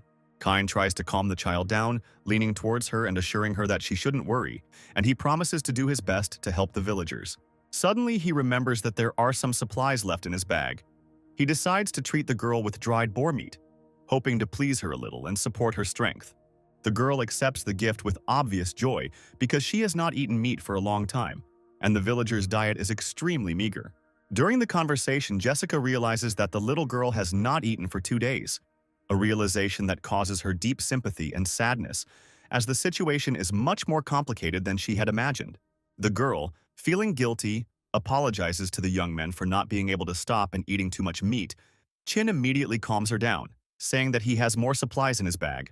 As the conversation continues, the young men learn that the tribe was forced to flee their homes in a hurry due to a Viking attack, and therefore they were unable to take enough food supplies with them. Jessica realizes that the tribe's situation is much worse than she previously assumed. There is not enough food to feed everyone, and the cold weather only makes things worse as the animals hide in their burrows. The village elder suddenly appears on the threshold of the house, holding some food in his hands. He looks at the girl with interest and asks her what she is doing here. Keen asks the elder not to scold the girl, explaining that she only stayed here because he himself asked her to stay. The elder nods, and, wanting to show hospitality, offers the young people to taste the fruits they have picked today, as well as the rabbit meat that they have carefully stored until the solemn moment. However, Chin firmly refuses the offer, saying that the tribe does not have enough food. He asks the elder to distribute it to his fellow tribesmen, so that they can at least strengthen their strength a little. He adds that he is in fact no different from them. He was just lucky enough to become the chosen one of the gods. He asks to convey to people that they should not exalt him too highly, as this makes him feel awkward. Kian then reports that he has some dried meat in his bag and asks the elder to take it and distribute it among all the villagers. Tears of gratitude appear on the elder's face, and he thanks the young people with all his heart for their kindness. The appearance of the great sorcerers from ancient myths simultaneously delighted and excited all the members of the village. They were glad that their prayers were heard, but at the same time they were afraid because they did not know how to properly treat the sorcerers and how not to anger the gods with their actions. The elder, who was forced to govern the tribe in the absence of the leader, was especially worried, since any decision he made affected the fate of every member of the tribe, and the responsibility fell like a heavy burden on his shoulders. Kian says he now physically feels the weight of his title, as if every member of the tribe was examining him under a microscope. Jessica smiles softly and asks him not to worry. She reminds him that he is not alone, and as the old Chinese proverb goes, together they can change the world. The next morning comes. The young people leave the elder's house. They are immediately surprised by the silence that reigns in the village, as if life had left this place for a while. Qian wonders where most of the villagers could have disappeared to, which makes him a bit worried as he didn't expect this. Honey, looking at his worried face, reports that everyone who is capable of holding a weapon has gone to the nearby foothills in search of food. At this point, an elder approaches the young men and offers Chin a treat, respectfully saying that they value his magical food highly. And so, as a token of gratitude, they had picked fresh fruit for him that morning. The elder hopes to persuade the great sorcerer to join the tribe's warriors and fight with them so that they can see his power with their own eyes and be convinced of his strength. He believes that this will strengthen their morale. Jessica quickly realizes that Chin is in an awkward situation, and to help him avoid a fight, she explains to the elder that the great sorcerer spent a lot of his powers when he descended from the heavens, and now he cannot fight the Vikings in direct combat. At the moment, the only thing he can do is share his wisdom. Chin is extremely grateful to Jessica for helping him get out of this awkward situation. He believes that he should avoid fighting or anything that could expose him. After learning that the Viking camp is only a day's journey away from the tribe's camp, Chin decides to go there with Honey, while Jessica stays with the tribe to help the locals with pressing issues. Jessica sees them off and asks them to be extremely careful during this dangerous reconnaissance mission, her words full of concern for her friends. Half a day later, the young people had moved quite a distance from the tribe's camp and found themselves in enemy territory. They were extremely careful, avoiding unnecessary noise and hiding in the shadows of the trees. Fortunately for them, the night passed quietly, and the next morning they reached the place where the Vikings' camp was located. Using a spyglass, Chin carefully studies the enemy camp, noticing that the Vikings are in excellent physical condition and have a large number of iron items. He reflects on the fact that the Vikings are famous for their cruelty and often kill or enslave anyone who gets in their way, and now he doubts that these mighty warriors will be a match for them. At this point, Honey begins to show signs of great agitation and points to one of the places in the camp. She notices her tribe mates, who are being held captive. The captured villagers are chained in heavy metal chains and forced to perform hard physical labor. Chin also points out that the camp is guarded by a significant number of warriors, who stand not only at the entrance but also at the corners of the camp. He suggests that there may be some threats on this island, which is why the Vikings so carefully guard their camp. Suddenly, a huge golden eagle begins to circle above them, and Chin instantly realizes that someone is approaching. His alarming suspicions are confirmed, and he immediately orders Honey to hide as quickly as possible. Soon, a large group of Vikings appears on their way, who are discussing something heatedly in Norwegian, arguing loudly and gesturing actively. Fortunately, thanks to his knowledge, Chin is able to understand their conversation and decides to listen to what they are discussing. Some of the Vikings want to make a stop because they are tired and need to rest, while others believe that it is necessary to carry out the commander's order. After some time, the differences are resolved, and the group that insisted on resting wins, leading to the Vikings taking a rest stop in the shade of the trees. One of the Vikings, in order to pass the time, begins to tell a story about how the natives distracted the attention of a huge snake, which allowed them to escape literally at the last moment. Some of the Vikings are skeptical of the man's story, claiming that he made it all up, and that he is simply a coward trying to make himself look good. The warriors decide to change the subject and switch to rumors of a fountain of youth, which, according to them, allows warriors to fight until old age, and add that their commander has a map of this place. One of the men reports that the main problem is not finding the source, but overcoming the threat posed by its guardian, the mythical Leviathan, who guards the sacred waters.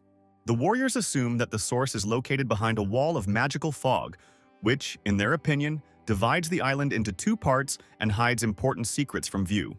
One of the Vikings tells terrifying stories about his encounter with this fog, adding that he experienced this horror only once and never wants to repeat this experience again. The squad leader interrupts the conversation, ordering the warriors to stop chatting and reminding them that they must return to their duties. Chin continues to eavesdrop on the Vikings, and he hears them continue to discuss this mysterious fountain of youth and its legends.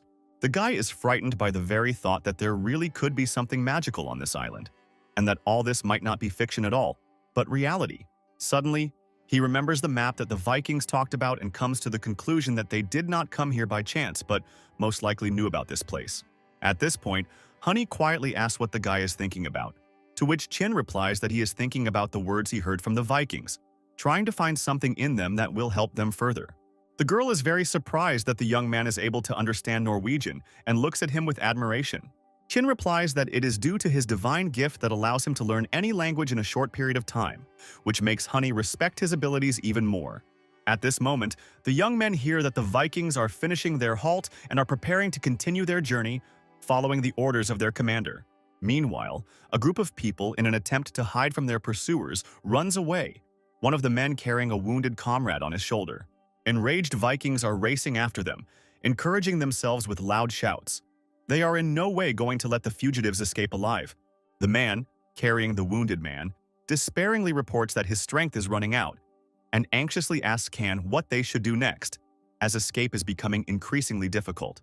Kan turns sharply to the warrior and with cold determination says that they must leave their wounded comrade, for this is their only chance to save themselves and escape.